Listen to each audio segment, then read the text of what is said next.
today. Look at the runners through there. Unbelievable, Wilco. It's a little bit of a wave. The sprints are away. At the moment, this is anyone's, I don't know. Oh, look at that. Big smile on the face as he takes the flag there. He's stoked about that one. So great surf skills from all the girls there. Across the finish line, arms are up in the air. Parents be so proud.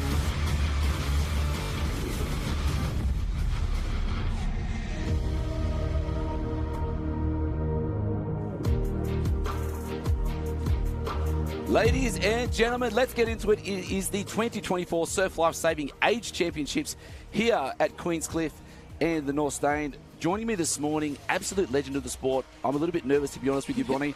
Bonnie Hancock here with us for the morning and for the day. Big days of action here. Day 4, finals day, but we're going to be starting off with some board rescue. What are you most excited about today? Oh, Harold, I am so excited to be here. This takes me back to my days of racing as a nipper at Sawtell. I love the board rescue event. I used to do this event with my sister Courtney, and it's some of my best memories. So I'm looking forward to the board rescue coming up. And you've already said the club Sawtell. We are going to see the black and white quarter cap a little bit today. We've got a few nippers coming through. Great to see them back in the finals, competing at that top level, but most of all having the big smiles on their faces. So not too much swell today. You only flew in yesterday afternoon, asked a few questions about the swell. Thursday was pumping. Friday receded a little bit. Couple of blue bottles yesterday afternoon, so we're not too sure what today's going to bring out, but it's looking quite calm at the moment. Absolutely, and that's it, isn't it? Looking out, adapting to whatever comes. It'll change throughout the day as the tide starts to go out. We've had really big swell on the Gold Coast at the moment, big winds. We're nice and protected here today, so it's honestly beautiful competition. We have the best view on the beach here right now. Finals day is where it's at, and just look at that beach at the moment. Beautiful at the moment. So the March Pass is on at the moment. In the background, you can probably hear a bit of bagpipe action.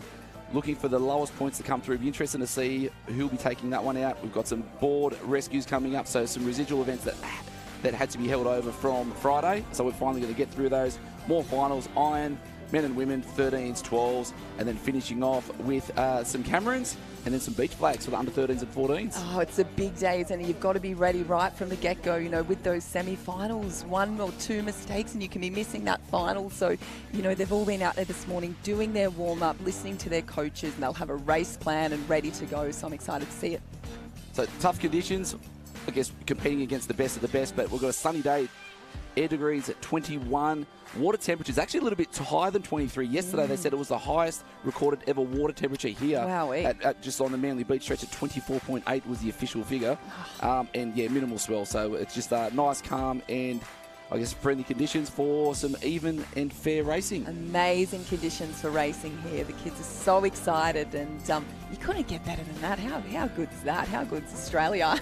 It is good. Legends on the beach there. Rachel Creer's got another child in tow again. She'll be with us next week for the Opens program.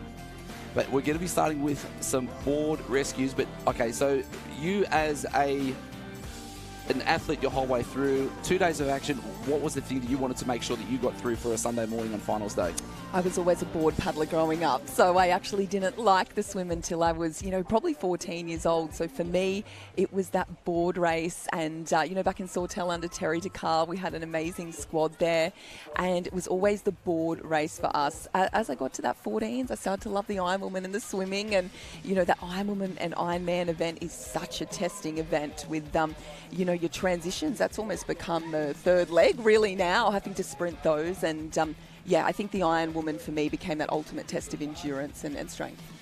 Endurance and strength, trying to also, I guess, quiet the noise in your head and don't listen to the demons, be in that growth mindset to know that you can keep pushing to, you know, get the best result you can have. Totally. I think I used to tell myself as well when I was in pain that everyone was feeling the pain as well. It's supposed to hurt. And, you know, up at Mermaid Beach on the Gold Coast with the nippers that I'm lucky enough to coach there, I tell them, you push yourself at training like you do in a race. So when you get there, you've practiced those skills. You've practiced putting yourself in that pain cave, to be honest, so that it's not new on race day. So you've got to practice at training what you want to do in that race, not just expect to turn up and do it on race day. Yeah, so important. You know, have your fun. It is fun training to find that pain cave as such, but to have your fun before and after with your mates. But training with intent is a huge thing when we're with the nippers. You know, whether, you know, you'd rather probably just have your 45 minutes of intent, trying to, you know, apply what's being coached, get these skills right, and then we have our fun before and after. There's no real need at this stage to be having your 2 hours and 2.5 hour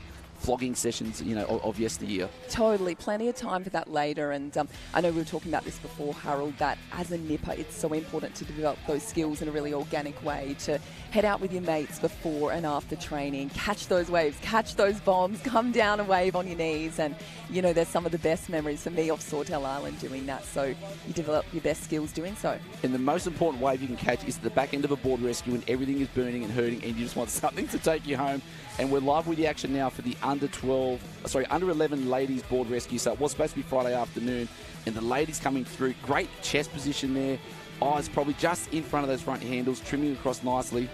And talk us through the importance of actually being in sync when we're paddling. Absolutely, it is everything. The timing in board rescue. The back paddler wants to watch the hand of the front paddler just on one side and nail that timing. So every time the left hand goes in, the back paddler's left hand's going in as well. And you also want to talk to each other. That communication is crucial, especially when it comes to, you know, getting into the break zone, looking behind, seeing what's coming, lifting the rating, and then getting off the board as well. That's a really crucial element. So as they start to come in this wave zone here, it's going to be really interesting. Interested to see the variation. So the back guys we've got on that right edge probably got a little bit more size in there, and I've actually heard of a few coaches saying if we're going to be that big, just get your legs on the water and try and use it like a kickboard, because we need any sort of propulsion to get us forward. But these girls at the front, chest up high on the butt, pulling the water nicely, still having that little peek over the shoulder, trying to find what's happening, feeling the rise and fall of the ocean, possibly a little one there for them. The North Bondi girls are doing a fantastic job here. They're starting to lift the rating. They've just fallen off a couple here. Starting to lift. You can see the ocean building for something now. This is crucial here, not to make any mistakes. So the back paddlers looking around now, talking to the girl on the front. Here they go, starting to lift again. Can they pick anything up coming in? So interesting to see this. So the North Bondi A team that we've got on screen at the moment has Zuri Felix and Emmy Hu. So Emmy Hu's competing up from the under 10s just to help out with some teams there.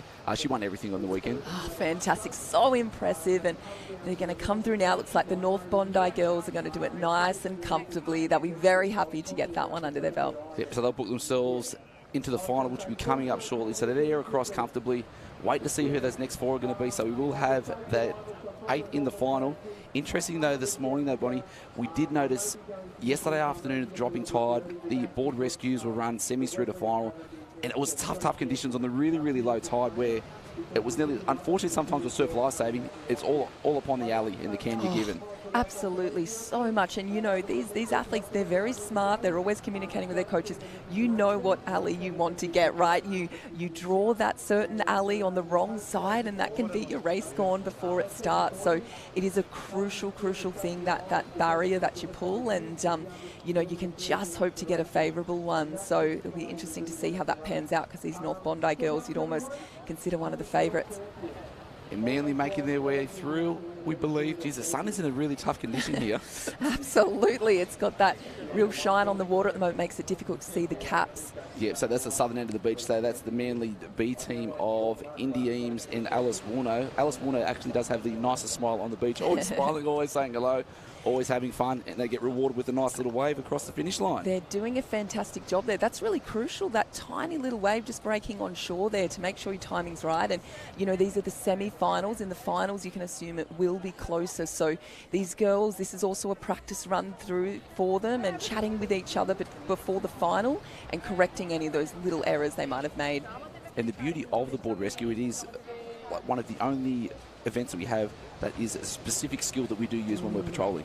Absolutely. That's, you know, initially this event was designed to test if there's someone out there in trouble in the surf, getting out as quick as you can on that board and rescuing them. And sometimes that's multiple people, you know, if it's a bit of a mass rescue. So these nippers, they are learning skills for life, and they are learning, you know, to keep people safe in the surf. And there's been incidents where little nippers have gone out on their nipper boards, you know, after patrolling hours and help people, which is really, really special. It's what it's all about. So usually in a surf race in these type of conditions, it is going to be the fastest and the fittest will always win. But the potluck of board rescue is what it is. The swell's always changing. water moving in and out. Sometimes it would be on that far left is the best alley to get out, and then all of a sudden the wind changes, and then in the middle is where it is. So it is always so exciting. So even the best paddlers and swimmers will never win. They may never win this race. May not win. This is a race. It's a team event for a reason. And you know what? Exactly. Sometimes you might pair your best swimmer with your best board paddler, but it's not the best combination on the board. So you want to get on that board and test that dynamic and see what's going to work. It is an absolute sprint swim to that can there. I tell my nippers to look at it like almost a 50 or 100 metre sprint in the pool, and you want to get out there, big, nice, high raise with the arm, hold that arm up so your board paddler can see you, and then it is absolutely on for those board paddlers as fast as you can get those hands in the water. And, I used to like as a swimmer having a bit of a break on the can. That was always my favourite part. I did have to do the board at different occasions where you have to turn straight back around and come in, but it was nice doing the swim, and I used to consider that a little coffee break out the back. Now, communication with yourself and your sister board rescue back in the day, who was the more verbal one? Oh. And was it direct or was it specific to the race?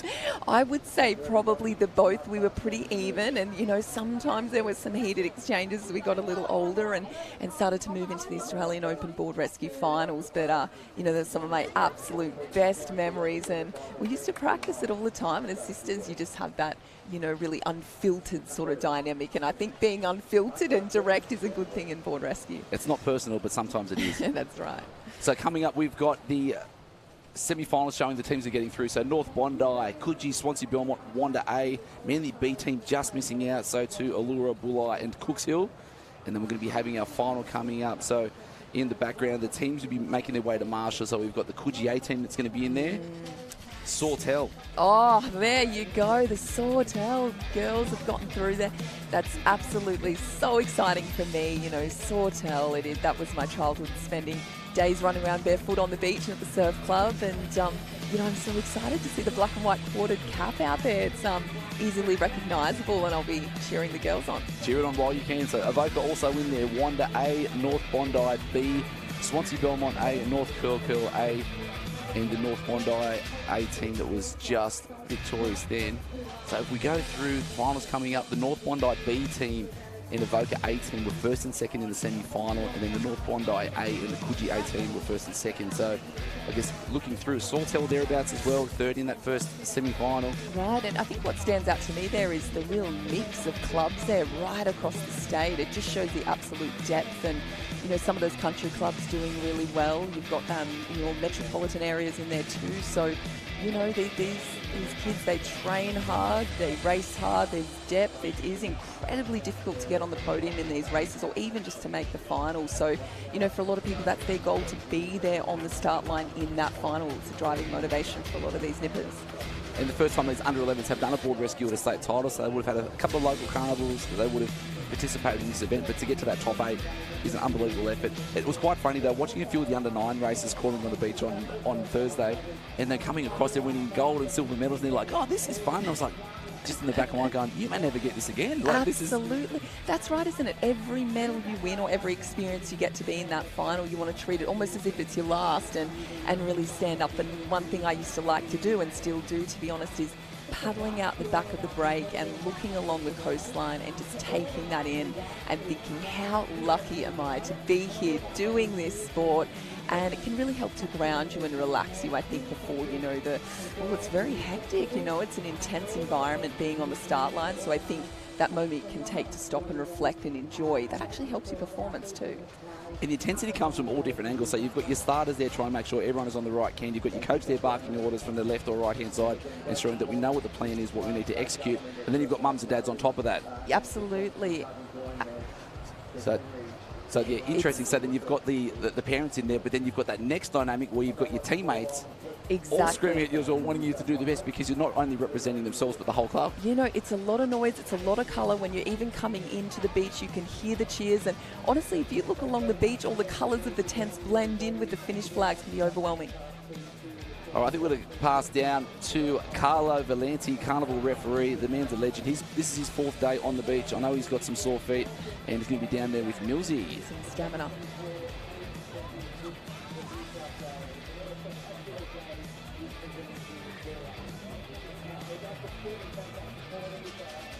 So we've got Carlo Valenti and our super guest commentator on there, Millsy, down there as well. Going to talk about the conditions. Carlo, the legend, what has he got for us, Mills? Here for finals day, we've got Carlo, event coordinator. Can you tell us a little bit about conditions and what we can expect from the program today? Conditions are very good today. 2-3 foot wave, nice and calm seas. Lovely sunny day.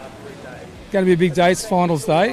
We're running at the moment board rescues that we've been trying to run for 2 days. We've had a bit of blue bottles coming to annoy us, but everything today looks really good. Going to be a great day. Perfect. Very much looking forward to it.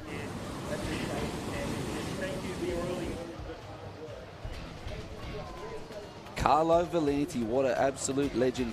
Again, he's been crowned as one of the Super Mario brothers with one of the other officials down there, Louis. But Gosh, it's an impressive effort, isn't it? A couple of days on the beach, and then there's all of the organisers behind the scenes, the setup. There's so much that goes into these Nipper State titles, and this is really the celebration, getting to watch these races and seeing the smiles on the kids' faces, the excitement, and there's a lot of work that goes in behind the scenes, though. There is, and it's interesting having Carlo in there as the carnival referee. He chases all the big boys around, so he does all the summer surf activities, does the state Aussies for the big boys as well. He loves coming down and hanging out with all the young nippers we've got down there. But always fun to have the best athletes in the water, but then also the best officials. That's right. It's a big season, isn't it? It's the officials are on the beach almost every second weekend, sometimes back-to-back weekends in a row, and the best of the best. They know what's going on. They adapt and make decisions throughout the day, and we're very, very lucky to have them. All right, we're going to run through the start list for the under-11 female board rescues. So the A team of Coogee in alley number 1 of Hayley Avard and Sophie Rolls. Sawtell Team A of Brooklyn Graham and Miller Powell. Woohoo! Go the girls! Go Sawtell! Avoca Beach team of Ella Stevenson and Stella Webster. Wanda A of Charlotte Brown and Olivia Ryder. North Bondi B of Cassidy Bowler and Sienna Mabry.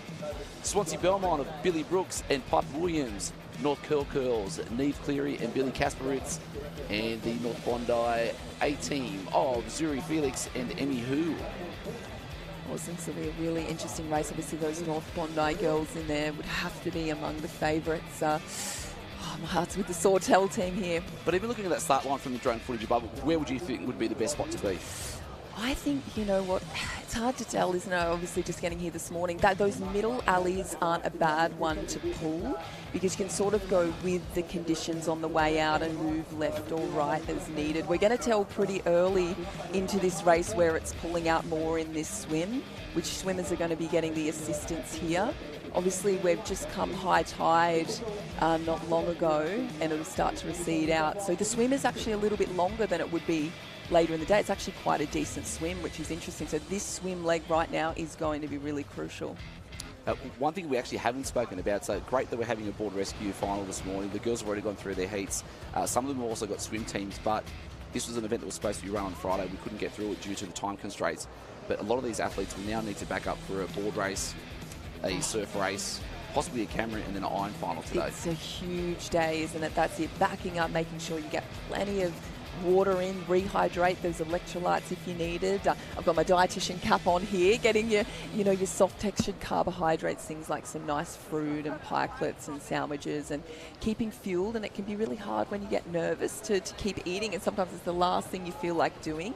So it is really important. We try to really emphasize that with the kids, that you can do all of the work leading in, be totally ready, and not fuel yourself on race day, and unfortunately fall short when it comes to the important races at the end of the day. Yeah, the parents aren't yelling at you to have something to eat or have something to drink just because they love you. They're actually looking out for your best interests. So I know that with Devara, my middle child, when we first started doing carnivals, it was like, I don't feel like eating. I said, well, you have to eat. She goes, but I'll feel sick, so we'll feel sick forcing it down. And she learned at a young age to force down 2 Weet Bix and some banana and honey before every carnival. Perfect. And then now learned to a point where that's what I have to have every morning. That's and right. You learn to enjoy it. So it's so true. And I think the other thing to note, it is getting warm here. We're sitting under the sun here, Harold. We're sweating in the sun. And I think shade is a really crucial element today as well. So when the athletes finish, getting under a tent, getting an umbrella, getting in the shade and reserving those energy stores, because you can be a similar ability to the person next to you. But if you get on that line better prepared, essentially you can put the race together on the day. And the hard thing has been out here as well, because we have had a nice onshore breeze, it's actually been quite cooling, so you're not actually noticing how hot that sun actually is by the time you get to sort of 11 or 12 o'clock and you're already fried and dehydrated. Right, you want a good quality sunscreen out there and keep reapplying. I've made that mistake plenty of times and ended up peeling after the first day of competition. Looks like these girls are getting underway here soon, which is super exciting. Now in the starter's hands, toes behind the line, don't want to get too eager. Waiting for the call from the starter. Emmy Hu on screen, and they're away and clean. Girls are trying to get those hips up nice and open. Emmy being one of the shorter ones, she's down nice and early. A couple of dolphin dives, and then they'll be straight into that sprint stroke to get out there as quick as possible. But visibility, the girls are going to be swimming blind probably for the next 150 metres or so. It's a huge factor, isn't it? You can barely see those cans out there for the sun, and you know, you don't want to be swimming zigzags out there and adding distance or end up on the wrong can. So that's actually absolutely crucial. Sticking your head up, having a bit of a sight of the cans every 20 strokes or so, getting straight into this 6-beat kick here and pulling the water. And you can see that that northern end is doing quite well at the moment. So the girls in alley 1 being Coogee, wow, they're absolutely flying out there at the moment. Yeah, Billy Kasparitz from North Kirkhill had a really strong start at the bottom of the screen, but then Emmy Hu's now making her way out past her. But Coogee out in the lead in alley number 1 at the moment.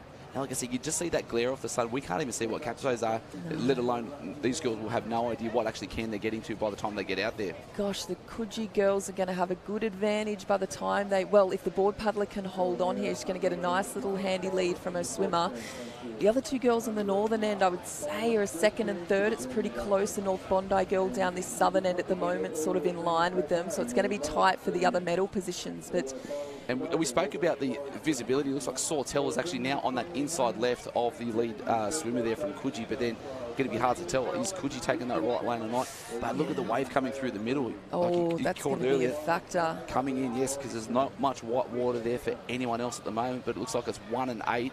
And the alley's taking us out at the moment. That's it. Looking out for that northern end coming in. You've got a wave actually breaking through that section, whereas there's nothing on the southern end coming in. So the girls on the southern end are going to probably have to paddle a little bit harder so they can get to that wave zone in front ideally. But it's a pretty big gap to catch at the moment. I'd say the girls on the far end, northern end there, being Coogee, probably have the advantage.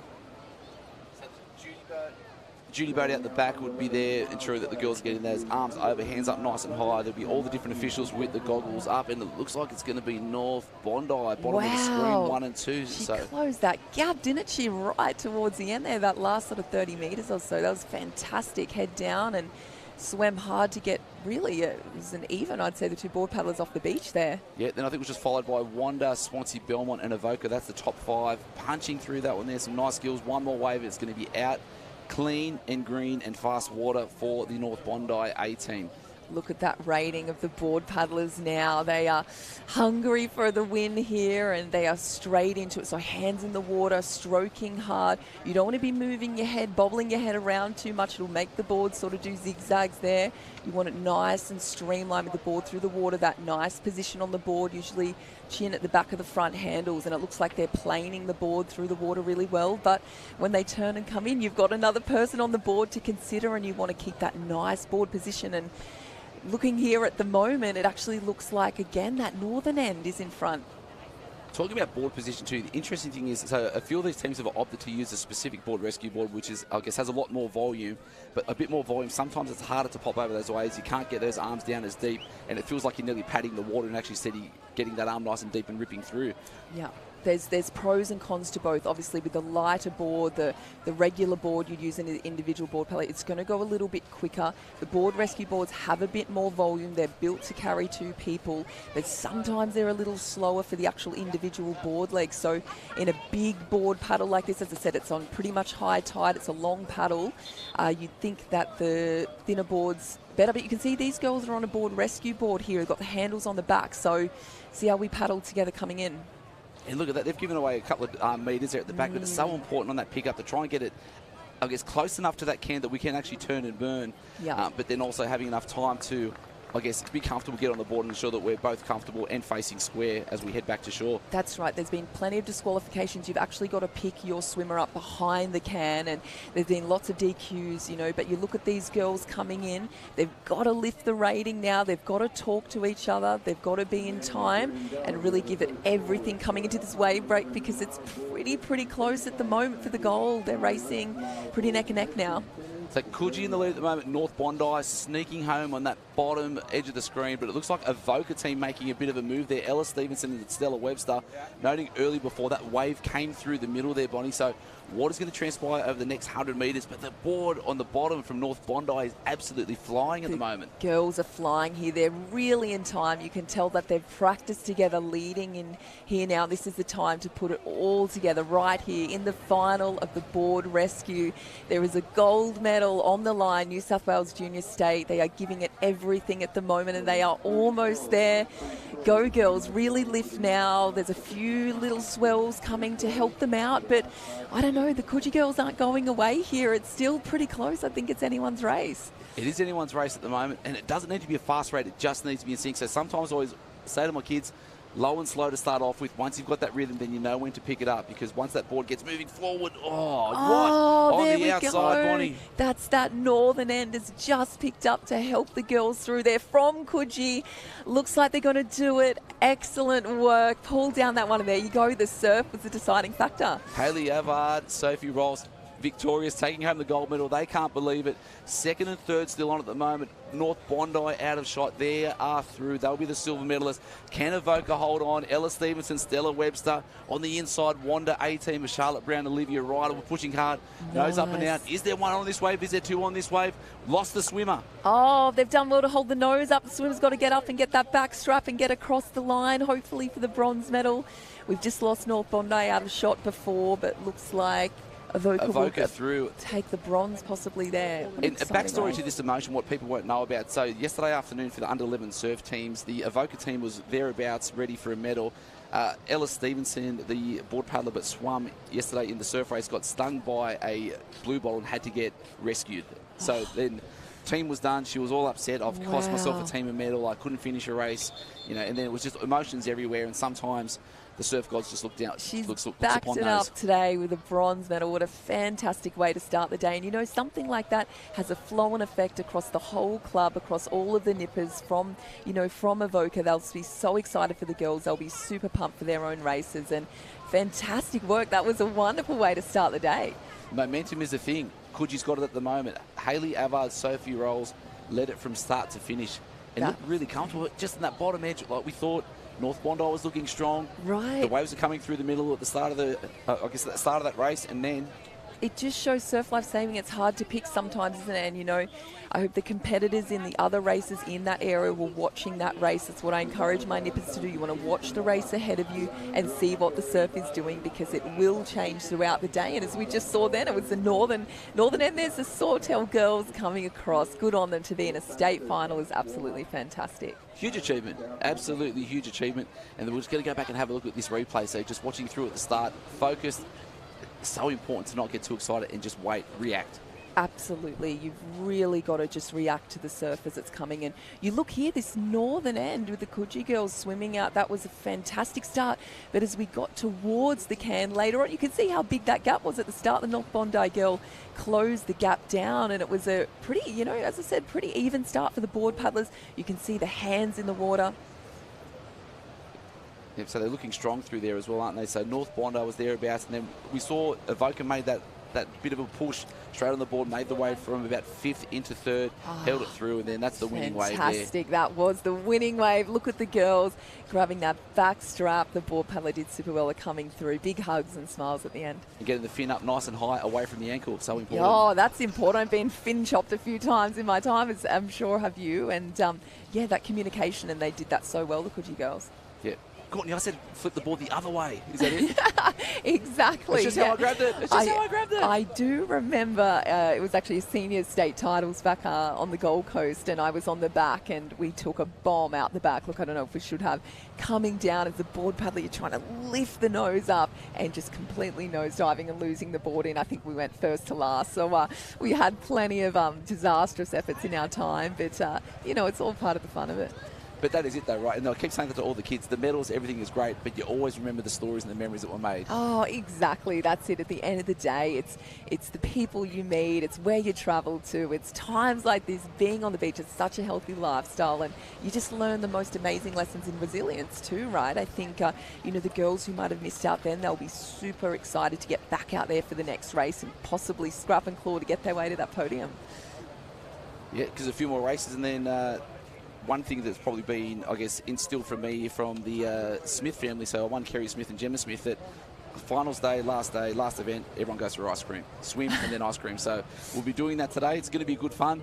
Absolutely. That was part of my childhood too. Ice creams and beautiful beaches. So have you got a favourite beach in New South Wales that you remember or still enjoy competing at? I actually always loved going to Swansea Belmont. We did a few state titles there. There was actually, back in the day, it was the Cracker Championships at the Swansea Belmont, and from Sawtell, we used to have to load the car up, myself and my three sisters, all of our boards on top. I do remember at the end of a state titles coming home, Dad was driving straight into the garage and forgetting to take the boards off, and just the crunching sound is still with me. But Swansea Belmont had always turned the surf on there, and that's what it was about for me, was getting out in the waves. I loved it. Yeah, I'm not too sure if most of the nippers would agree with you, noting that we had 5 years straight there for state titles, but it was such a great location. We had all the weather, all the, I guess, mind you, that's what it is synonymous with state championships, either having really good weather, but you remember the bad weather. So we had some issues here a couple of years ago at Queenscliff and North Stain, where the carnival had to get shut down just due to some water quality, wind, water, and but tell you what, for Thursday through until today, we could not have had more perfect conditions, and it's such a pristine location. It is absolutely. It's really turned it on here. So, often biased towards the Gold Coast beaches, but I don't know, Harold, this stretch of beach is, I think, quickly becoming my favourite every time I come down here, whether it's a summer surf down at Manly. We had one at Freshwater as well. It seems like the weather is just perfect. So, it's Jimmy Walker walking past here. Hey, Jimmy. He'll be, I'm sure, mentoring a lot of the North Bondi, competitors here today. We'll be very happy with that last race with the silver. And, that's the thing, a lot of ex-competitors, ex-Olympians, ex-Ironmen and Ironwomen here today, and now passing on their skills and knowledge to the next generation.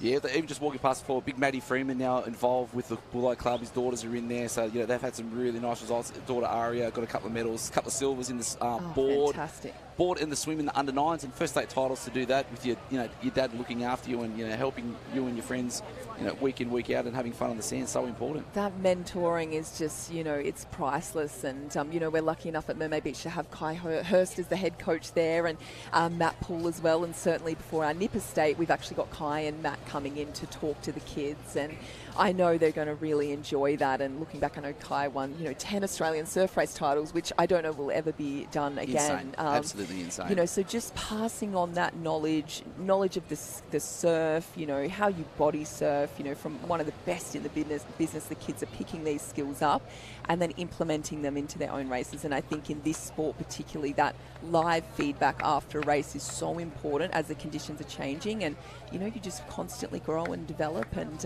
it's really special seeing some of that, as I said, these fantastic skilled athletes now passing on to the next ones.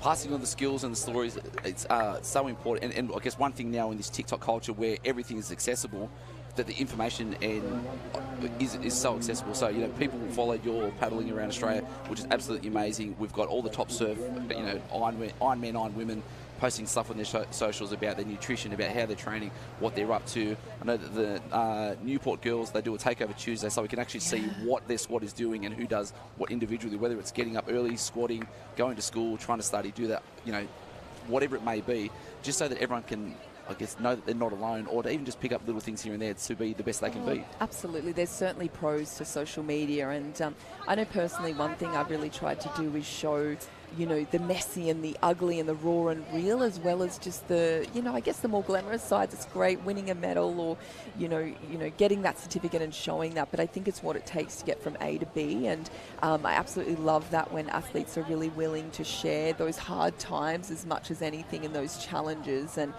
you know, give those nippers some of the insights into, after having a loss, picking yourself back up, getting back out in the water, you know, and everything it sort of takes to get to the top. And this sport is an absolute, it's a masterclass in resilience, because you might be winning the gold medal in the next race. You know, everyone does that jag through on the wave, and you've got to pick yourself back up and keep going. And I think you can apply those skills to life.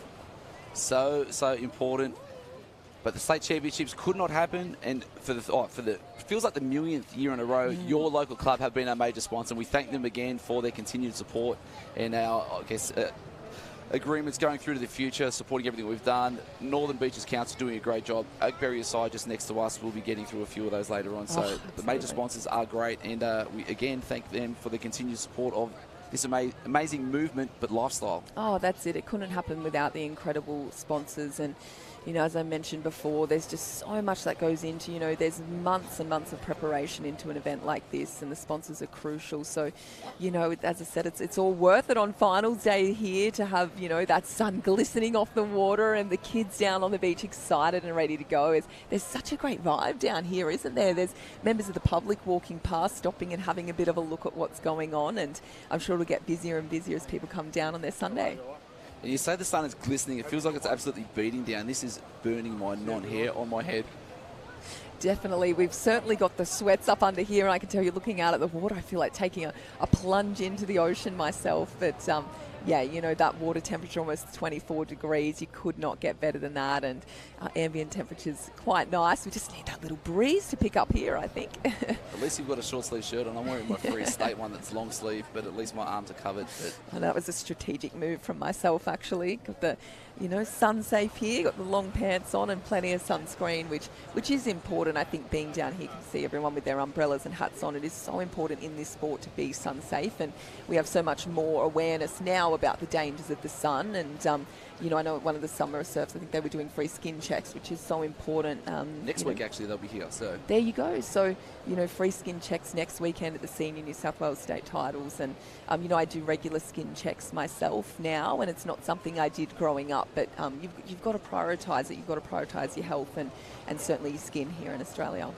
Foot health is also a massive thing on the beach. I am one of few that choose to wear shoes the whole time on the sand, because 4 days of barefoot in concrete, especially on the promenade, it's a killer. So plantar fasciitis is, people judge me. People think I'm old, but I'll take comfort over pain anytime. I am in the same boat there. I do get around in the hockers and the socks on the beach, and the kids do give me absolute grief for it, but better than the alternative, right? And I tell you, your lower back as well when you walk around barefoot for those days. So little hot tip there. Yep. Or just stretching the hammies out or anything. So warm-ups on. So we've got some finals underway. I think the 9 o'clock was the actual start time for the finals today. So we can see just the warm-ups, some more warm-ups happening. So no boards, just swim only at the moment.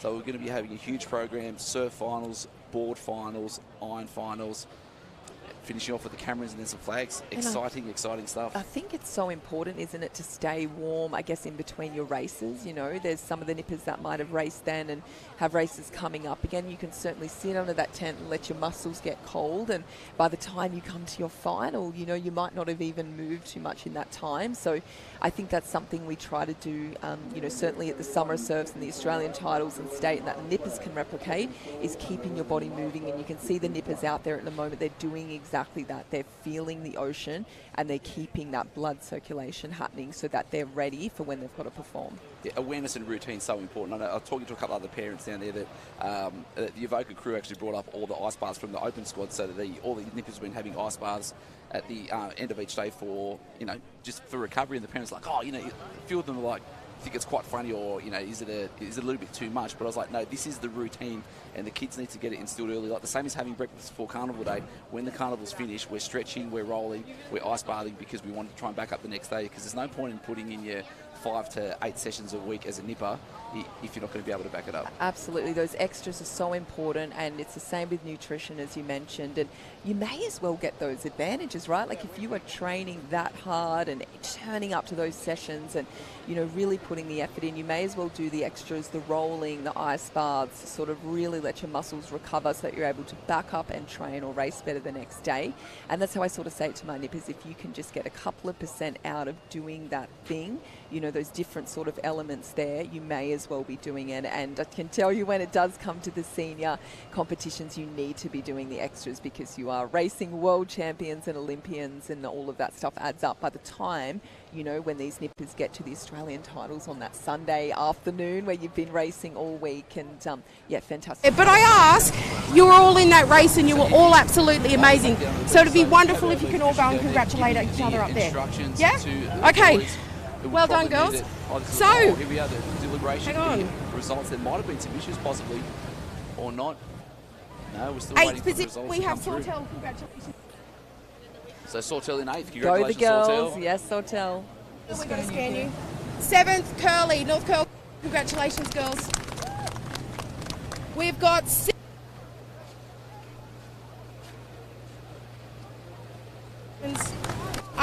5th, we've got Swansea Belmont. Congratulations. Well done. 4th, Wanda. Congratulations. Well done, girls. 3rd, Avoca. Congratulations. 2nd, North Bondi.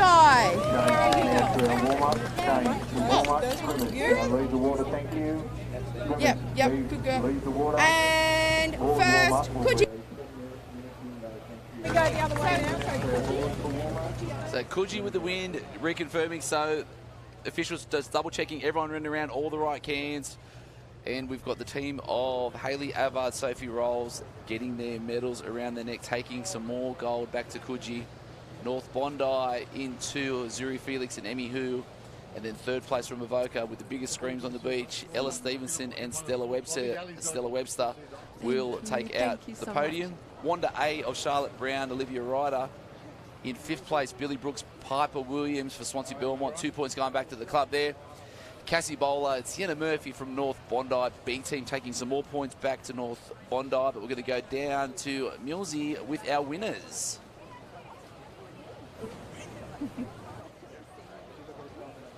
We're here with Coogee, winners of the Under-11 board rescue. Congratulations, girls. Can you tell me about that race? It was stressful but really fun. Yeah. Such an amazing race. What do you love about the board rescue? That we get to work together and that it's a team event. Yeah. I really like when if you catch like a massive set, you don't have to it's just so relaxing and nice. It's just the best feeling ever. Amazing. Congratulations, gold medalists. Back to you guys. What legends, big smiles on their dials. Sunday morning, opening up with a gold medal. Momentum. Oh. It's going to be there for for the Coogee girls now. Absolutely. How much confidence does that give you, getting that win on the board? And as we said before, not just for the Coogee girls, but all of the Coogee team. North Bondi in 2nd, Avoca in 3rd, all of those nippers, their competitors, and their friends they train with every day will be so excited for them. But that race was an example of the importance of the surf. Hey, you've got to work with it. You've got to know what's happening. And once it comes to the individual races, you can control a little more the alley you take out and coming in board rescue. It's a bit hard to do that. Yeah, so good. Sawtell in there for a state final. I think we had 4 rounds, so quarterfinals, semi, and final. So there was, 60 teams or so. And they've made their way through to in the top 8 in the state. So How good. about the endurance of these nippers, backing up on the final day to get through that many races and turning up and putting a performance on like that? It's incredible to see. So lots of cuddles and kisses from parents down there, because the parents love the medals as much as the kids do. But it's just the just rewards for the 4:30 wake-ups, all the sitting by the pool, all the 483 towels that get left on the floor throughout the week. Oh, it's not just the mermaid nippers that do that. Oh, but it's the worst. It's you're right. It's all the work behind the scenes. It's really. I mean, these nippers are starting training on the Gold Coast. Certainly, we started in July. You know, it might be August or September down here. It's a little bit cooler, so nippers might start a little bit later. But you know, they've been training essentially since August or September to get here in March to turn up with their best performance. And you know, throughout the off season, you're sort of building that bit of fitness and building a bit of base, and then you sort of, when it comes to, you know, closer to competition, you're sharpening up those skills, you're getting out in the surf, you're practicing your starts so that you can put it all there together. And I think in surf life saving, you just need this whole range of skills. You need endurance, you need strength, you need the skills in the ocean. It tests every single part of you. And like you said before, that mental strength to turn up, you know, sort of put the nerves aside, know that nerves are normal, and turn up and compete on the day. So these nippers are absolutely incredible. And then have your break. A couple other parents I was talking to on the beach, their son got like he was not unhappy, but he was like a 4th or 5th in the board race. And he's like, Dad, you know, we need to get back out there and start training. He's like, mate, as soon as we get home, that nipper board is getting put away, the surfboard's coming out, and you're not touching it till September. He's like, what? He goes, no, so we're done. important. Let's surf. You've got your rugby coming up and all your other sports. Have your fun. You know, we'll pick it back up in September. Relax. It's all good. So true. You don't want to specialise too young, right? You don't want to specialise too young. And, you know, I think Yannick Sinner, when he won the Australian Open, was so incredible in saying that. He said from a young age he was so grateful to his parents because he did all of the sports. Because it's fun, right? It's so fun, and you don't need to specialise. You will eventually find out what you like and what you're good at. And I can tell you that all those other sports, those ball sports, help your coordination, the, you know, cross country, etc., help your endurance. So it actually all comes back. And if you do eventually want to be, you know, an Ironman or Ironwoman or ski paddler, whatever it is, all of those sports you've done growing up will actually assist you later. So what did you do when you were younger? We did basketball was a big one in the Hancock household.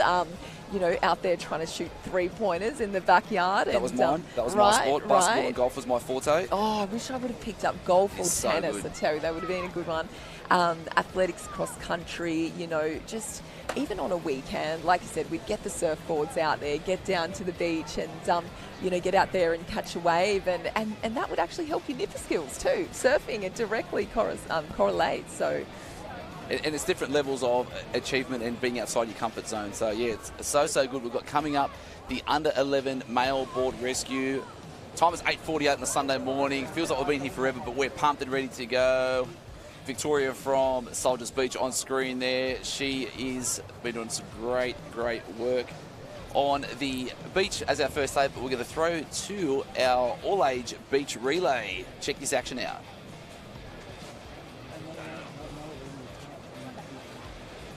2024 New South Wales Surf Life Saving Championships All-Age Beach Relay. North Bondi, South Maroubra, Queenscliff, Bronte, Mona Vale, Byron Bay, Coogee and Wanda. It's actually Wanda A. I threw the extra A in there for good measure. Now on the starters' hands, under 9s are in there. Wanda out early through that right-hand edge in the middle. Boys working really hard through there, and it looks like North Bondi working really strong at the start, and they've had some really nice changeovers there, 1, 2 and 3.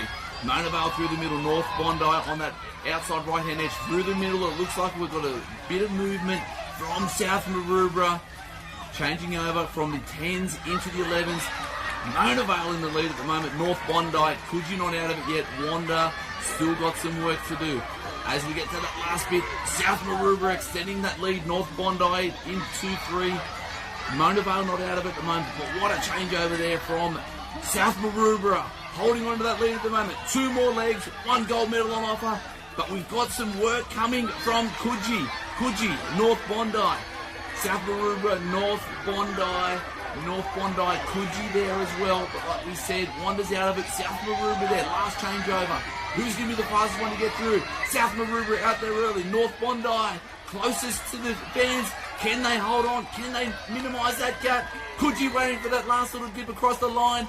And oh, what a finish. South Maroubra there in 1. Coogee 2. North Bondi in 3. Queenscliff in 4. Wanda in 5. And then Bronte will be taking 1 point home to their club. What a finish. We're here for the Under-10s Female Beach Flags Final. We've got the top 6 here competing for the number 1 spot. Exciting stuff. North Curly, North Stain, Terrigal, Coogee, Cronulla, and then one just out of shot at the moment. We'll just see that head when it pops up. It's Mona Vale. Top 6 in the starters' hands. Everything needs to be perfect. Heads down and go. The girls are off. They're running. Nice and clean, waiting for the dive there. Great footage there. Look at that from North Curly. Evelyn Vale, she's comfortable. One's going to drop out. It looks like it's Sienna Metcalf from Terrigal. Unlucky. Top 5 ready to go. Back in the starters' hands. Girls getting ready. We're just waiting to see those heads pop up. You can see the girls adjusting as they're getting ready to go. Heads up. And we've got heads down. And they're off. Oh, it looked like a North Stain might have had a bit of a movement there. All right. One false start, and then we are live. So the next person to break is gone for all money. That is their championship over, but they'll still take home the top 5. Back in the starters' hands, Mona Vale looking strong at the moment. Jasmine McCamey, I like the look of her. You can see them getting ready. Got to be nervous, getting ready for this race. Up and turning through the middle. Cronulla looking really strong through there, waiting for the dive, and Jasmine McCamey there from Mona Vale just out. Look at the speed there from Cronulla. Jasmine Shadlow. What a close finish on that. So we're now getting ready for the next one. We've got 4 girls left. No mucking around here. Again, another clean start. Up and away. Cronulla so strong. Alex only there at Coogee, strong as well.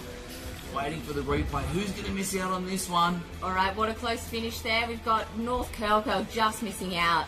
Just missing out. Down to the final 3. You know what that means? Medal time. Let's go. Here we go. Everyone ready for a medal? And so quiet down there. Go. Oh, we've had a small stumble there. Oh, another close finish there. Phoebe Dobson in no man's land there for North Stain, but she's still going to go home with a bronze medal. Congratulations, Phoebe. We're down to the final 2. Jasmine Shardlow from Cronulla, Alex Only from Coogee. The customary handshake. It's always fun to see. Always good to see. You can see them getting ready there. Final race. We've got a race here for gold and silver medals here for the girls. Yeah, the amphitheatre is actually quite full. Everyone's up on the promenade in the shade in the afternoon. Another handshake. That's 2 for good measure. So Cronulla on the left-hand side, Jasmine Shardlow, Alex Only from Coogee on the right. Now in the starters' hands. And here we go. Girls are getting ready, getting themselves sorted. Very exciting in this final race. Someone's going to end here with a gold medal, which is very exciting for their club. Heads up, heads down, and they're off.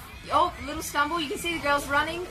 All right, there we go. Congratulations, Jasmine. Cronulla's taken that gold medal. And a huge congratulations to Alexandra as well. Coogie's taken home the silver. Unbelievable. Look at this grab. Look at the aggression. Look at the power. Cronulla, another gold medal for Cronulla. Gemma Smith, welcome to the commentary box area. Oh, we've got the best view of the beach. I think we've got our little tent set up, looking out over the 2 water areas on this cracking morning here at Queenscliff. It's an awesome day for finals day at the State Age Championships. We've got the under-11 male board rescue semi-finals coming up next in the action. So we've got 8 teams. Who have we got? We started off in lane number 1. We're going to have Cooks Hill Team B. We've got an Ocean Beach Team A as well in lane number 2. Ocean Beach. Yeah, local club from up there on the Central Coast. And then we go just from down the corner, Manly Team B into Cooks Hill Team A, Byron Bay Team A, as well as a Terrigal team, Collaroy, Wanda, and North Cronulla. So a bit of a mix of clubs. Plenty of clubs getting represented from all around New South Wales. Yeah, and again, like I was saying to Bonnie earlier, so a lot of these boys are going to have to back up for a surf race, board race, possibly iron, Cameron. So a huge program. 2 days of competing fully and then backing up to go again. But this is why we do it, right? Absolutely. This is where they want to perform. You know, this is the end of the season for the under-11s, their last major competition. So coming to state championships, you always want to put your best foot on the line every time you race, and these boys are undoubtedly going to do that and put it all out there in these semi-finals. Semi-finals, I always find, are the most nerve-wracking races because everyone wants to get into the final, but there's only these 9 spots for the team, so it's absolutely crunch time, and hopefully they'll be able to have a good race and put it all out there today. The boys underway very shortly. Byron Bay team, good to see them back in the semi-finals and finals. Been really tough too because the boys, Oliver Bowes and Roland Cohen, have been up and thereabouts, finals, semi-finals all weekend, and I kept calling it North Bondi because North Bondi's been at the front for every single race. So that's probably been my biggest learning for the week, is trying to make sure that I call Byron Bay, which I can do in this race because there is no North Bondi. No, there's plenty of club caps all across New South Wales that are very similar. Byron Bay, definitely one that is very similar to North Bondi with the red and the brown Blackhead, and the white. Yeah, kills me as well. Yeah, they're all. It's great to see so many different clubs though coming down for the state championships down here at Queenscliff. So it's awesome they've made the trip down. I know lots of those clubs right up the northern end of New South Wales really make a big effort to bring a team away to some of these carnivals, so it's fantastic to see them up here in these semi-finals with these two boys, Oliver Bowes and Rylan Cohen. Hopefully they can have a great race. So hopefully there won't be too much cap dyslexia from me this morning, but we'll do our best to get through it. Terrigal, just the navy blue, all okay there. Phoenix Montgomery, Ethan Quick. So they've got the two dads there that are in everything. Helping coach, skis, board, irons, whatever it is, and it is all about the strength of the squad. But on the screen we just saw there one young boy that has burst onto the scene of the Central Coast Nipper ranks is Caden Fitzpatrick. This kid can fly in the water, Gem. Yeah, wow, that's awesome to hear. It's fantastic that Ocean Beach are up here in a semi-final. You can see they're on the bottom of the screen right next to Manly and Cooks Hill there. So these boys, their swimmers, are getting ready. Their foot's on the line, ready to go. It's always the most nerve-wracking part, waiting for that starting call. But you can see the tide's pretty high this morning. It's pretty much high tide right about 5 minutes time, 9:02. So the water's not much beach here this morning, but as the day moves on, that tide will continue to drop, and we might see a little bit more of a wave action. There's not too much on offer at the moment, but enough to make a little bit of a difference if these boys can pick up a little bit coming back in. So. And just off screen, we saw head coach there, Maddie Smithers from Ocean Beach, been there a long time, tireless volunteer work, looking after everyone. And then also Josh Thomas, who's going to be out there for the other team for Ocean Beach, is actually visually impaired. So having that rising sun and not being able to see is going to be tough enough as it is, but having Josh out there doing what he does best is fantastic. So congratulations, Ocean Beach, on finding some diamonds in the rough to represent your club at the highest level at the state championships. Yeah, it's fantastic that there's so many people that are able to come and have a great race down here. We can see on the screen we've got Caden having a fantastic swim out to the can to start. So these boys have had to get straight into their swim stroke pretty much. Not much wading and dolphin diving here this morning, but pretty much a pretty even start by most of the middle of the field there. We've got lane number 1 up the top from Cooks Hill having a great swim, but also right down the bottom of the screen in alley number 8, we've got North Cronulla there. So you can see, I don't know, again, that bottom lane is right into the sun. So there's probably, about 15 to 25 metre gap between North Cronulla and the Wanda Team A, whereas the cans are usually only set about 5 metres apart. So there's going to be some extra swimming required for one of these athletes, but we'll wait to see which one it's going to be. Yeah, well, it looks like lane number 1 from Cooks Hill is out there on his own at the moment, so I'm not sure if he's gone a little bit off course to start, or the rest of the field looks pretty bunched up in the middle there. So it'll be interesting to see when we get those cans come into screen who's had a good swim and a straight swim out to the cans, because in a board rescue you want to try and pick your line, so you have to swim the least distance possible. You don't want to be going crooked and having to swim a couple of extra metres, because it's all about getting out there as fast as you can to signal back to your board paddler to hit the water and come out and pick you up. So it'll be interesting to see who's been able to negotiate this little sun glare this morning here at Queenscliff. It's pretty hard to see the cans standing here on the Corso, so these boys have definitely got a bit of a tricky swim to start their day. Now, you as an elite board paddler in your Nipper ranks, I'd probably still call you elite now because you're still very, very fast, but the angst at the start line now, watching your swimmer go off course and you can't do anything about it, does that just add to the extra amounts of, or I guess, self-perceived pressure for you to go at the right time, but then also knowing that you're going to have to do a little bit more work? Yeah, absolutely. You're always just hoping that your swimmer picks a good line. Sometimes you can see there every couple of strokes, the boys, instead of breathing to the side like they normally do for a freestyle stroke, they'll have a look up. They'll try and be able to see that can, but the boys have done a pretty good job there. We can see North Cronulla's hit the cans in front. They're signaled to their board paddler that it's time to go. But you'll see as these boys come up to that can, they'll put their first arm over the top of their can colour and then put their other arm straight up so that the board paddlers can realise that it's time to go. So hold your hand up there for a couple of seconds to indicate to the board paddlers to signal out, but it's pretty easy for these boys to see their swimmers today because there's not too much wave action. But sometimes when the surf's super big, you want to leave your hand out for as long as you can because sometimes it's hard to see intermittently between the swells when your swimmers hit there. So, but yeah, most of the field's got away pretty clean now in this board leg. So North Cronulla let us out, and we had the team of Cooks Hill there in second, but it looks like we've got some movers coming down that bottom end of the screen. But North Cronulla looking really strong at the moment. Last race, wave come from the bottom of the screen. Yeah, right. Well, it's going to be interesting. He was having a bit of a look there, having a look at around where the rest of the field is. Even though it is a semi-final, you want to make sure that you qualify through that final in a comfortable position. So he does have a little bit of a lead on the bottom, or the top of the screen there from North Cronulla. We've also got, the two teams at the bottom of the screen here, Cooks Hill and Ocean Beach, right up there as well. So to see these boys are going to pretty much hit the swim cans in the next couple of seconds. You can see at the top of your screen, that North Cronulla team is going to be able to pick up their swimmer. They're definitely going to hit there first. So they'll sit up, they'll swing their board around.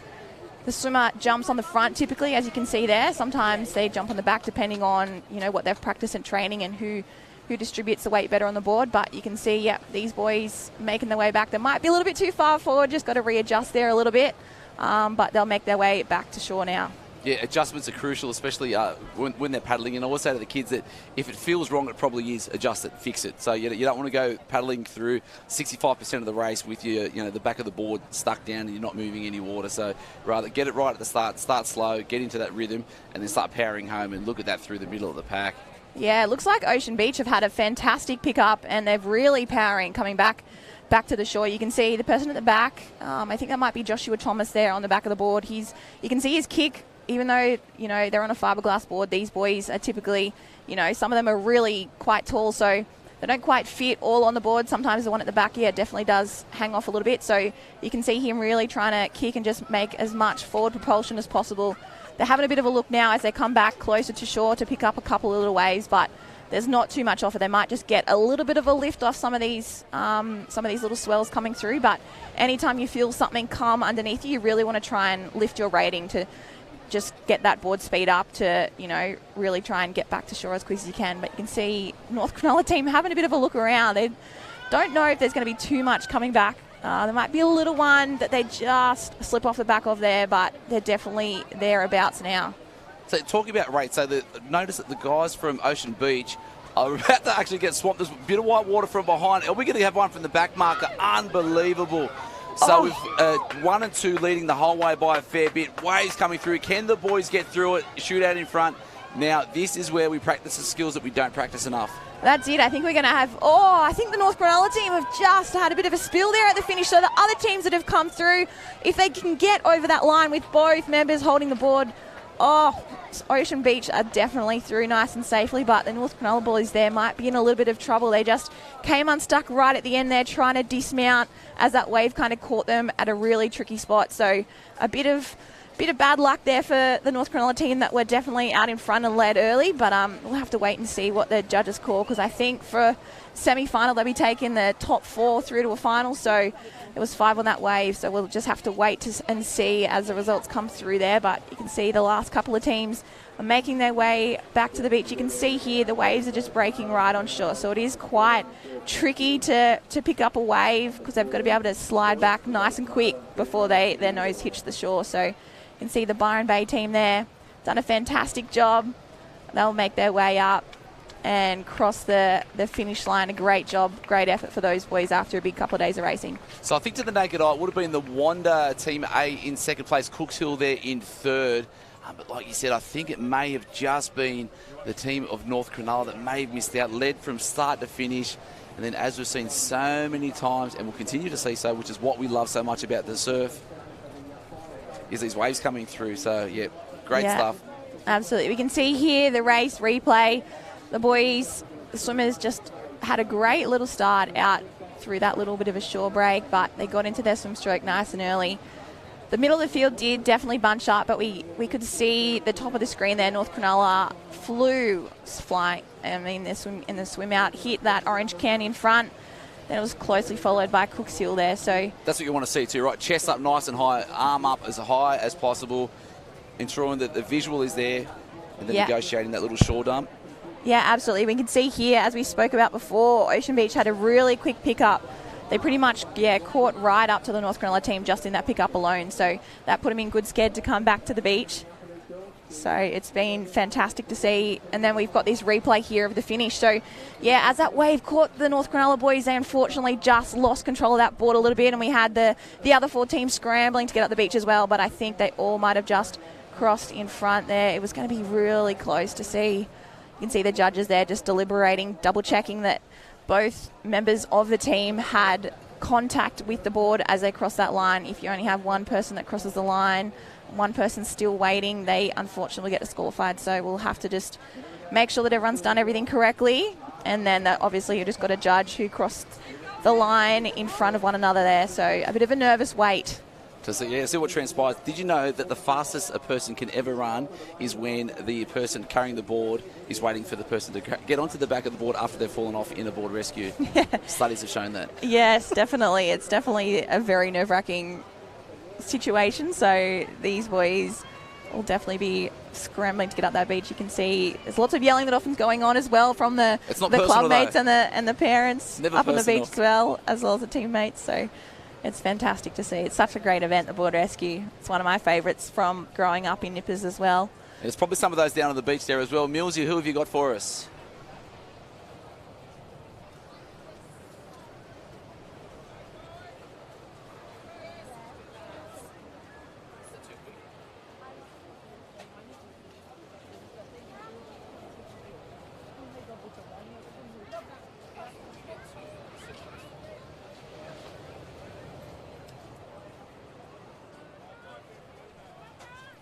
Maybe we don't, Jim.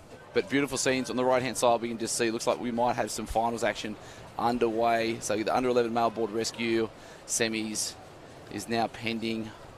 Lots of action down here. A lot of people watching from the promenade, but also abroad. If you're watching from home, we are live on all of the Facebooks, the KOs, the Foxtels. That's me talking like an old man. But it is broadcasting around the world. And Harold Marshall, which is myself, referring to myself in the third person. First time I've actually done that all weekend, which is kind of stupid. Here with Gemma, we're going to have a ball.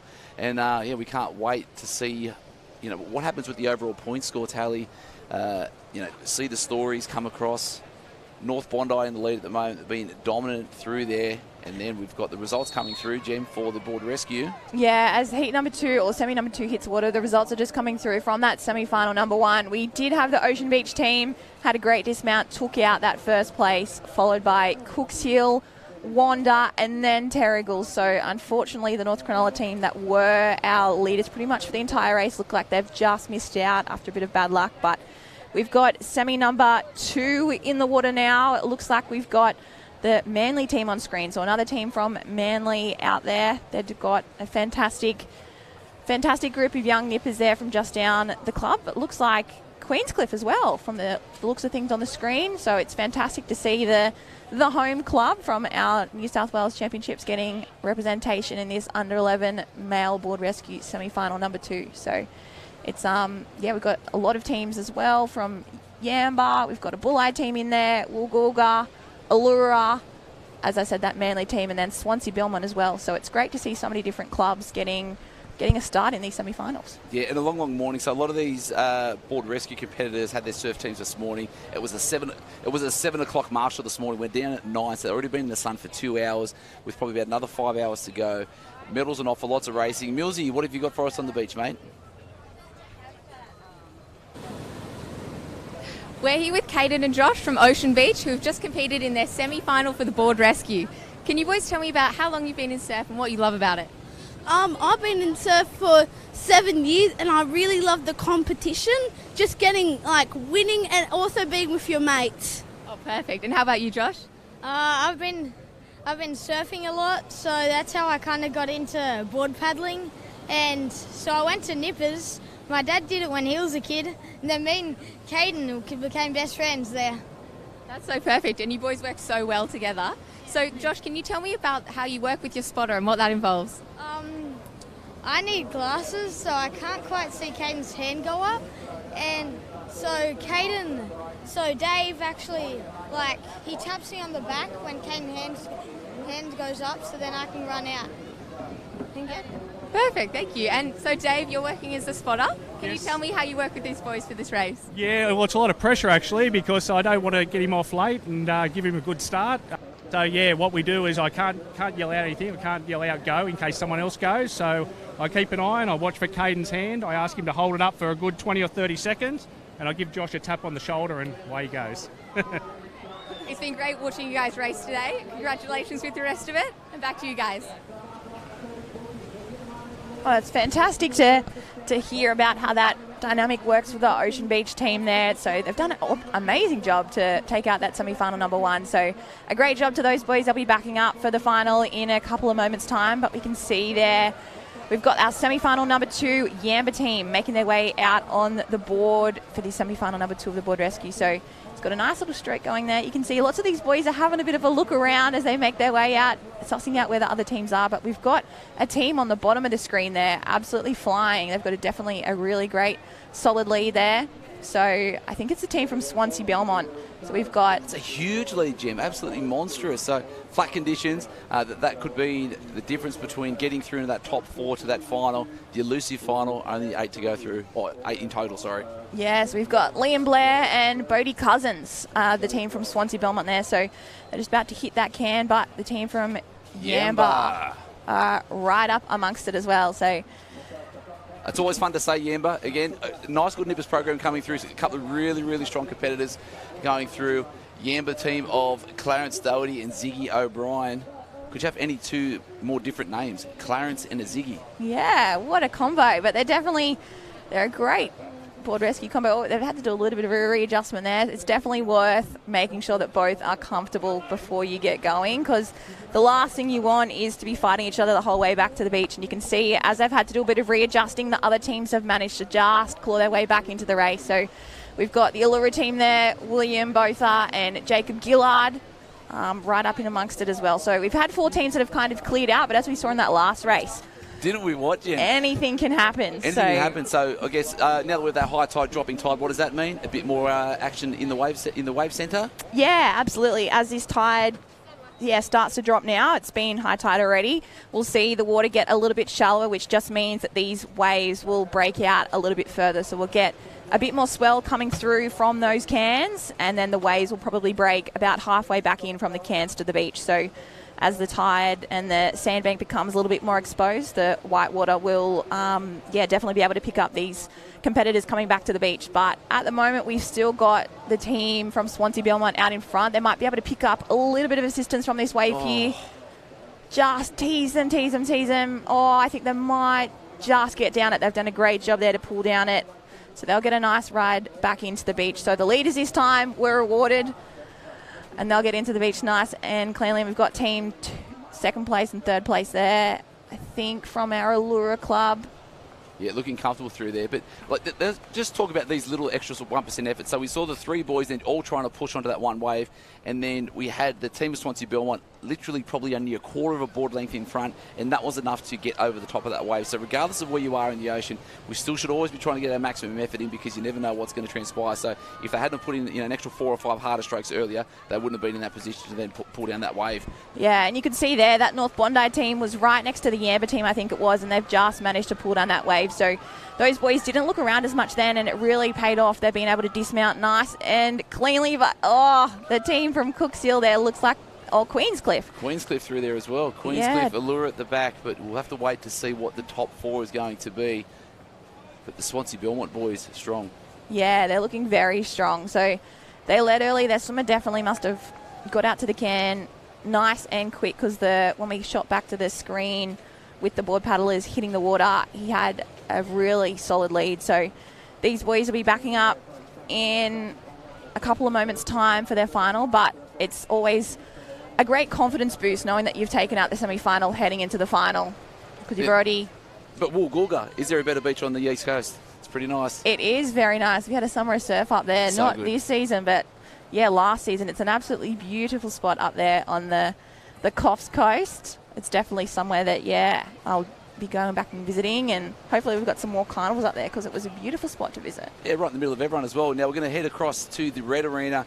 So a bit of surf race final. You just see this is looking like some fitter, bigger, stronger ladies, and I believe this is going to be the under-14s with Kalulu Leggett on screen there from your minor.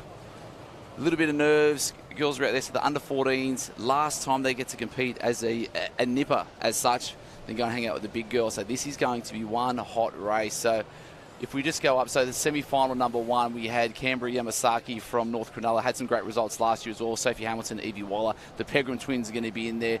Gabri Parmenter from Cooks Hill, Alana Dimmick. A lot of big names in there. Luca Burge, daughter of ex-president Graham Burge at Swansea Belmont, legend of the club.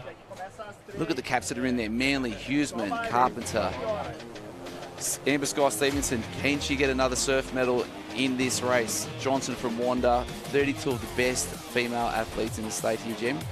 Yeah, we've got plenty of talent, up-and-coming talent in this surf team's surf race final. Matilda Young there from Newport. She's a fantastic swimmer coming through the ranks. It's great to see lots of different clubs getting a start as well. Coogin as well. Plenty of athletes from up there. But so, yeah, another name to come up, especially with your squad. Sophie Clue's going to be thereabouts as well. So, yeah, these girls are absolutely flying. I see them training all the time at Newport, and yeah, they're such a strong age group. These girls have been racing all summer in the summer surf up in the under-15s age group. So they've got plenty of experience racing against girls that are older than them. So to come back into your own age group with all that confidence that they would have gained from racing across the season, they'd be looking to put forward a good race leading into Aussies in a couple of weeks' time. But yeah, these girls are super fit and ready to go under the guidance of Sophie Clue's dad, Mark Clue's down there at Newport as well. So he does a fantastic job bringing these girls through the ranks. But you can see, yeah, they're all getting ready for a start. Yeah, big program. Now, talking about racing, how important is it to have more races than no races or less races? Because you always hear the parents, they're going, should I save my child and don't do team events? Should we, maybe I won't do the board, I'll just save myself for the iron of the board. What did you ever save yourself for? Oh, I was always the person who'd love to just get out there and race in as many races as I could, and I still do to this day. I think it's, you get out there and you just want to enjoy racing with your teammates as many times as you can around the Cairns on the weekend. So it's always a learning opportunity, right? Try and figure out where that threshold is. Yeah, absolutely. And I think when you're coming down here as well, it's not so much today when it's a bit flatter, but when there's surf on offer as well, the more times you get out there and used to the conditions and you know exactly what you've got to do to when you get to finals day. You've been around the Cairns, 15, 20 times already. You know what you've got to do, the feel of the water, how far the swim is, what you got to do to how comfortable, off your start you feel, where you're going to relax into your stroke a little bit, and then bringing it home.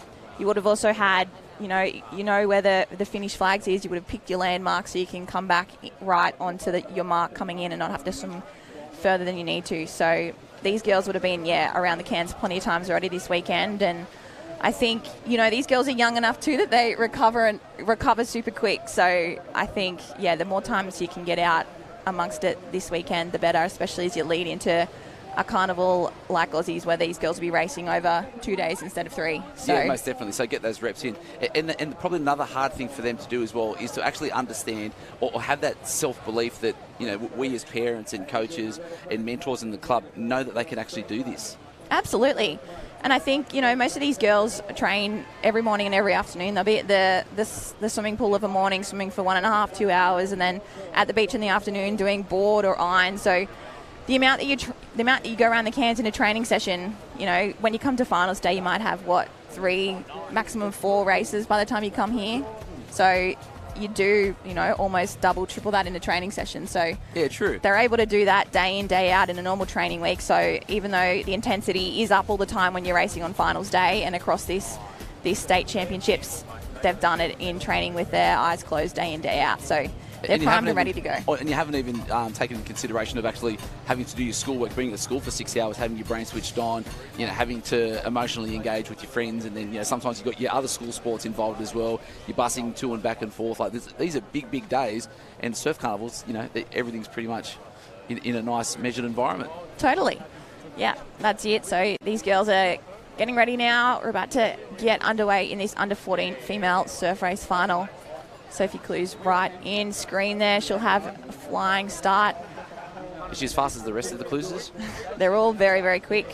So definitely some fast twitch survivors in those genes there, but absolutely flurry of arms and legs as these girls make their way out in this start. You can see we've got a swimmer in the middle of the screen that looks like they've taken an early lead there, but Sophie Clues on the bottom of the screen is out on her own, but it looks like the top end of the screen is where the pace is at early. But you can see we've still got a very, very tight bunch of the field here, as there hasn't been too much to break the field up yet. There's no real bank where they can run out. They've got to pretty much dive straight into swimming. So be making their way out to this first red and yellow can. But yeah, you can see they're forming into that kind of V shape off that lead swimmer. We can't quite pick up the cap at this stage, but you can see the rest of the field is kind of trying to just jump on her wash. So that is a heavy, long stroke. Though. Look how much power is getting generated through that, Jen.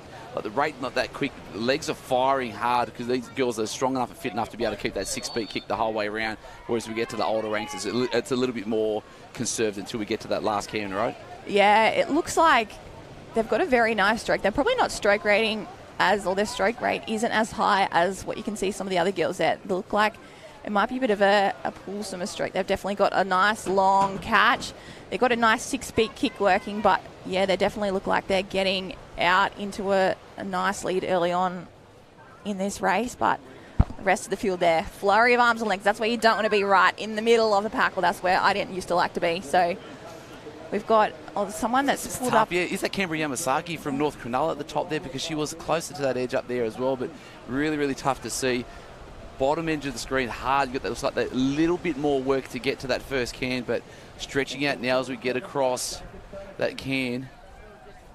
Yeah, they'll hit this red and yellow, and then they'll go straight along the back of that string. So these under 14 girls, as they move up into under 15s next year, they'll have to go around the black and whites as well, the string of 4 behind. But as they're still in nippers, they get the luxury of just going around the string of 9 for this last time in their nipper career, apart from Aussie. So that lead early on, though, I think they might have just been caught and overtaken there by, was it Cooks Hill? Maybe, I think, out in front at this stage. This is really tough stuff. I'm still waiting for Amber Stevenson to show her face because she's going to be thereabouts. Looks like we're 3 wide across the back there, but that means the pace isn't fast enough for the person trying to make the move on the outside right there. Newport tucked in second at the moment. First one turning for home. I think that actually might be Amber out in front. Amber Stevenson from Evoke. We're going to call that. I'm probably only calling that because there's no leg kick. She's not the leg kicker. So all through the arms, a tiny bit through the legs, taking the lead at the moment. Inside right, making their way through. Could be Lisa Durs there from Newport as well. Bulleye thereabouts into the wave zone. We are at the north end of the beach, so closest to the surf club, which is where we've seen the bigger waves all week. Yeah, so these girls, you can see they start to fan out a little bit as they come back to shore. When you hit the wave zone, you don't want to be swimming behind anyone in case a wave comes up because you'll hit straight into the back of them and you won't be able to pick up that wave. So you can see, I think it is Amber Sky Stevenson is our leader coming back to the shore, but we've got Newport there on the left. I'd say that would be Lisa Durs that's just holding on. And also another cat there we can't quite pick up. It's so hard with this sun early on in the morning. Oh, from behind you, a little bit of water coming through, but just doubled up with that one in front, so possibly not enough for anyone there. But just those little bumps to feel that body moving a little bit more forward is going to bring the confidence through. Can anyone pull down this? A little bit of leg drive. One behind's definitely going to pick one up. Talk us through it. Yeah, they might just, not quite. You can see where that jet ski is. It kind of just, the wave started to break a little bit, but they've probably got another 10 metres until they hit that zone where the waves are going to start to break. So you really want to try and lift your rating as you get towards that little bit of a sandbar as they hit back towards the beach. But yeah, you definitely don't want to be trying to look around too much because there's not much on offer, but anything that they can feel lift their feet up, they really want to try and kick and accelerate, pick up their stroke rate to try and get as much of a lift off it as possible. But looks like there's a little bit of a wave on offer out the back, but for these leaders they might have to do it the hard way all the way and swim right to shore. First one up and running is usually going to be the one that's going to win. Can Amber stay in front at the moment? Nyla Lynch there from Bulleye, but the first one up and out of the water. Amber Stevenson from Avoca taking home a gold medal in the under-14 surf race. What a swim. Yeah, fantastic swim there from Amber Stevenson, and then Newport 2 and 3. I think it might have been 4 as well. Yeah, so Those girls are absolutely flying, but Amber Stevenson did it the hard way. Had to swim all the way to shore. So, as we said, this high tide this morning, not much on offer. But for these back markers, a little bit of white water to help them with their run at the beach. But super close finishes, or a little bit of push and shove there as well. Yeah, only one of the Pegram twins. Sorry, Evie Waller from Redhead. You just got a little bit of a hip and shoulder there. But all's fair in surf race finals most of the time, Jim. Yeah, that's it. It's always an interesting race, the surf race. They've got, 40 of the best swimmers in your age group trying to get out and around the course, so there's going to be some congestion. There's going to be some arms and legs flying. Congestion, that's it. Is that the word we're using? Yeah, we'll go with that. It's it's always an interesting one. Surf race, surf teams. It is rough, it is tough, it is brutal, but again, it's not personal. No, that's it. That's it. They're all friends. Once they come back, they'll shake hands with each other. All's good and fair out racing. So we can see we've got the next race lining up there, but this race replay here. See Sophie Clues there looking a little bit nervous before the start. Yeah, it's still weird, isn't it? So how many, they would have done so many races, but the nerves means you care. Absolutely. And I think, the nerves mean you definitely care, but you also want to do your best for not only yourself, but for your coaches, your teammates, your parents who are driving you to swim training every morning and driving you to the beach to train in the afternoon. So you definitely want to put your best foot forward and do your best for everyone that's helped you along the way. But I think we've got the under-14 male surf race with their start there. So again, 32 of the best. So this was a straight semi-final. So in first position in the semi-final number one, we had Sol Easman from Sawtell. Had a really good state championships again last year. Really ranked points. James Down, Nate Robertson, Mitch Chalmers. That was your top four in semi-final number one. Semi-final two, we saw Jacob Chalmers, not related to the other Chalmers. There's a million Chalmers, some from Swansea Belmont and some from Manly, but Jacob Chalmers from Manly taking out the semi-final number two. Cody Burrows from North Dane. Reef Lewis from Wanda and Henry Whitehead from Manly. But Reef Lewis from Wanda is going to be one to watch. Chatting with Ben Sutton yesterday afternoon, the champion, lifesaver champion, board legend, all-round nice guy, said he was going to be the one to watch. So we'll be looking out for that Reef from Wanda. Nice, but we've just had the results pop up from our under-14 female surf race. So we knew Amber Sky Stevenson's took out first place there, but as we said, Lisa Durs was definitely going to be up and amongst it, and she managed to get across for the silver medal, followed by Sophie Clues there from Newport in third and Matilda Young in fourth, also from Newport. So a Newport 2-3-4, but they couldn't take it away from the Avocan competitor, Amber Sky Stevenson. We had Hannah Huseman from Manly in five, and then Wollongong City's Michaela Want taking out the sixth spot, which means a point for the club in the overall point score. Absolutely. It's great to see Wollongong City getting a point there. So top six, you get club points, so it's fantastic to see some other clubs as well from down there in Wollongong getting some points for their club. So fantastic to see. All right, so the boys are now making their way around this string of 9 cans. We think the ladies is brutal. This gets to that next level there as well, but with less nails. But the boys are out there working around. So past the middle section of the cans there, looks like we've got Manly tucked in nice and tight through there. So Jacob Chalmers, Henry Whitehead had a really, really strong season across the many carnivals that we have. Also done some work through competing up as 15s in the Summer Surf Series. So again, more racing is always going to be better off for you, right? Yeah, absolutely. These two Manly boys, they were looking right at each other as they went across the back of their can. So as they would have seen, it was their club mate. They'll give each other a little bit of room. You definitely don't want to be slowing each other down. So you can see they've hit the lead, working their way back to the beach. But these boys would have been going around the cans with each other day in, day out for all of this season, and I'm sure across all their nipper career. So they're definitely having a great swim here. Cooks Hill thereabouts as well, Jem, putting their name to the fro. So Will Munro from Cooks Hill is going to be thereabouts. And just tucked in on the inside, we've got, does that look, is it a Newport cap in there? Can't be. But the two Manly caps at the front, leading out. So Jacob Chalmers and Henry Whitehead. Had a chat to them early in the season about having Scott Thompson in there as a new head coach and whether or not that was actually able to, filter down to the nippers. And they're like, no, we're training with them. We're getting into it. And I was like, wow. So, if you're training with the likes of, Kendrick Louis and then, day in, day out, and that's what you're chasing, it's only going to make you better, right? Absolutely. You've got, the likes of Kendrick Lou, but also Hayden Cotter, who's one of the best surf swimmers in Australia in the open ranks at the moment. So due for a gold. Yeah, he's had some great surf races across his career, but if these boys are chasing him day in, day out, there's absolutely no reason why they're going to be out the front of this under 14 male surf race here. But looks like there might be a little bit of a wave that they might be able to pick up just probably 5 metres behind them. So hopefully it's enough for those two. They're really going to have to lift now if they want to get any assistance off it. It's just going to fatten up right at the wrong spot for those boys. But they'll be able to feel it. They know they're getting close now. You can see the stroke rate in intense picked up. And, yep, they're up and away. They're both going to be down this wave, so it's going to be a run at the beach between these two for the gold medal. One trying to keep their feet up and about. Same jammers, same cap, same everything across the line. 1 and 2, Manly.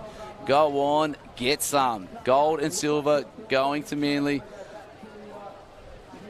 High fives there. And then, Cooks Hill. Sid Burns there from Cooks Hill. Look, possibly that might be the bronze medal there. Jack Woodrow from Newport. It was Woodport. Yeah, the fantastic swim there.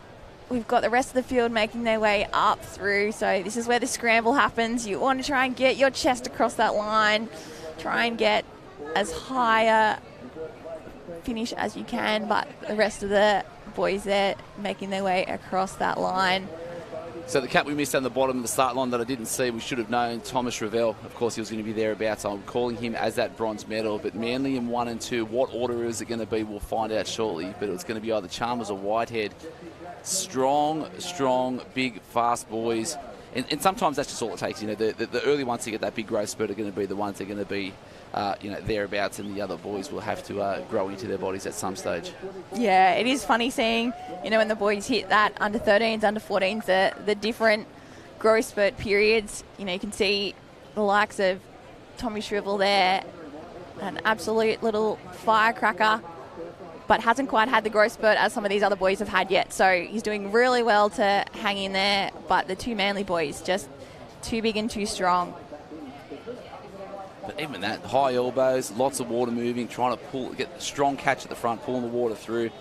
Tiny bit of a kick, and there would have been some gamesmanship in there, noting they've still got a few more races to go. If we're just in that first place, we could probably just temper our speed at the moment to try and keep a little bit in the tank, knowing that, I guess, the risk of them having to blow out the rest of the guys that seemed the waves there earlier, the risk was probably that little bit too high, but that was enough for them. So Henry Whitehead from Manly in 1, Jacob Chalmers from Manly with a silver medal, Will Munro from Cooks Hill taking another surf race medal back to the club in the Hunter region, Thomas Ravel from Newport in 4, Sol Eastman from Sawtell taking some points back to the club, and Tommy McMurdy from Manly, so giving them 3 of the top 6 spots.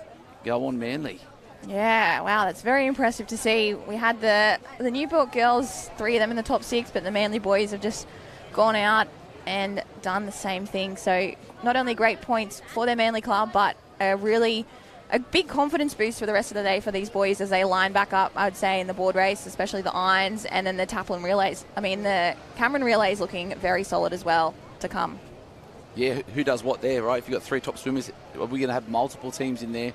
So next race, it looks like we're getting back to these smaller ladies, and it's going to be the under 11s, I'm calling it, surf race final. Allura, Cronulla, Coogee, all the ladies on the line. So they've had some board rescues this morning. They even had some surf teams, so lots of swimming here from the under 11 ladies. Back to the green and gold arena there, Jem. And, yep, this is the under 11. So the semi-finals, the girls have had a few rounds coming through. So semi-finals, we saw Billy Kasperowitz taking out that one quite comfortably. Scarlett Myson from Coogee Headland, Stella Webster from Avoca. So they're going to be thereabouts. But what I'm going to do, Jem, I'm going to jump out because I know a man that knows a few of these athletes pretty well is going to want to help out in this one. So I'm going to hand it over to you and Adam Mills to take us through this race. Yeah, thanks, Harold, for being on this morning. I will welcome you back in a little bit. But these under 11 girls are off and away for their female surf race final there. So we've got North Curl Cap. Looks like they're leading out on the screen there. So I'd say that would be Billy Kasperowitz out in front. I think Scarlett Myson was the winner of this age group last year. Gemma, so she should be in the mix and should be up there with the front pack. I think she won her semi yesterday as well. So. Yep, she got second just behind Billy in her semi, but yeah. So we're liking about Billy and Stella Webster. We're probably going to look at her coming through as well. And our second semi yesterday was Sophie Rowles. We'll be looking for Millie Gaudry from Yamba. Charlotte Brown was third in the semi yesterday. So we're looking for those caps up in the front pack. So who we got out the front there now? I think we've still got our North Curly Cap out in front. It looks like Wanda maybe on the top of the screen there as well, in and amongst it. But you can see we've had two girls break out Potentially in that front. could be Charlotte Brown from Wanda in the mix. Yeah, looks like she might be our early leader early on in this race, but the rest of the girls are kind of fanning out and away. We've got someone who just doesn't look like they're trying to pick up that can swimming out on their road at the moment, but how hard is it to be able to pick up where this first can is for these girls with this glare this morning? Oh, this glare this morning is terrible, isn't it? Even from the beach looking out, just trying to pick up that can. I don't even know how the girls can see it. At their level, they're only just head above the water. So the waves aren't having much of impact this morning yet, Gemma, because it's still pretty full out there. So they're getting a fairly good clean run through the surf. So I guess later on in the day, we'll see some of those waves come into play. Yeah, absolutely. As the tide starts to drop, that sandbank will get more exposed, and we'll definitely have a lot more whitewater action come into play, not only for them to negotiate on their way out, but also coming back in. They'll be able to pick up and body surf all the way back to the beach. But so potentially it looks like Scarlett Myson may be coming up into the fore there from Coogin, hitting the lead, and she was the winner from last year in this age group, and she's just challenging, would it be Charlotte Brown from Wanda? Is that the two caps we're picking up?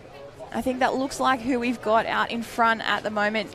So these girls are doing a great job there to turn that red and yellow, make their way along the back of that string. They've probably got a 1 to 2 body length lead, those two girls out in front over the chasers there. So it's always good when you get to that first red and yellow. You can have a sneaky little look under your arm to have a look where the rest of the girls are, and they would have seen they've got a bit of a lead, but they definitely won't be taking their foot off the pedal. So Scarlett's got the inside running on the cans there, so she's going to try and hit that turning can first, and then get the first chop at any little swell on any runner. So what are they looking for on the way in, Gemma? Yeah, on the way in, they'll be having a look under their arm every now and then when they get back a bit closer to shore to see if there's any waves coming through. But as we said, this high tide that's just come at 9 o'clock this morning means there isn't too much wave action on offer for these girls, but they'll be looking for their landmarks. So in their races over the past couple of days and then the warm-up this morning, they would have been talking with their coaches, knowing where they've got to come back to. So there is so many different tents, and it's hard to often pick up where the finish flags are, because at eye level, when you're coming back in and trying to look from when you're swimming, it's hard to pick up. So you'll often pick up like a tree or a building to come back to that they'll be able to see. But we've got Lizzie Wellborn down on the beach who we're going to have a quick chat to as these girls finish. We're down here with Lizzie, Ironwoman and Aussie champion. Can you please tell us a little bit about what everyone should be looking out for in the surf today? So we're really lucky today. The conditions are so awesome for Nippers State racing here today. It's pretty calm, not a lot of wind, but there is a tricky little shorey here, and I know that's definitely going to play a bit of havoc. It already has in the swims, but maybe in the boards as well, because I think getting off this shorey and picking up your board is going to be a little bit tricky, and it'll come down to who can do that the fastest. But all in all, it's pretty good and fair out there today, so it's great conditions for racing. Yeah, perfect. Thank you so much. And now back to the races. Yeah, looks like we've got these girls just about to hit the beach, coming back to shore. I think we've got a Coogee cap that's just hit the lead as well as maybe our Coogin cap. So Millie Gaudry there. From Manly, is it? Or is it Coogee cap, you think? I think we've got Coogee out in front as well as a Manly cap. It is so hard to pick up. There's Coogin in there, so Scarlett Meister in the mix. So these first four girls are really taking it. So I think the medals have got to come out of this bunch of four here, Gemma. So it depends who can hit the beach first and get a little runner in that wave.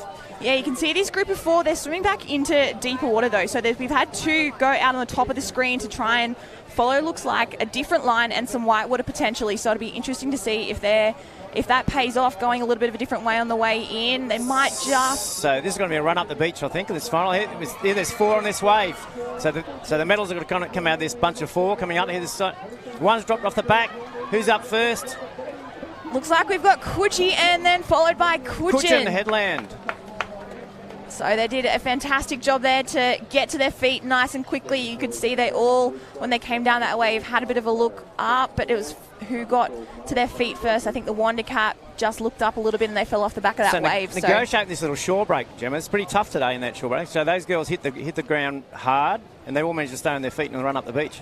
Yeah, they did very, very well to be able to scramble to their feet nice and quick and get up the beach as quick as they could. We can see the rest of the girls there doing the same. They're kind of getting thrown onto the sand with this little shore break here at Queenscliff. So it is very, very tricky for these girls to negotiate, but they're doing a fantastic job. The skills of these under 11 girls is just absolutely phenomenal. It's out of this world, isn't it? It's unbelievable, the skill sets for these girls. I mean, if I wanted to get rescued, I'd be sending one of these girls out to pick you up, definitely. Absolutely, it's fantastic to see the skills of these girls. Here's some of the back markers coming over now. They're still pushing for positions. They want to try and better themselves, get a better position at the state championships, go home to their club and say, look, I got 20th, I got 21st in the final. A big achievement just to make a final on the finals package day. Absolutely, to make a final is a huge achievement for these girls, and yeah, as you said, they're tussling for positions right down to our number 32, so it's fantastic to see. And a lot of these girls too, you'll come back to state next year and you're just trying to do a little bit better than what you did the year before. That's it. I'll try and do that one place better. So I got 20th last year. I'm going to get and try and aim for the top 10 next year. Try and work themselves up. Absolutely. So it's fantastic. So we're just trying to see who the final top 3 positions were there. Just trying to pick them up. Hopefully we'll get those results come up shortly. Yeah, we can see a race replay here. They had a flying start down into the water. They pretty much just have to do one little dolphin dive under the shore break and then they're straight into their swim stroke. So high tide's turn now, Gemma, so that tide will start running out. So as the day progresses, we'll get a sandbank will start appearing. And it'll start coming into play with some of the later races as we get to the irons and those Camerons in particular. So we'll see how the rip changes, if there's run-outs, and coaches will be watching for that. Yeah, and that's where tactics, as you said, definitely come into play there. The coaches will be having a look, and they've been in these areas over the past couple of days as well for their heats and their team races yesterday, so they'll know what happens when the conditions change as the tide drops, where they want their competitors going out, and it's all about trying to get out there as fast as you can. But we've got the start of the under 11 male surf race now. Yep, they're in the water. Now these guys, there's a couple out the front, they've got a really good start, and they've starting to narrow the field. They're all starting to get that arrow formation now, heading towards the first can. How important is it to get the first can, Gemma? Yeah, especially in a surf race, you want to get out in front, get out of the pack, because that's where you're all swimming right on top of each other. There's arms and legs flying everywhere, and as you're trying to just get your own water, a lot of the time, you're slowing each other down because you're getting in each other's way. So we've had someone that's absolutely flying out in front. They've got a body length clear of the rest of this field at this early stage of this race. So all right, so final of the under 11 female surf race there. We've got the top 6 finalists there. Sophie Rowles took out the gold medal from Coogee. Scarlett Myson came in second place from Coogee Headland. Millie Gaudry from Manly. Charlotte Brown in 4th place from Wanda. Billy Kasparich from North Curl. Very, a lot of depth in the Kasparich family. Got plenty of swimmers in that group. And Layla Tolar from Cooks Hill. So Cooks Hill again up in the top 6. Lots of points for the club. Very strong in the water and all the team events as well. Yeah, they've done a great job over the past couple of days. Lots of Cooks Hill club getting in the mix in results. So the male surf race continue on, and this lead swimmer out the front has really taken it to the rest of the field. Liam Blair potentially. So in the semi-final we saw Liam Blair take it out. So we were looking for Liam Blair potentially from Swansea, and Ryder Pittams from North Cronulla, Jessie Jackson from Manly potentially. So is that in the front there? That looks like it's Liam Blair who's taken it out, I think, from Swansea Belmont. Yeah, we can see the Swansea cap there on screen. He's had an absolute flyer of a start. He looks super comfortable too. You can see he's got like a 1.5, it's going to be almost a 2 can lead in this early stage of the surf race, 1.5 can. So he's absolutely had a cracker of a start. That is the way you want to start your surf race. So he's got out there in his own water. He can do his own thing now. The rest of these boys are just got to try and hold on, and they look like they're going to be fighting for 2nd and 3rd place. He looks like he's super comfortable out in front at the moment. His stroke out the front, Jimmy, he's got that big high arm stroke, and you see he's got his head out of the water, so it's a little bit different to pool swimming, isn't it? When it's got your head down, watching the line. He's got his head out, checking where he is, watching his scope, checking the can. He's really taking it on now. He's turning that can, and he's got a good can and a half lead, I suppose. Yeah, it looks like he probably extended it out a little bit as he went around that string of 9. So he's still pulling away from the rest of this field, but he just looks super comfortable out in front. He's still got his big 6-beat kick going, but the boys behind are still in chase. Looks like 2nd and 3rd place there. Might be North Curl cap and potentially a North Bondi cap there. It's hard to pick him up, isn't it? It is hard to pick him up, but you can see. So North Cronulla potentially could be Ryder Pittams, who came in 2nd in the semi today. Could be Ryder from North Cronulla if we can pick him up as well.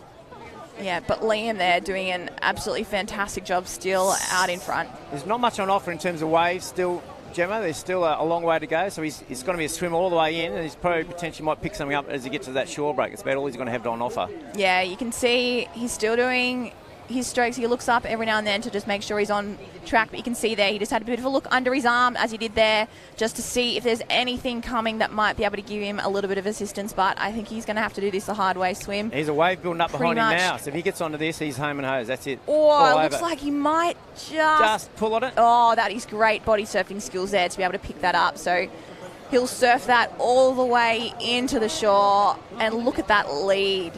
Just extend. That is a nice wave. There's been not much on offer in most of the events this morning so far, and he's picked up a great wave there all the way to the bank. That's perfect surf racing there. It's textbook. Yeah, he has a little bit of a fist bump. He's pumped. He's happy. This is mine. Oh, how good. He is stoked with that performance, and as he should be. He led early, extended his lead out, and then picked up that great little wave all the way into shore. So one of the most dominant races we've seen here this morning from our under-11 male surf race. He's taken it out from start to finish, and he just headed off. And you said, you catch me. Absolutely. He's taken it out there for the rest of the field to try and catch him, but he was too fast, too strong. All right, the crew up at Swansea will be cheering on the beach. So they're a big club team up there. They're big about their team events up there, and they've got some really good competitors coming out of Swansea Belmont still. The coaching staff up there do a really good job of prepping their competitors for this state championships, and they'll be in the mix all day. Yeah, it looks like we've got a Yamba cap there as well. That could be Felix. He's up and amongst it. It looks like we're going to have Ziggy O'Brien, is it? A lure across there, followed by a North Cronulla cap and a Manly cap. So Ryder Pittmans from North Cronulla could have got the silver medal there. Jesse Jackson potentially in 3rd. And Jesse Jackson. So well done to those boys. And we might have been Ziggy O'Brien, who was 2nd in the semi-finals, just coming across the line there now. And we're another little Wanda competitor, which could be Jake Baumer. Potentially there. So right, all the boys coming in now, trying to get the best position they can to help their club and get their further up the rankings in the finals.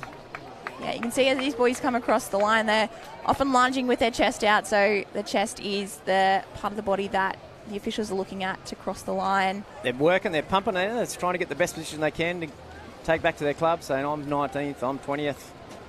Yeah, absolutely. They've done a fantastic job. Just to make a state final is a huge achievement. So well done to these boys for leaving it all out there in their surf race today and representing their clubs with pride. So look at the background there, Gemma. Some of these waves are starting to jack up a little bit now.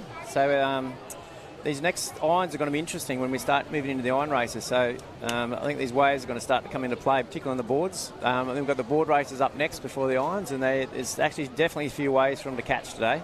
Yeah, and the boards, because they're moving so much faster than what you are swimming through the water, they'll be able to pick up any little lift or swell that comes through. So we'll definitely see these waves come into play and be able to affect the racing. So it'll be fantastic to see a bit of action later on. But there's a replay of that race there, and there's perfect textbook body surfing there, and he's cheering. He's got the fist pump up. He's holding up the number 3 there. I reckon he might have been a past winner. Past winner, I think. I'm saying he's claiming it. Looked like he was holding the 3 fingers up, didn't he? It was his 3rd race. So, yeah. So here's our finish. We've got Liam Blair from Swansea who's taken that out, and he's very happy about it. Pump fist over the line. Got Reed. Just waiting for the final results to come. So definite winner, Liam Blair. Just waiting for the 2nd, 3rd place to be posted. So next race up is the under 12 girls surf race. Yeah, we've got our under 12 girls lining up ready to go for their swim. Got Cooks Hill, South Moober on screen. Another Swansea cap. So in there. They'd be pumped up after seeing Liam have a great performance in the race before. Bulli in there.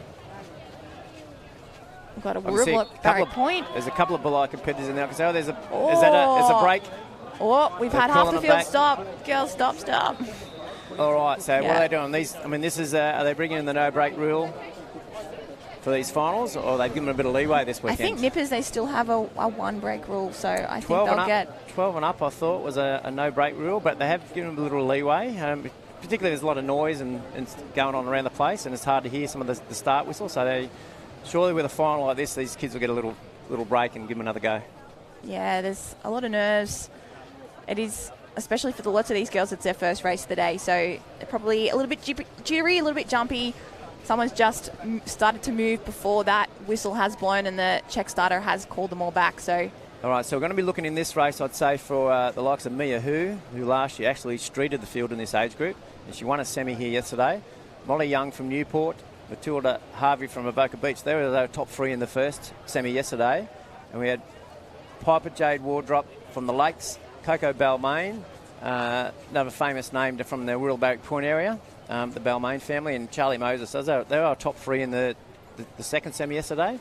I think you'll find that Mia Who's going to take this very hard, take it out first of the can. They like leading from the front, and she'll be saying, "Come and catch me." Yeah, we saw the last race. That definitely not much on offer at the moment. Looking out in the water, there's they've turned the can literally and headed north, all these paddlers. So the coaches have seen something with the swell on the north end of the bank. So they've all literally turned and headed north, and they're now trying to reach for a couple of the waves. They're coming in the wave. There's not much on offer at the moment with our front pack. There's a wave building up out the back, so we might see some of the back markers coming through here. Yeah, there's not much on offer for these leaders at this stage. The ocean has gone flat, so they're going to have to keep doing it the hard way. You don't want to be looking around too much. There's a big wave out the back here. There's a competitor who's probably sitting in about 15th spot is on a wave, and whether that's going to bring them right through the rest of the field or not. Oh, it'll be interesting. I think we're going to have a lot. Oh, look at this. Oh, 1, look 2, at how 3, many 4, we're going to 5, 6, have. 7, 8, 9, 10. There's 12 of them this way. You're going to particularly have the whole field. This is going to be a run up the beach. Just about you got the whole field bar one. Oh, who's got the best finish? Who can get up and get across that line? Run. Oh, it's going to be tight. I'd hate to be a finish judge for that finish. How do you pick that? I think it might be, is that an Avoca cap that might have got up there in first place? There's a Newport there. Yeah, I think Avoca. Lila Wessels has been left in no man's land, so she's still coming through, but that's just pretty much the whole field apart from Lyle on that one wave and the run up the beach. Again, how important is that finish? Oh, how important is practicing your starts and finishes when it comes down to a finish like that at the state titles, state championship on the line, medals for the second, third place. Chance of that could be Liv Manser, who's come through from Avoca to win that. Potentially, or Alexandra Hall. I think those two were definitely... So wait for the results. So it could be a win for Avoca in this race. And look at this. Here's this finish again, Gemma. Look, all on the one wave. You wouldn't read about this, would you? Having just about the whole field on one wave. No, you wouldn't pick that this morning with the amount of swell we have on offer. But yeah, the waves are definitely coming more and more into play in these races as we're going across finals day now. But the poor Grace Van Eswold from Cookshill, who was our early leader, swamped right at the finish line. So we've seen in the past couple of races, sometimes being out in the lead pays off. You get your own wave, but sometimes like that, the party wave comes into play, and that's where you've got to be able to back yourself and know that you've done all the starts and finishes at training to be able to nail them in a situation like that. And that's what we love about surf, though, as well, the unpredictability of the waves that comes into it. So, you might get the best paddler out in front, gets a really good lead, and the others might come through and change up. Someone might get hit on the way out and catch up on a wave on the way back in. Absolutely. It all evens out across the day. Waiting for our finals to come up here. We've got the 13 male board race coming up. So Felix Forbes from Yamba, I think, medalled last year, so he's another good contender. Callum Adita from North Wollongong. Marvin Condrick from Redhead. Bradley Nitz from Freshwater. Felix Stevens from North Stain. So that's another name that's been synonymous in the last few years with medalists. So Felix has won this race before in this age group. I think he's been a medalist the last couple of years, young Felix. So he'll be back up in it. Max Bomer, who we just saw, I think, medalled in the swim just before. Ruben Tiapana. So is that we've got a bit of a pedigree there with... with Pippi's older sister. Pippi's phenomenal sister. competitor. Yeah.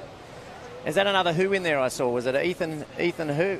And we've also got Tommy Truitt, Darcy Stepanovsky, Harvey Collins, Jack Mulholm, and look out for Zach Mitchell there from the Lakes as well. Former winner Zach Mitchell. I remember him. I think he might have won the 10 years. He's won it in a couple of years. This young Zach from Lake, and he's got the ability to get up in, get those waves. He's really good on the surf and the wave skills. And he's just one of those little fight. And there he is in the picture there now from Lakes. He's just loves it. He's a fighter. He gets very excited about it. Yeah, he looks like he's pumped up, ready to go. A couple of hand claps, getting ready to go. We've got Wollongong City there as well, throwing the arms, doing a couple of arm swings to Walmart, ready to go. There's our competitor from North Stain, Felix, and he'll be up there in the medals, I'm sure. You can see a bit of a different approach there from a couple of the boys. Some of them are nice and relaxed, sitting on their boards, just taking it all in. Others are a bit more jittery, a bit more movement happening. Might have some first-time finalists here, a bit nervous. And the boys that have done it before, they've just going through their paces, going through the motions, all ready to G themselves up.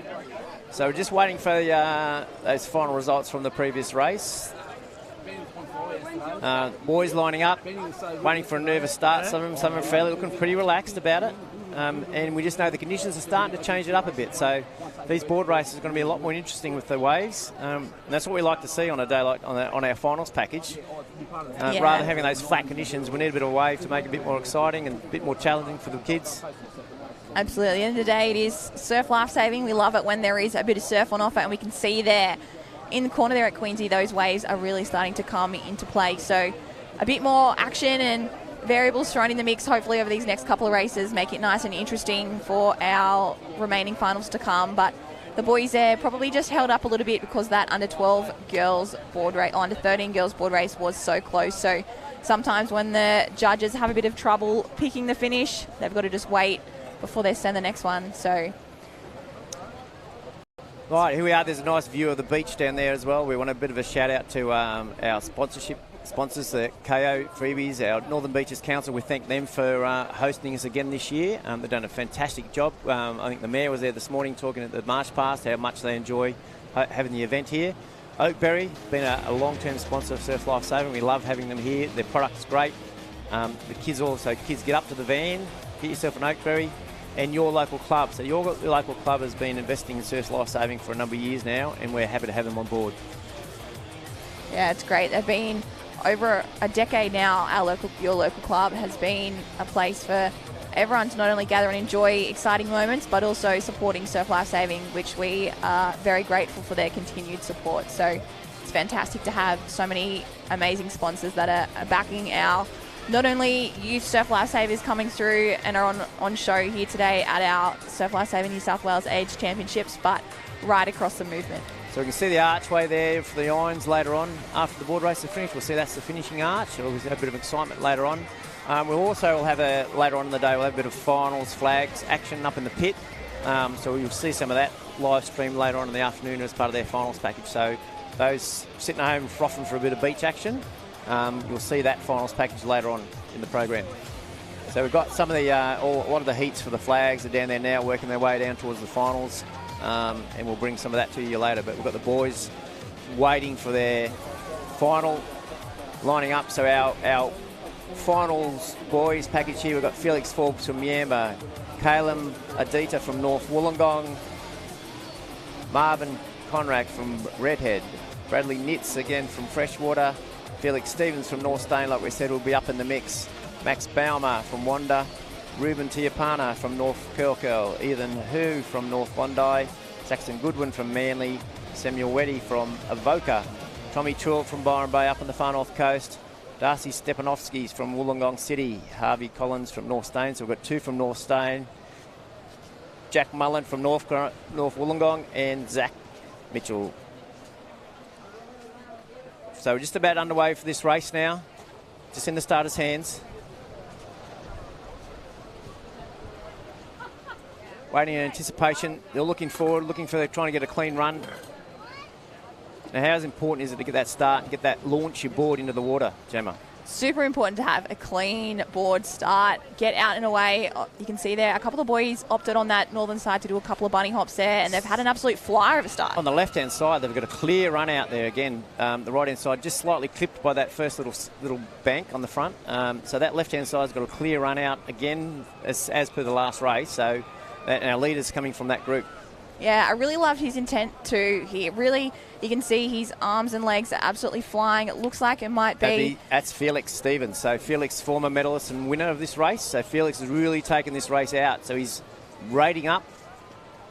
Yeah, he's having a great start, Felix. He's absolutely flown out to an early lead. No one's on his side wash, so they're trying to hang on to his back wash there. And you can see we've got the following 4 competitors there trying to keep a hold of him, but he's doing a phenomenal job there out in front. And you'd have to say Felix has got a bit of home ground advantage here. It's been his home beach. He'd be in this water every day. So absolutely. He'd be down here pretty much every afternoon. So he definitely knows these waters very, very well. He's probably practiced the start in these conditions plenty of times, so knew exactly what to do over that little shorey that we've seen a couple of the competitors come a little bit unstuck with in their starts and finishes. So Felix is taken out, but it's a pretty tight pack in behind, so they're all bunched up. So it's going to be a bit of a tussle around this can. So whoever can get a bit of clean water is going to try and keep up with Felix and just try and draft him on the back, try and go with him. And now they've started to pull him back in a little bit. If they can just tuck him behind him and drag with him, and then when they turn that last can, try and get some advantage. But Felix, at the moment, is really taken off.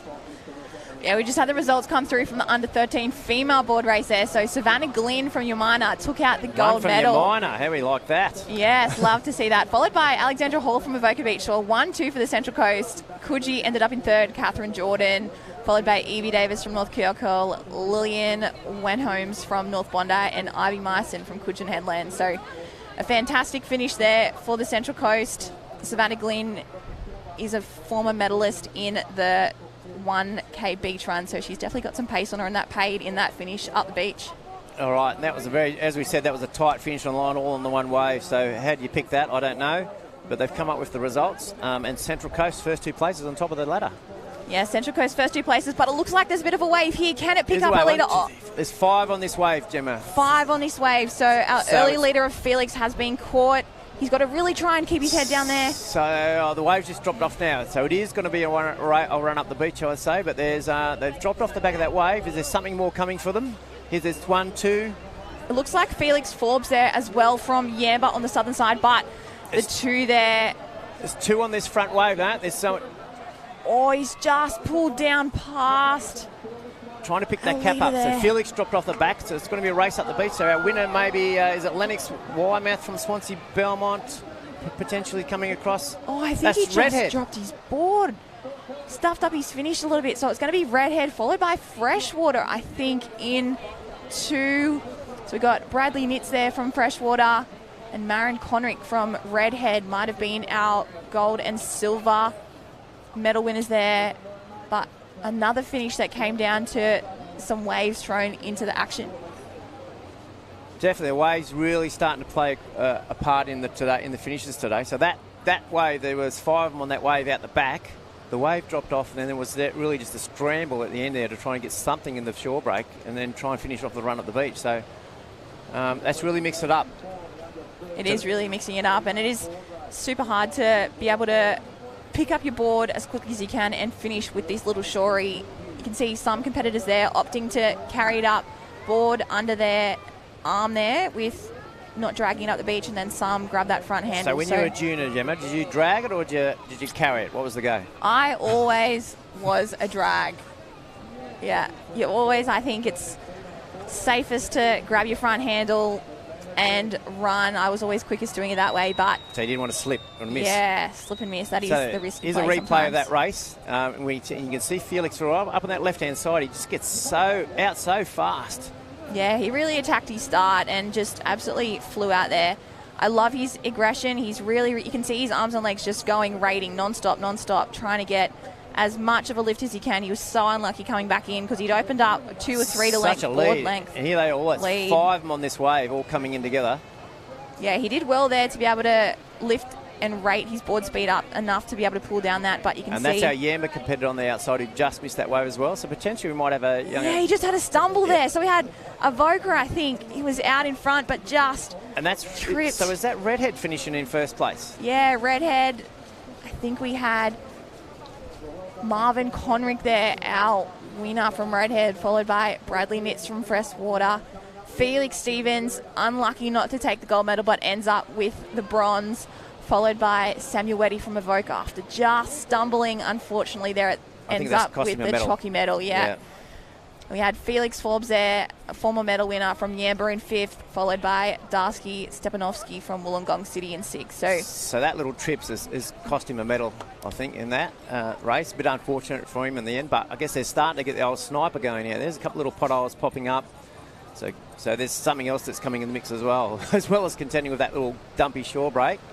Potholes, tripping, just that finish, grabbing your board, that final run. And it might have paid off just to grab the front handle and run rather than trying to pick your board up. But yeah, it's unfortunate he had a little bit of a slip up there. He looked like he couldn't quite believe it. It took him a second to kind of pick his feet back up again. So we've got the 14s female board race. So this is the first year for these girls on the longboards.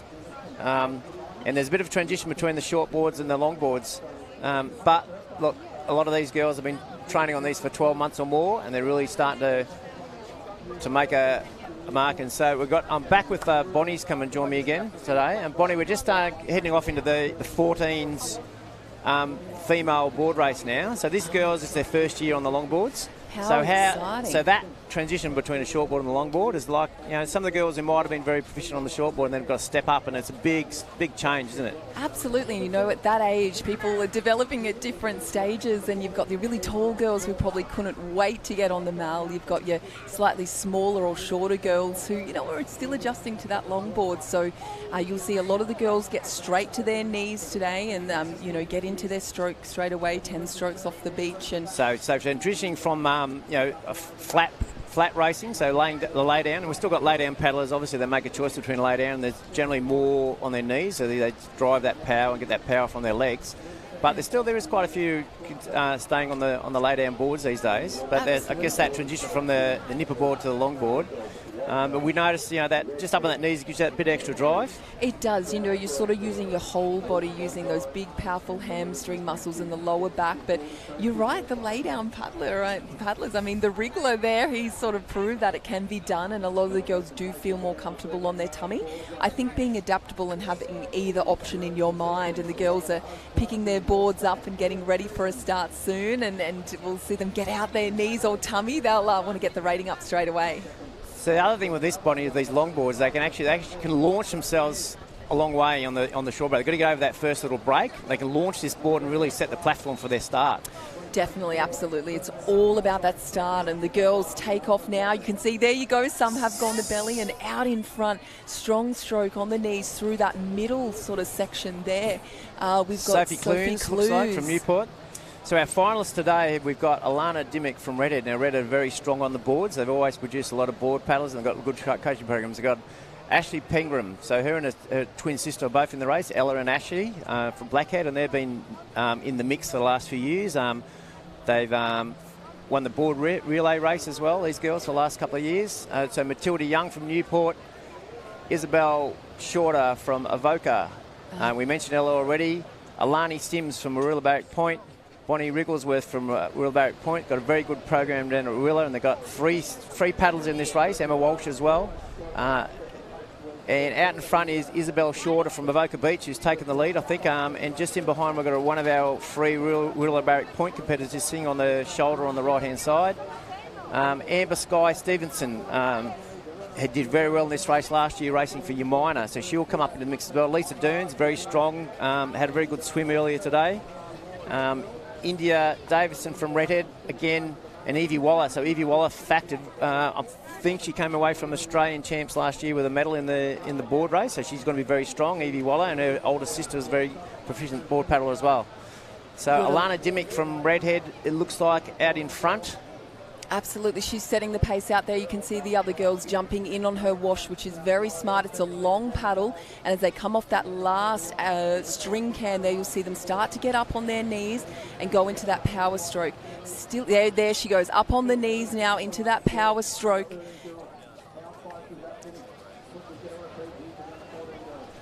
Okay, we're going to go down to the beach to under 13 board race winner. Savannah Glynn. We're here with Savannah from Ocean Beach, who has just won the gold medal at state champs for under 13s board. So can you tell me how that race felt? Yeah, really good. It was really close because we all got the same wave and all coming together, so it was really nerve-wracking. And yeah. And first gold medal ever. How was that feeling? Really good and exciting. And I've heard you've had a few other medals at this stake. Can you tell me a bit about that? Yeah, we got third in the board rescue and with the same person in the 1K beach relay. And we also got third in the swim team. Amazing. And thank you so much and congratulations and good luck for the rest of the day. Back to you. All right, awesome finish by Savannah, and then that all on the one wave together, and great to get that gold medal. So we've got a redhead competitor at the front. We're not sure whether that's Alana Dimmick, whether it's India Davidson or Eva Waller coming first. Good, clean, get up, grab at the front handle, dragging the board up to be state champion. And she's got the big smile on her face. Fantastic, and there's a race for second and third up the beach now. There we go. Ruleback Point and maybe Newport for third. Newport for third. Awesome effort there. Wow, she absolutely dominated that race from Redhead there. Set the pace early on, back to self coming in, clean, get up. That's what you want, state champion. And again, that's probably one of our closest races we've had for the day. And the leader definitely clear out in front, but a big bunch and a pack behind. So first year on the boards for these 14-year girls. Amazing result. Here's a replay of the race. Really good start by our leader at the front, straight on their knees to hit the front of the pack, and has headed the race. And so you can see Alana from Redhead has taken the lead straight away, and she's just gone all the way for this race and taken it right from the front to the finish. That's it. Getting to that first can first is so important, getting that clean water out in front and getting into that nice technique. And you can see her there. Up she gets, strong finish through to the line. She'll be absolutely thrilled with that performance, and good on her. She backed herself from the start. So waiting for the final results to come for that race, just to see, just make sure we've got the right redhead competitor. There's 3 competitors in the race, which is, I mean, it just shows the depth of redhead having 3 in the final, right? Yeah, that's amazing. Their board stocks there, they are absolutely flying. So their board relay team must be fast. Oh yeah, that's one to absolutely look out for. And yeah, you know, these girls, as we said, it's their first year on the Mals, and you wouldn't guess it, right? They're showing a lot of confidence there.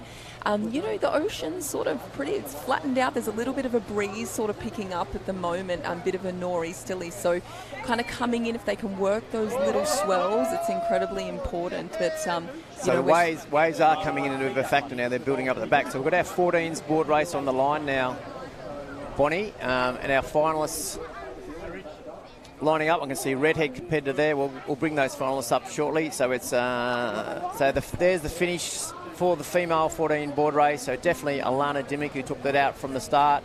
Our winner, Imogen Walsh from Ruleback Point in second. Matilda Young from Newport, again another medal for Newport.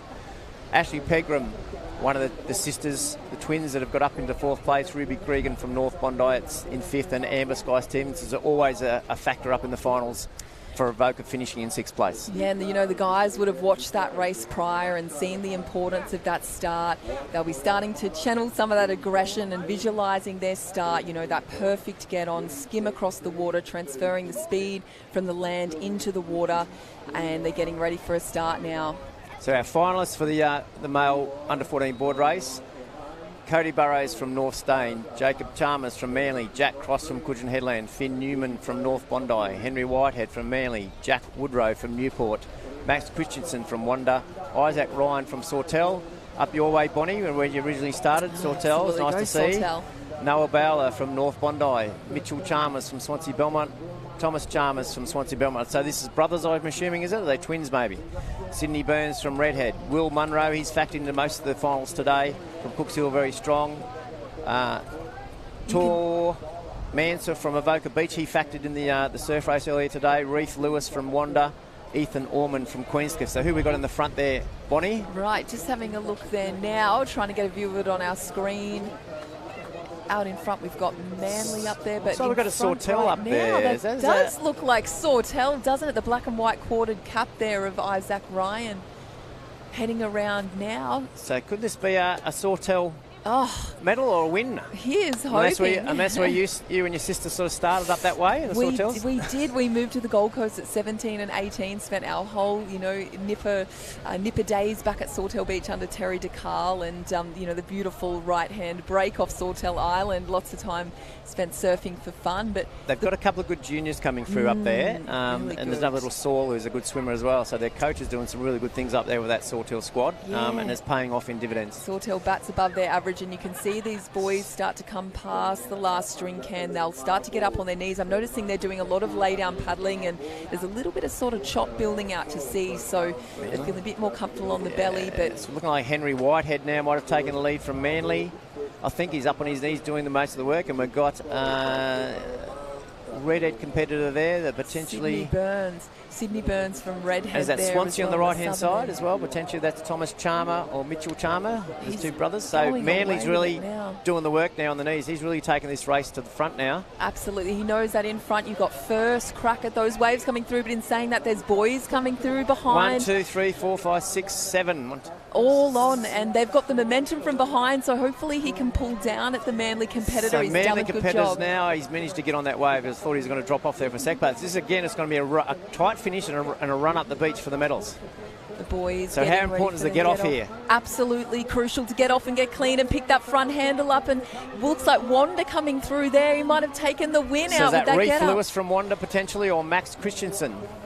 That was fantastic. He got up and was clean and away. Some of the other boys stumbled and had the boards caught up in the shorey, which we're seeing today. Textbook finish, I think, from that. Absolutely, that is. Can show that to the nippers back home. And we're just talking a bit earlier about whether you grab the handle or you grab the board, Bonnie, what the preference is. And I think in these conditions with that shore break, I think grabbing the handle at the front is probably the easiest way to go, the safest today. Absolutely safest, especially as it's sucking up a little bit on that shore. Yeah, there. we have seen some of the boards, the back of their boards got hit by a wave as they're trying to pick them up. So I think grabbing the handle is the best way to go and run up the beach, because you have got a little steep incline at the finish as well, so you want to really motor up there. So that's we've just got to wait to see if that's Max Christensen or Reece Lewis who's taken out the gold from Wanda.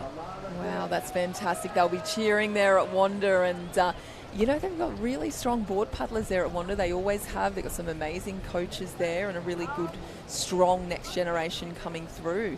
That was, that finish was everything there, wasn't it? And how many times have we seen that where you turn around and have the whole race on a wave behind you, and it's all about the finish. The race is certainly never over till the finish. Well, apart from that last race with the girls, who was a sort of clear winner, but apart from the minor medalists, we've had really close finishes for all the board races today. So I think it's going to be more of that as the tide goes out. There's going to be more waves popping up, and we're going to have that 5, 6, 7 on the one wave. If we think back to that, 11. Going down to the green and gold area now to have a chat to our winner. Okay, so look at the crowd building up, Bonnie. It's an awesome picture out here, what we're looking at with Queenscliff really turned the weather on for us. A nice little wave. Fantastic. And it's a great vantage point. I love the promenade here. The parents can get up the back. They don't have to be down on the beach because of the glare. They can actually look straight down onto the race and see it. So the finalists in the under 14 male board race, here's our results. It is Max Christensen from Wanda who's got up with the win, Henry Whitehead from Manly, and Jacob Charmer from Manly. So Manly got 2 on the podium, second and third. That shows the depth of their club and very strong. Tor Mansell from Avoca Beach. Avoca getting up there, and again Avoca coming through a lot of board paddlers today. They're getting big finishes. Noah Balmer from North Bondi. Isaac Ryan, so our Sawtell competitor up in the 6th place, which is fantastic. Fantastic, that's points for the club, and I tell you, one of my friends, Rachel Kemba, will be very happy with Manly. 2 spots on the podium there. They've got some wonderful guidance in Rachel at Manly, and she's really brought them along in leaps and bounds. And as we said, these girls in the next race that are lining up will have watched that race again and seeing that breeze continue to pick up, seeing the chop out there. And I think it's crucial, if you're not in front at the very start, to tuck quickly in behind on that wash and conserve your energy so you can get up and really get into the rating coming home, because right there you want to be in those first couple at the end and be, have that first chance of the wave coming in. So we're switching from the longboards now. We're going back to the under 11 female board race back on the shortboards. And this age group is their first year on the fiberglass board, so it's a bit of a step up from the foamies. It is. They go a lot quicker, right? I know my nippers back home are always excited to get to the fiberglass, and the girls are getting ready to start here now. A little bit faster, a bit more streamlined, a bit more buoyant as well, I think, than the foamies a bit like a cork. They sort of bob around a bit. Where these are built for racing. You never forget your first fiberglass and how exciting that is. Looks like the girls on the northern end have had an excellent start here now, getting right into their rating. Doesn't look like they're going to have to take on too much surf here. The girls on the southern end have actually been hit by a swell, a breaking wave down there. They're a little bit further back, so the girls on the northern side have gotten the better of it here. They're really making the most of this opportunity now. Head down, looking towards that first can. There's a state title on the line. Tell you what, Bonnie, on the promenade, all the talk at the moment is from all the athletes and the coaches. Do you drag or do you carry? And there's only one correct answer. Absolutely. You are dragging today. That is the safest and quickest option today too. We're seeing that little bit of a shory before. You do not want to lose a state gold medal by picking up your board and having what happened to the poor boy in the other race. But, they're all learning their lessons, and I think all of the nippers on the beach have learnt from some of those races where, those finishes haven't been executed. Another dragger is Gemma Smith. She agrees with us. Gemma, who have you got down to the beach with you? No one. It's your conditions update. Sorry, mate. That was awkward. You're away. Down here at water level, the conditions are quite different when you're down here and you can really see what's going on. So as this tide is dropping out, these waves are really starting to come into play. So it's really going to be interesting as we move into these next couple of finals of the board races, moving into the irons and the Cameron relays. They're definitely going to be a bit more action in the mix. So really looking forward to seeing what happens with these waves as the tide continues to drop. But back to you guys to call the rest of the action of this race. Wow, this is so exciting. Look at this. This is quite spread out compared to the other races we've seen earlier today. The girls on the southern side did cop a little bit of a almost set of the day that came through, but it is the girl from North Bondi out in front doing it at the moment. I do that all week. Sorry, I keep doing it. Tully Kippax from Blackhead. And a strong squad there. Watch it, a board and a half length lead at the moment, and you love that chest position, chin nice and low, pulling as much water, and that rate is still solid and quick at the moment. But what are we going to see over the next few, probably 30 to 40 metres is where you want to try and maximise those runs, just like she's done there, the light and the shade, turning it on, turning it off. Absolutely. She's got about a 2 board length lead at the moment. She's going to need that, as you can see some swells picking up out the back, and she's done it well from the start. You don't want to see those girls almost come down behind, but in saying that, they're going to have to work. She's absolutely flying. Continue to extend this lead. Who's this coming up behind her now, just out of shot? She's looking around. She's looking to see what's coming, and I know she's got her eyes on that finish line and that gold medal.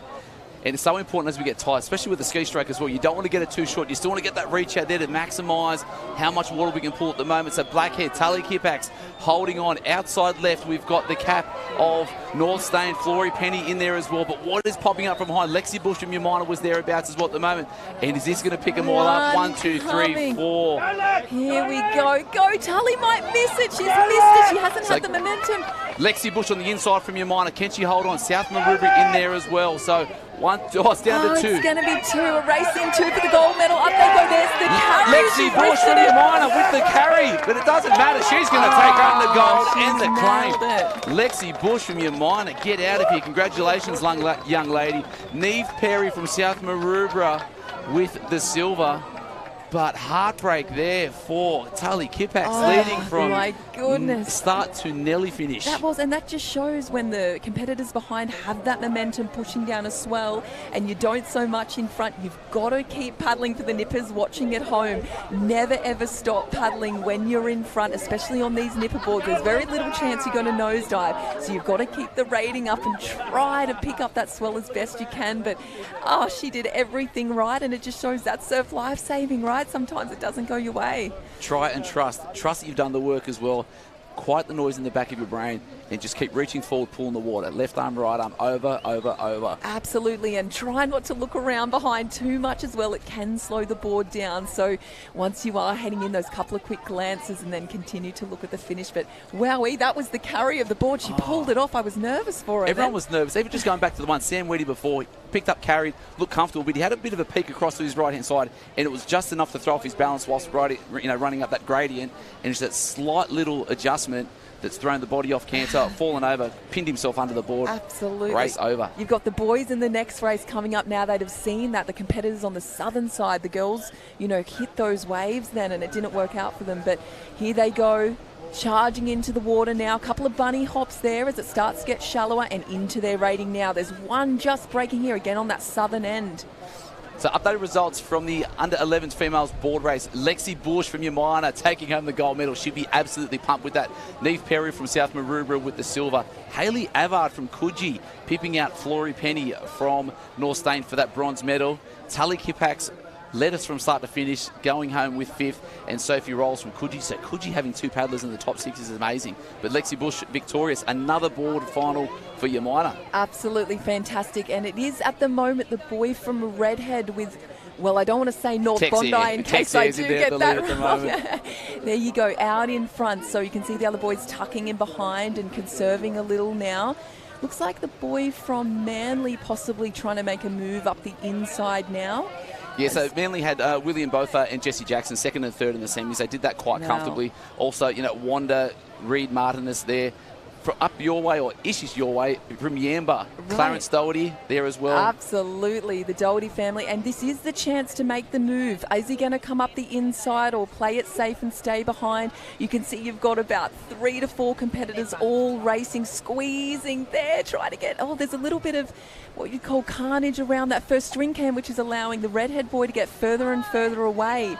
So that is a huge advantage, being in front, having that clear water. And we'll see if the Manly competitor in second managed to get around that can. That was absolute chaos.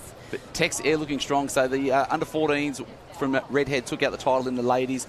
Can they do the same for the under-11 boys here? Tex just needs to keep looking ahead and looking to that finish, because he's done very well and managed to get a little bit of a gap now. So if he can hit this wave zone with a couple of board lengths lead, hopefully it's enough to stay on. He's just gone out of camera there, or where is he? Disappeared Extending back into that lead is what he's doing. So North Bondi outside right, Manly looking strong. William both are there from Allura there as well. So I don't know how many times over the course of every surf carnival that Manly and Allura get called the same cat. But Tex Air in the box seat at the moment. Nice strong rate. Hey, he's got a very high rating and it's sort of a more unusual stroke, more of like a straight arm stroke. You could compare that to the pool, like a Michael Klim straight arm. Or Isaac Costello up there, head coach of the Open. Isaac Costello, absolutely. You can see that influence there, and he's pushing now, pushing hard to pull down one of these little waves that might be on offer. Oh, he's just got to get to the beach now to claim this gold. They're trying to position himself too. So look, cutting himself across, finding out where the waves are. Outside left, they might be able to pick something up coming to shore, but that's not going to be enough, because we are going to have another board champion from Redhead. He's loving it. Big scream out to the crowd. That was experience shown beyond his years, really. He headed back further north and knew that's where the wave was breaking, and it absolutely worked out for him. On your Tex, that's a gold state medal. The Gold State medal in daylight at the moment, but a couple of waves coming through. Outside right is maybe where it's going to be. Was it the cap of Allura? First one up and running, maintaining their feet. Outside left across the line. It's 1, 2, 3, 4, and 5. Close across there. Oh. And it just shows practicing those finishes at training is so important, getting that quick leg turnover. Oh my goodness, incredibly close for second, third and fourth, and it can be heartbreaking just to miss that podium. But congratulations, Tex Air from Redhead, taking that one out very convincingly, possibly the biggest lead we've seen all day. I think Bodie Cousins from Swansea Belmont's come from nowhere. Could have been thereabouts as well, but we definitely know one thing, that Tex Air was supreme, so fast. Great start, getting out a couple of board lengths nice and early and just maintaining that lead. Just that rating as well, and his position on the board. You could see the board sitting so nicely in the water and really backing himself in, didn't he? He headed back further north. He made that decision. He's watched the races prior, and it absolutely worked out for him. That was, something you might see in the Nutrigrain series, but we've seen it here at New South Wales Nipper State. And it's one of those things too, especially when you get to the beach and it's too big and the coach goes, we're on the flat today. And the kids hate it, but so important to get the reps up over and over. Absolutely. Other than negotiating a few little onshore waves here, there's not too much happening out the back. So all of that hard work done on the flat is certainly paying off today. So under 12 female board final now in the water. We'll bring you the results once they've been scanned through for the under 11 male. But at the moment, the the final, we've got Violet Walters from Avoca with her two mates, Amber Griffiths and Olive Morris. So they've got three from Avoca next to each other from the random draw. Piper Brenchley from Freshwater, Mia Hu. Can she get another board title from North Bondi? Lennox Heads, Amy Roberts. Sadie Martin from Yamina, Kendall Payne from Gerringong. Tasman Woolston, Lucy Whitehead and Eve Seymour, all next to each other again from the random draw. Very good live heats. Molly Young, Newport. Aria Gurnhill from Yamina. Milani Ty from Lennox Head. Ella McDonald from Blackhead, and rounding out our top 16 final, Charlie Moses from Allura. Take us through the action, Bonnie. Absolutely. So again, we saw that northern side, the advantage there. The girls are pretty much in an even line, but the wave broke through on that southern side and pushed a few of the girls back. So it's quite a long paddle to the first can, and we can see the girl from, just looking in front there, trying to pick those caps up now. There's a couple of Avoca on the outside left, and that looks a little bit blue through the middle there. So Lennox Heads, Milani Ty. Lennox Heads, there we go. The country kids coming through there. And she's got the inside run. It is an advantage having an inside run when you get there. You've got someone on your outside. It's a little bit less distance to paddle.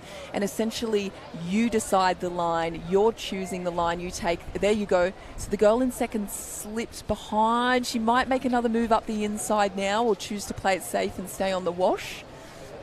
Yeah, so Amy Roberts got second in her semi-final. So Gerringong, it's great to see them competing strong. Kendall Payne from Gerringong, so they'll be coming through at the moment just on that outside right, sitting in about third or fourth at the moment. Looks like Avoca's going to be in two at the green board. Olive Morris, but Lennox will be absolutely cheering now. At the moment, as I said, we've got the young girl from Lennox Heads here. Amy Roberts. Amy Roberts. Oh, it's we've seen the races before and we've seen the heartbreaking wave that comes. But Amy's taking, oh my goodness, go, go, go, girl. She's going so well, picking that rating up now, starting to work the swells that are coming through. So pushing through to that wave zone at the moment, trying to hold off the chase pack, as we've seen over that last 100 or so metres. Girls want to try and pick something up. And then it looks like it's Violet Walters there from Avoca into Manly on the outside right, trying to find something through there. Sadie Martin from Yamina looking for that push. But Gerringong on the outside right, Kendall Payne. She won the semi-final. Can she keep that going? Absolutely. As Amy continues to extend that lead, the beach is starting to go crazy cheering for her. She needs to work this little swell that's coming now. She's just got to get to the beach and it's all hers. There's one building behind for the girls and they're starting to come through now. Can they push over it? They've just fallen off the back. So if Amy can pull down this winning wave, the gold medal's hers, and she has. Amy Roberts from Lennox Head. Get in there, young lady. You're going to take home a gold medal. Sprint finish, drag and carry up on one knee. Who's going to be the first one up? There's a stumble up there. It looks like it's going to be the Manly Caps. Allura, what is it across the line? Geez, that was really close. There's a lot of blue. Wow, not much green, not much black. A race in 6. How many times are we seeing 6, 7 come down the same wave? It's all about that finish, that clean grab. But Amy Roberts from Lennox, that is so impressive. Congratulations to you. You took that out, took a fantastic line and took the gold. So we're going to head down to the beach now with our winner from the under-11 males, Tex from Redhead. What a legend.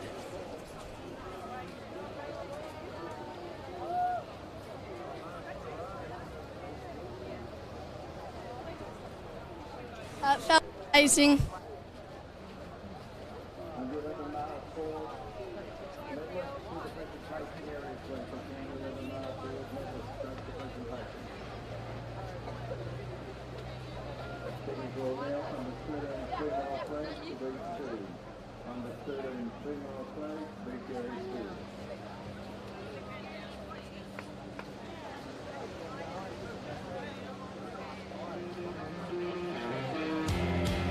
Oh, Tex is too excited. He's cutting too much electricity there from that win. So the updated results for the under-11 male board race. Tex Air from Redhead, Supreme #1, and his best mate from the club. Wow. Bronx Dillinger, also from Redhead, taking home the silver. And Yamba, Clarence Doherty getting the bronze medal, taking that up to the far north coast. How exciting is that? Absolutely. That's really right on the border, right, of New South Wales all the way up there. And they do a lot of flat water paddling up there near Yamba on the river there at Grafton. So fantastic. They'll be so excited about that result.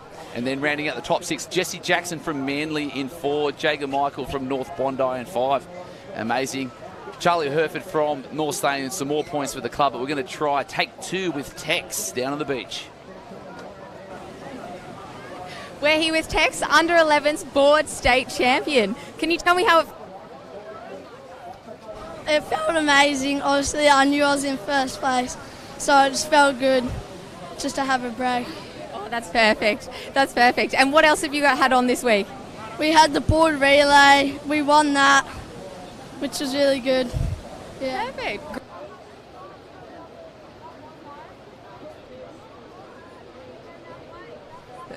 And we're back to the water. So the under 12 female results. We might just quickly bring those back up. So Amy Roberts from Lennox Head Supreme, Lucy Whitehead and Tamsin Wilson take out the silver and bronze medal for Manly.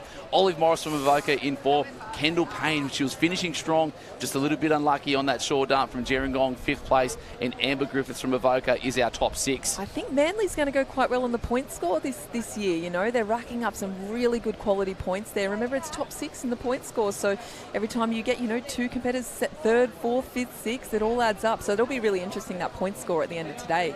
And when you've got a coach like Rachel Creera looking after them, is there anyone better that's more nurturing and literally a mother, but still that understands this beach better than anyone in this area? And I can tell you, Rach wouldn't let many people in on this, but she won a state gold medal on the board back in the day. I was in Rachel's age group, and I can't remember if it was under 13s or under 14s. We had a bit of a sprint up the beach. She's very quick across the sand, so she knows exactly what she's talking about. She's been there, she's done it before, and they're very lucky to have her there at Manly. It's all about the memories, isn't it? Absolutely. So back to the water. Here we are with the boys in the under 12 board final. So we had Sammy Cregan, Milo, Westcar, and Archie Dorr from Swansea Belmont taking out the first 2 heats. And then we've got Dean Ardros from Coogin Headlands, Carter Codd, B. Davidson taking out the semi-finals. But at the front again, it's not the Lennox cap again, is it? Billy Stewart. Are they going to go back-to-back? Lennox and Billy, wow, Billy that Stewart. Something. He's pushing hard. That first swell, he almost pulled down, but there's one behind him building now. I don't know if it's going to be enough for those boys behind him or for Billy in front here. There's another one, though. That's the one thing about these sets. There's always some behind. So there's one that's a little bit bigger now. If he can lift his rating and start to build, he might be on the gold medal winning wave, though he's got some company with him now. And the boys just need to turn it on. Billy's just backed off the throttle a little bit. He needs to keep that at maximum rate because these are so full. Board needs to be going as fast as possible there. I tucked on the inside, Sammy Cregan or Bart Carmody from North Bondi. And then here we have it inside left. Who's going to pull down the front? Oh, luck of the Irish on the left-hand side, even though he's not Irish. But Billy Stewart. He's got to nail the get up though. No board sticking in the sand. Up and go, Billy, straight through those finish lines, and he takes the gold. Lennox Head. 2 races in a row. Wow, hey, they're on a winning streak at the moment. Look out. Something in the water. But again, we spoke about momentum earlier this morning, Bonnie, about seeing the belief that one of your teammates has actually done something that you would like to do and getting you in that growth mindset to say, if she can do it, I can do it. Absolutely. It's enough to give you goosebumps when you stand there on that start line and look and see your training partner take that gold medal, and all you want to do is get out there and continue that momentum and do your coach proud. And, he might have received a few little tips from his training partner as well about her race, and Lennox will be celebrating, I tell you, because the double gold there in those 2 board races is a wonderful achievement. So congratulations to all at Lennox Heads. Lennox Head, beautiful part of the world. Maybe it get a little bit too hot for me in the summertime. But going through the results from the finish line for the under 12s, updated via live heats. It's going to be pretty tight for 3rd and 4th. We know Billy Stewart from Lennox Head, Elstonville. Do you think the Elstonville part sometimes gets a little bit upset that we don't mention them? Absolutely, I think so, particularly when we talk about a state gold medal. So Lennox Head, Elstonville, Billy Stewart, the gold medal. North Bondi's Bart Carmody taking home the silver to North Bondi, and we're just waiting for the updated scan from live heats. Bart Carmody, synonymous with some fast board paddling, also surfing. Older brother Freddie Carmody was a legend. He used to win everything from the under 11s and 12s, but is actually chasing the surfing route. So now he's just a legend shredder. And I spoke to his mum a couple of weeks ago, and she's like, I kind of miss him doing this because it's fun. It's a community. You go to the different beaches, and it's more about your team and doing what you can for the club and not just you shredding. Definitely, and I think you're right. That community aspect is what I love about surf lifesaving. From a young age, you're interacting with people from all ages. You're learning about, how to be a good teammate. You're learning about leadership, and they're skills you take into the rest of your life. And, whether you continue to compete or become a lifesaver and patrol on the beach, whatever it is, there's sort of a role for everyone, which I think is so special about surf lifesaving. Yeah, you even talk about that. A friend of ours the other day was going out for dinner in Sydney with his 18-year-old daughter just to celebrate whatever they were doing on a Friday night. Saw a person that actually had a medical episode, fell down, hit something, and then she just straight into first aid mode. Hasn't been in surf lifesaving for the last 12 months, still patrolling, but it's these ingrained skills of, asking the right questions, getting the person into the right position. So, the real lifesavers. Spot on. I mean, you're getting your SRC in under 14s, you're getting your bronze at 16, and they're skills that you don't forget. And, these incidents can happen not just at the beach or by the water. They can happen absolutely anywhere. So, it's gold medals are great and competing is so fun, but it is about more than that. And these are skills you take into your life and help others with. So live heats updated for the under 12. So Billy Stewart 1, Bart Comedy 2, Joel Colwell from North Stain in 3. Another medal going back to North Stain. Dash Lonergan, very, very close there. Unlucky. His dad's a nice man, Fernando Lonergan. It's really fun to say. You should try it. Dean Nardros from Coogin Headlands. He'll be happy with that 5th spot. And Sasha Gordon from Manly rounding out the top 6. Manly in the points again. I tell you, it's going to be very interesting. North Bondi have been very strong today too, right across the board. But Lennox Head, the double gold, you can't get better than that. Wouldn't happen too often, so great to see. As for the point score, North Bondi was streets ahead yesterday. It's so strong through the nippers, under 9s, 10s, and obviously 11s, 12s are getting it done there again today. That's it. It's about numbers as well, right, and consistency across the age groups. You can have sometimes in a club you see a certain age group is strong, not so much in the other. They're trying to fill some numbers and make teams. It looks like North Bondi is right through, strong all the way from really the little ones all the way up to the cadets and the under 14s and those big boards. So they're doing something right there.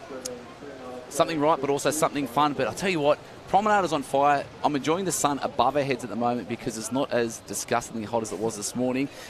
Good to have you back in New South Wales. What have you missed most about these type of carnivals? Oh, absolutely. Just being here, I'm seeing faces that I've sort of grown up with and reconnecting with the whole New South Wales community. I moved to the Gold Coast at 17, and have been based in Queensland ever since. I was actually born in Brisbane, so I do go for Queensland from the origin, but it still feels like home. It still feels like home when I come to New South Wales. These are the beaches that I grew up on. We used to pole the nipper boards on the car and drive down to Sydney every other weekend. So it does feel very familiar here. It does feel like home. We've still got a lot of the officials that I grew up with still officiating and, the competitors that I used to race against now coaching. So it's really special to see, my fellow competitors passing on to the next generation. So I'm absolutely loving it. So boards on the beach, goggles on the eyes. Only means one thing, Bonnie. It is iron time. So these are the blue ribbon events. These are the ones that the best of the best swimmers, the best board paddlers. But we're putting it all together to see who will reign supreme. And at the moment, we are in the under 13 female. This is going to be a tough race. So we've got a board winner, we've got a swim winner already. So who's going to put it together? Will it be? And there were 2 different people as well. So from Coogin Headland, we've got Lila Wessel, Lucinda Gladstone from North Bondi, along with Lillian Venholmes, Kathy Jordan from Coogee, Olivia Wilson, North Kirkhill, Grace Van Esvold from Cooks Hill. So she's the one that led the board the whole way around and got, I'm going to call it jagged because she was so far in front. North Wollongong, Charlotte Neville. So that's not North Bondi, it's North Wollongong. North Wollongong. And it's also not Blackhead. So, but we will possibly get that wrong. Next to her, which is going to be great, Gia Gregory from North Bondi. So same cap-ish next to each other. Evie Davis from North Kirkhill, going to be one to watch. Zara Johnson from Woolgoolga. What a beautiful beach that is. There we go. Alex Hall from Avoca, Liesl Spinner from Wanda, Sav Glynn from Yamina, Blair Turkington from Swansea Belmont, another from Yamina in Chloe Hall, and then Ivy Myson won the semis. She's going to be looking strong, but we're down on the beach with our board winner. Let's go from the ladies. We're here with Amy, under 12 state champion. Can you tell me how that race felt? Yeah, it was good. I was a bit nervous at the start, but I was really happy with how it went. And when you're training, the edge can be a bit tricky. What do you do to make sure you're strong on that finish? I make sure my pick up the clean and get good starts. Yeah, perfect. And is this your first gold medal? Yeah, this is my first gold medal. So excited. So exciting. Congratulations and good luck with everything going forward.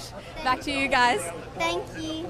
So the Iron Person is such an interesting event because the order actually changes each time. It can be swim board or board swim, not like triathlon where it's the same sort of order in the disciplines every time. So this will suit the swimmers, and particularly the girls who've done the work in the pool. It's a pretty solid swim out there. So they're making their way around the back cans now. And who have we got in front there? That looks like...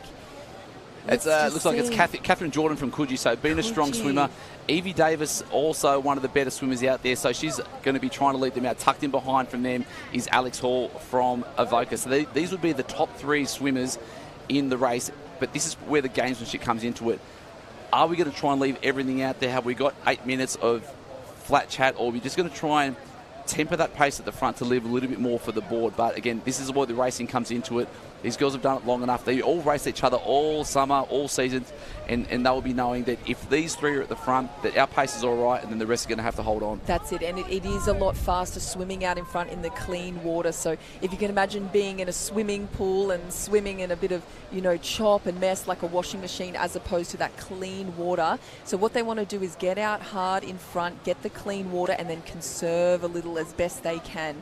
The board paddlers, however, will be sitting back and trying not to lose too much ground in this because they are not out of it whatsoever. We saw the really strong board paddle from Grace earlier. She'll be pretty determined to sort of make up for that lost board race. And I tell you, the Iron is all about endurance. So it is about paddling under fatigue, keeping the technique together, and never ever giving up, because as we've seen today, you are never out of it until the end with these swells building. So the girls will keep that 6-beat kick rolling at the end. They've sort of dropped the pace off a little bit. They'll start to pick up if they get closer to shore. So one thing to watch is, and we didn't make note of, is the transition. So in here we've got noted runners. So Savannah Glynn, who won the board recently, her strongest leg is a run. If she had done the 2K run on Friday afternoon, she more than likely would have won it, but decided to save her legs with her teammate Chloe Hall. So they took out the relay. So they got a bronze medal in that. Very, very fast runners, but Sav would probably be 25 kilos wringing wet. She can fly, she can sprint, she can run a long distance, and she can paddle aboard fast. So she can just hang on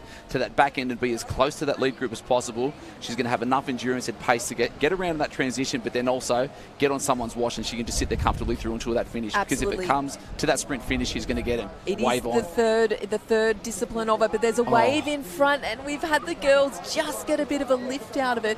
It looks like possibly Alex Hall from Avoca's picked that up. Alex so Hall surf skills need to be supreme. So look at that wading, knees up, driving with the arms. That's fantastic. She is going to round this flag in front. We're halfway through this Iron Woman final, and she has it into the board now. So she's not looking behind because they're hot on her heels. And she'll be knowing that too. So she's improved her board leg somewhat this year. A lot of training with local legend Chris Parker. He's won a couple of Aussie medals in his time. Noted champion, and really great that they've got someone of that caliber to look after their age group. You get to see how tight the girls are get. Look at that black head straight through there. Wow, a couple of little bunny hops there, but the girl from Blackhead on that northern side did it better there. North Wollongong, we've done it North again. Wollongong, we've done it again. I think I called it North Blackhead before. North Wollongong. So she's basically got straight on the board and into her rating. That worked out really well. So sometimes you've just got to back yourself and do it a little differently to what your competitor has done, and she's certainly made the most of that. So she's got the lead as Olivia sits behind her. Yeah, tough stuff out there. So 1, 2, 3, and 4 in the screen at the moment.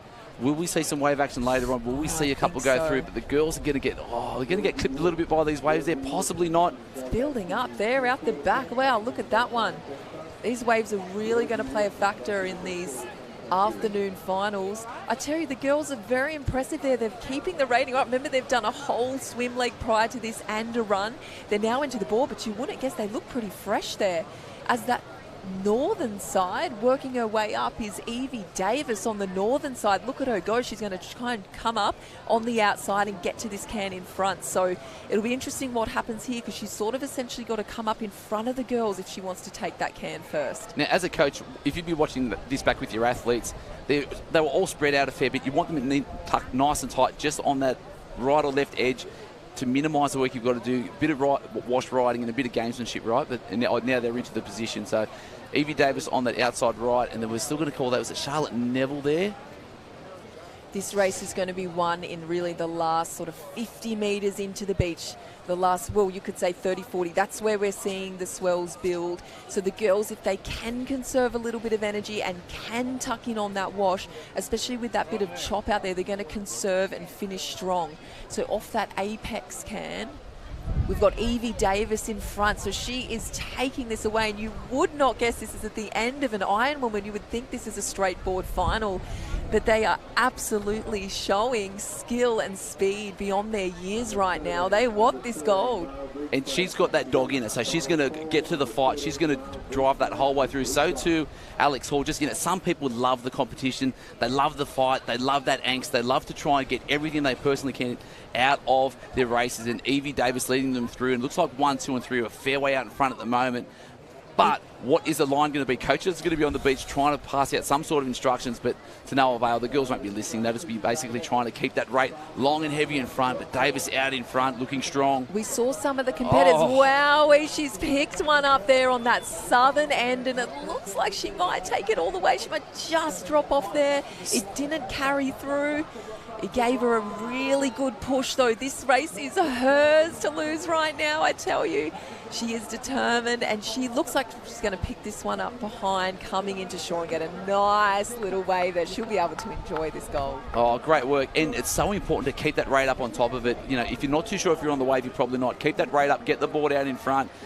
Big Shawnee Davis in there, big smile on his face. What a massive human being with a big smile and an even bigger heart. He'd be proud of his daughter there, Evie, coming across, being crowned the gold medalist and champion for the under 13 iron. Congratulations, Evie. Fantastic. She'll be absolutely through with that. We've got a race on for second at the moment, and we're just trying to see the girls are up and away. One of the competitors is... So it looks like Alex Hall from Avoca taking another medal. So that's 3 from 3 medals in 3 races for her today, which is absolutely insane.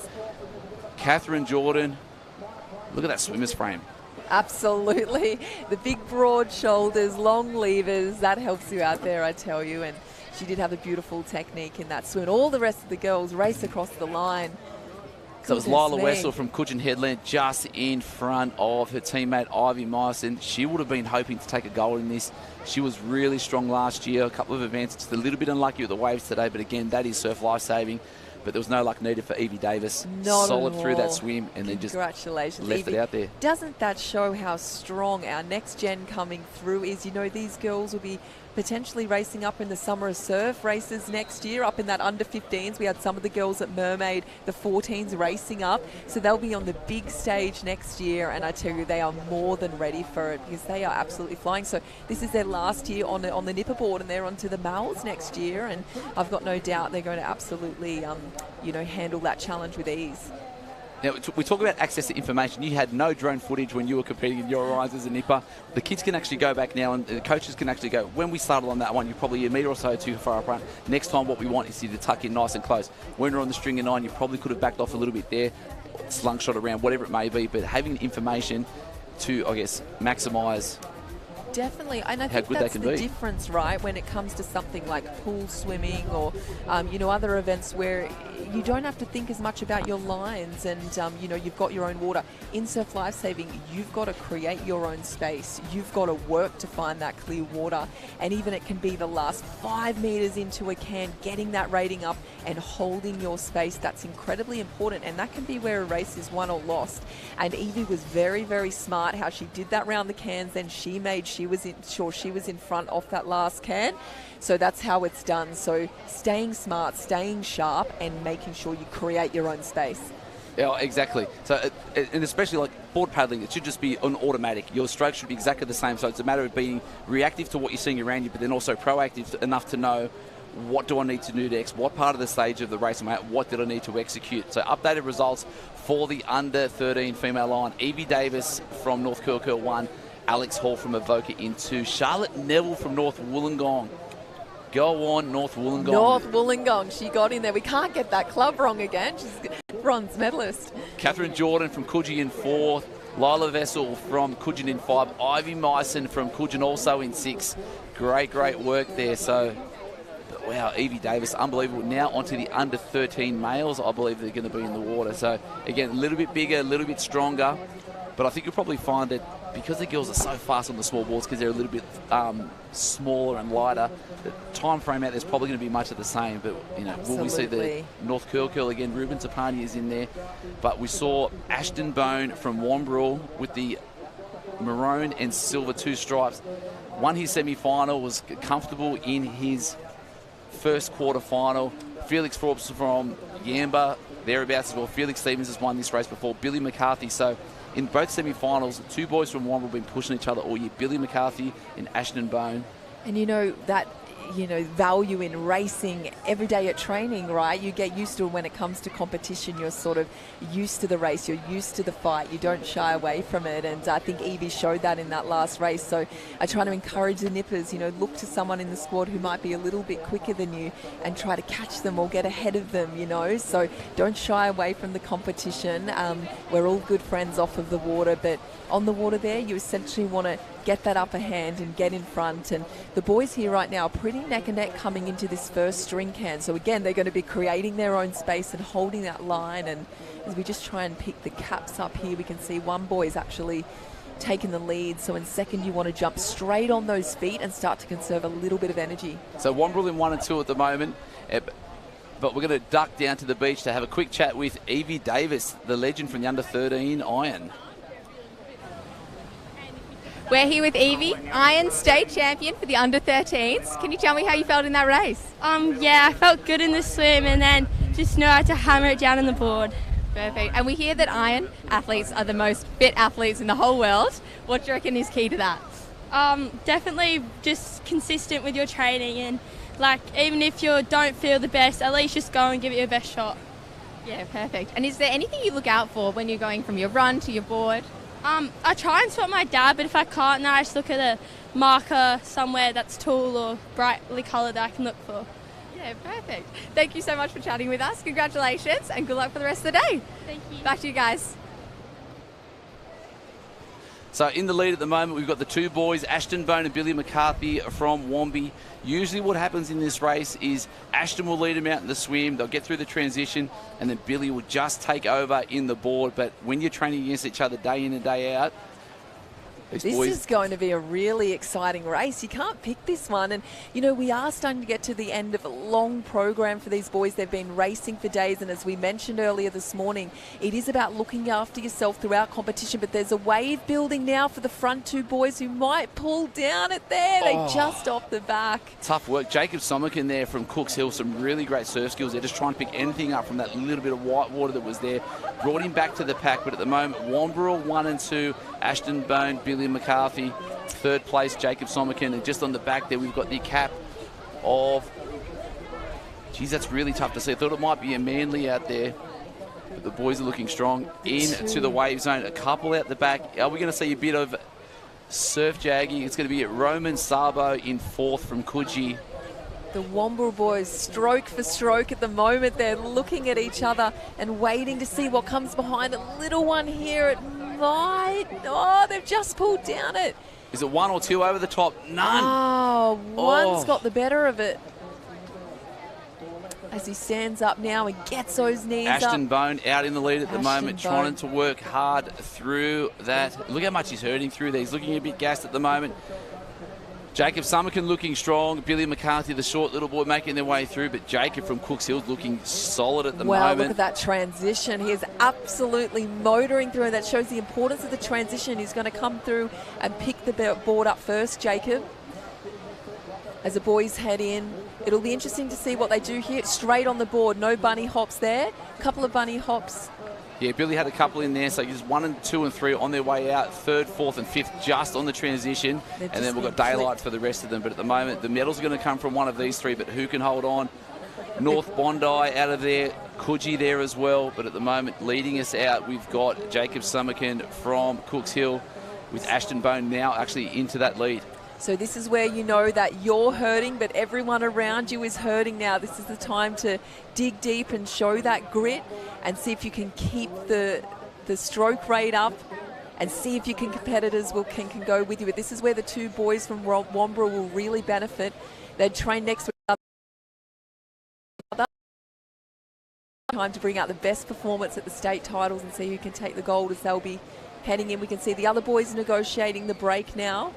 They've got a good gap though, these front three. I think the medals will definitely be found in this front pack at the moment. And coming in, they've got to find it. On the wash of first place at the moment, but it looks like the two Wombi boys are probably comfortable enough to hang out with each other. Billy McCarthy trying to make that move to that outside left as we get to the first can. They will be making their way around the apex very, very shortly. So 1, 2 and 3, clear lead at the moment. Fourth a fair way out of it. We've got a couple there from North Wollongong. Again, Jake Schultz, Callum Ardita. So we saw them coming through. Little lighter ones coming through the back end of the iron. If you usually got a little bit more extra stamina to try and get that board speed up. And we're going to watch Billy McCarthy come to the fray as they make their way to shore. You're looking at the pack now getting out to the apex. And that's going to take us from 8th through to probably about 12th or 13th. And it just shows how far in front those three are as they are now in shot. Billy McCarthy, Ashton Bone have now taken over the lead from Jacob Somerkin. Wow. Mate versus mate, training partners. Ashton Bone in the lead. So we've got Ashton Bone on the right, Billy McCarthy on the left. Jacob Somerkin hurting a little bit there. You just see that left arm getting a little bit lazy through there. But Billy McCarthy on the left is looking comfortable at the moment. But can Ashton pull down that one? They're trying to get over the top. They're throwing absolutely... On that one. They're trying to get over the top. They're throwing absolutely everything at us. I saw Jacob took a bit of a risk heading a little further north. He maybe knew he didn't have the paddling speed over the other boys. But the two Wombrel boys out in front at the moment. And we're heading south just a little bit, trying to pick up. But Jacob in third at the moment has spotted something out the back. He's going to try and push down a wave on that northern side. I don't know if he'll get enough out of it. So it's going to be the two boys from Wombrel out in front, pulling down this potentially winning wave now. Oh, it's just fatting up on that outside left there for Billy. So to Ashton, but who's going to be the first one in? The momentum's coming with Ashton Bone. He's going to be the first one up by about 10 metres or so, and that is going to be enough to take home that gold medal for Wombrel. They're going to go 1 and 2. Ashton Bone, your under 13 male iron person champion with the double fist pump. Wombi taking out 1, Billy McCarthy, Wombrel taking out 2, and then Jacob Somerkin from Cooks Hill taking out 3. Oh, the training partners will be so happy. They'll give each other a big hug after that, and that was extremely well deserved. They pushed each other out in front like they would every day at training, and to come home with the gold and silver, congratulations to Wombrel. Yeah, unbelievable effort there. So it looks like we might have had Jacob Sabo coming in third there, but wow. I honestly thought for all money we were going to see that Billy McCarthy was going to come through in that first place, but Ashton Bone gritted the teeth. We thought that Jacob Somerkin looked strong through the transition. He looked comfortable to that first can, looked comfortable at the apex, and the next thing we know he's been burned. Absolutely, that's the beauty of the iron person race. It's absolutely never over. But how about this surf? It's changing all the time. That southern side was a little better there, and you know, you've just got to adapt as you go today because that wind continues to pick up as well. We've got a bit of that northerly coming in. It's going to make it a bit more challenging for the competitors. But the iron person race, that was the absolute, you know, perfect example of endurance and grit as well, shown by the Womble boys. And always interesting to see, though, if you go through the history books to see the names that are always going to be in that top 6, to see whose names have been in there. Yours would have been in there a couple of times? A couple of times, yeah. Look, I was more of a board paddler, so I sort of always took pride in trying to win those consecutive state titles, and it wasn't until the age of 14 I really started to come into my own with the Iron Woman, and whereas Courtney, my older sister, it was the other way around. She was always a swimmer and then loved the Iron Woman from a young age. So yeah, she used to pass on a lot of tips to me, and you know, just about strategy, about breaking down the iron person too. You don't look at it as a whole event. You work on your start. That's the first section, getting into the water clean. Then you work to the first can, trying to get there first, trying to get that clear water across the string cans. It's essentially breaking down into about 10 different sections. So I think a lot of nippers can look at it as a whole and get intimidated by the iron person, but it's about breaking it down one by one into pieces. Well, what's the old saying? The journey of 1,000 miles always starts with one step. Absolutely, that's exactly right. One stroke. All right, so the updated results for the under 13 male iron: Ashton Bone, Wombrel, your champion. Billy McCarthy from Wombrel in 2. Jacob Somerkin, Cooks Hill in 3. Roman Sabo, Coogie's going to be in 4th, and then North Wollongong taking out 5th and 6th. Wow. Callum Ardita, Jake Schultz. Congratulations, boys. That is an amazing effort to have both of your names in the program as the annals as a top 6. Absolutely. Point getter, so even good. just to be in this final, you're in the top 16 in the state. It's very, very hard to do. These nippers have been through multiple rounds just to get to that final. So to back up and, put on a show for us like they just did then is fantastic. And, for a lot of the nippers, it might have been their first time making a final. So just being there, being on the big stage, it's absolutely fantastic. And you can see their excitement and certainly their relief that big race is done. So much goes into it, so many variables, but not one at the moment for the guys. Is in the under 14 iron person for the ladies.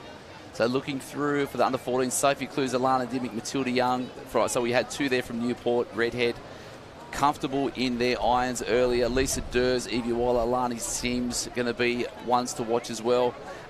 Probably another one to watch that wasn't that predominant through the quarters or the semi-finals was Amber Stevenson from Avoca. Won the surf race, led us out from start to finish. Was she foxing a little bit? Was she holding on to some energy? Possibly we will see, but the conditions are nice for her. A little wave coming through, strong on the board. But if we're looking at, I guess, racing and the strength of the squad and being pushed week after week, it's going to be the Newport girls of Clues, Young and Durs leading us out from the front. And these girls are not holding back. They have absolutely gone out and they are flying, treating this first section like it's a swim race. Certainly to the first can, you want to give it everything you've got, and then thinking about maybe backing the pace down if you're in the position to do so. So you can see the girl out in front at the moment, looking across to, it's probably got 5 or 6 there that are really pulling away from the rest of the field at the moment. The girls will start to come together as they get around the cans, and the two in front are certainly, it's a race on to get that to that first can in front and set yourself up for that board leg, because a race is really not lost in the first leg, but you can set yourself up for success, especially in that board leg. You want to be in that front pack if you're going to win this iron person. So we talk about strength of the squad. Another thing that's always I find interesting is that what your pedigree and your genes, what is the makeup of your body? And one that's got some that's stronger than most is Alani Sims. So old man Ashton Sims, he's played many years of first grade football. He's a mammoth of a human being with a strong handshake, really nice guy on the beach, and he's your typical nipper dad. He loves it. He's got shirt off, he's got the towels, he's got the water, he's got the umbrella, so he can do everything he can to support the family. And then wife Nicole, who's a legend from Rural Barrack Point, was still in the inner branch team last year, competing at a high level. Fantastic. And just having that as your family, out the water with the boys, it is so good. So we're out there at the moment. Look out for Alani Sims to be thereabouts at the end, because she will fight like no other. But Newport in the box seat at the moment. And I think, look, you've got a lot of those nippers as well with parents who have competed. And back at Mermaid Beach, we have Penny Burgess, or Penny Turner, now with her kids. And they just have so much experience they're able to pass on to their kids, and a beautiful approach to racing and making sure it's all about fun. And I think it's interesting as well when we talk about pedigree, also genetics. And you do often see, from a young age, some of the kids very strong, very tall, really excel. But then you see your sort of smaller kids, maybe they haven't had their growth spurt yet, and they're sort of forced to find that bit of determination and have to work a little bit harder. I always find it interesting with those kids, once they hit 15, 16 and start to grow, if they've got that mental fortitude there, you absolutely got to look out for them. They are the the dark horses that come through a bit later. But the key word you said earlier, that sentence that probably most people wouldn't have picked up on, is the fun aspect. The medals are great, but at the end of the day, it matters, but it doesn't really. Yeah, absolutely right. It's all about the lessons you learn as well. And, racing for those medals, that's just about getting the best out of yourself and, getting around your teammates, even when you're disappointed. That's a lesson that you learn from a young age, and I think you can carry on into your life. But the fun aspect it was always my favourite, and honestly, just running around Sawtell with my friends was the best part of it. And look at this, there's a wave out the back that's brought some of the competitors through. This surf is really making a difference in these iron persons. We've still got one clear leader out in front. So it's Newport 1, 2 and 4, Avoca in 3, so just flanked in there at the middle, and again a little bit of white water at the back, just trying to get any sort of little help. Girls are up on their feet, but still so full, dropping tight. So we're going to see, I guess, these waves get a little bit more shape as we make our way through this finals package this morning and into the afternoon. Bonnie. Definitely. As the tide goes out, there'll actually be less swimming and more of that dolphin diving and wading. So those skills are going to come into it. As a Newport girl in front gets up, she's trying to push down this little shore at the end. It might be enough to give her a couple of metres here. And then she's got to get up and into her work now. Knees up high. Big arms up the beach. She's going to go into this board leg in front. And she's got her teammate behind her. Or is that just trying to pick up that club behind her? So it's a 3 Newport and then Avoca in 4th at the moment. So Sophie Clue's out in 1 at the moment. It's probably Lisa Durs there in 2. Matilda Young and Amber Sky Stevenson in 3rd and 4th. We've got North Bondi making their way through. Woolgoolga, Bailey Johnson from Woolgoolga, Rullabarry Point, Alani Sims there, Redhead making their way across. So to Coogin Headland. Strong transition there from Luca Burge from Swansea Belmont. It is quite soft sand down there, I'm noticing as well. So it is slowing some of the girls down. If you can really get up and, you know, move quickly and get the leg turnover happening quick over that sand and make the most of that transition, that's giving a big advantage into that board leg as the girls make their way out now. Still the Newport girls out in front at the moment, trying to extend their lead at the back. And it looks like we've got a bolter there from North Bondi, but that wasn't thereabouts earlier on that transition. And it's probably going to be Ruby Cregan there from North Bondi. So she's had an absolutely great transition. And then she's moved herself into about 3rd or 4th at the moment. But Sophie Clue's out in the lead at the moment for Newport and extending that lead. The girls on their tummies at the moment, just trying to conserve a little bit of energy. So by the second leg of an iron person, after all of that running, all of that swimming, you can have a lot of lactic acid making its way through the body. So by laying down, you're sort of trying to flush that lactic acid out a little bit, save the legs, because you want to have strong legs when you've got to get up and finish, and also chasing those runners in. You want to get up on your knees, use your whole body, your big muscles in the hamstrings and the back, and really work those runners on the way in. It hurts, but it's imperative, right? You have to get up. You've got to get up and going, and it's the last thing you want to do sometimes is getting up to your knees, but that is your power position. So we'll possibly see the leading girl from Newport at the moment off that last string can get up to the knees. Time will tell in a moment. Yeah, so Sophie Clue's there looking strong at the moment. Mick Clues will be probably getting the fingered whistle out soon. A couple of oys, lift to try and protect that lead. Redhead now in there as well, but there we go. Such strength, such composure. Teammate following suit, because if you're up, I'm up. And then 3rd place there with Matilda Young. Going to try and get through there as well. But the yellow board of North Bondi, still not out of it yet. Looking really strong on that inside left. Really, really strong start. So North Bondi's competitor. Just pushing down Ruby one at Cregan. the moment on the southern end. Here we go. We thought the Newport girl in front had it all her own way. It's going to probably be a race in 2 up the beach now. And this is what we're talking about. You want to get ready for a run up the beach and to utilise the legs. And behind, we've got 4 more coming down a wave out the back. So this race is not over. The 2 girls in front need to keep working and trying to get a clear lead ahead. So Matilda Young just out of the screen at the moment. Sophie Clue's trying to hold on to it. Then we're going to have a sprint finish. Wow. Oh, so Matilda Young, first one up. Is that going to be enough to secure that? And then momentum is everything. Ball shooting up from behind from Sophie Clue's sprint finish. North Bondi trying to hold on. Is it going to be Ruby Cregan for that silver medal? But Matilda Young is going to be victorious. 2nd, 3rd and 4th through on the sprint finish as we just pan away. And it looked like it might have been North Bondi, possibly Avoca in 3rd. Lisa Durs did all the work. And that just shows that difference in half a metre that Matilda had then to work her way onto that front runner. It wasn't much, but it was enough as the girls were coming through on a stronger one behind. So sometimes it's just having that 1 or 2 metres. That's the difference in that state gold medal. Oh, exciting stuff. We thought Sophie Clues was looking really strong, but just sucked up that little bit too much on the inside, and then just that really awkward nosedive just in between them. We're trying to get up and run because she saw Matilda get up early. probably could have, but then again, it is about decisions, and then the decisions we're making under duress. And it can be hard to tell that depth. When you're on the board and you're coming in on the wave, you're trying to sort of feel, certainly if your hands are touching the sand, you want to get straight off. But sometimes you can make that mistake and get off too early. We see that happen and end up in chest depth water.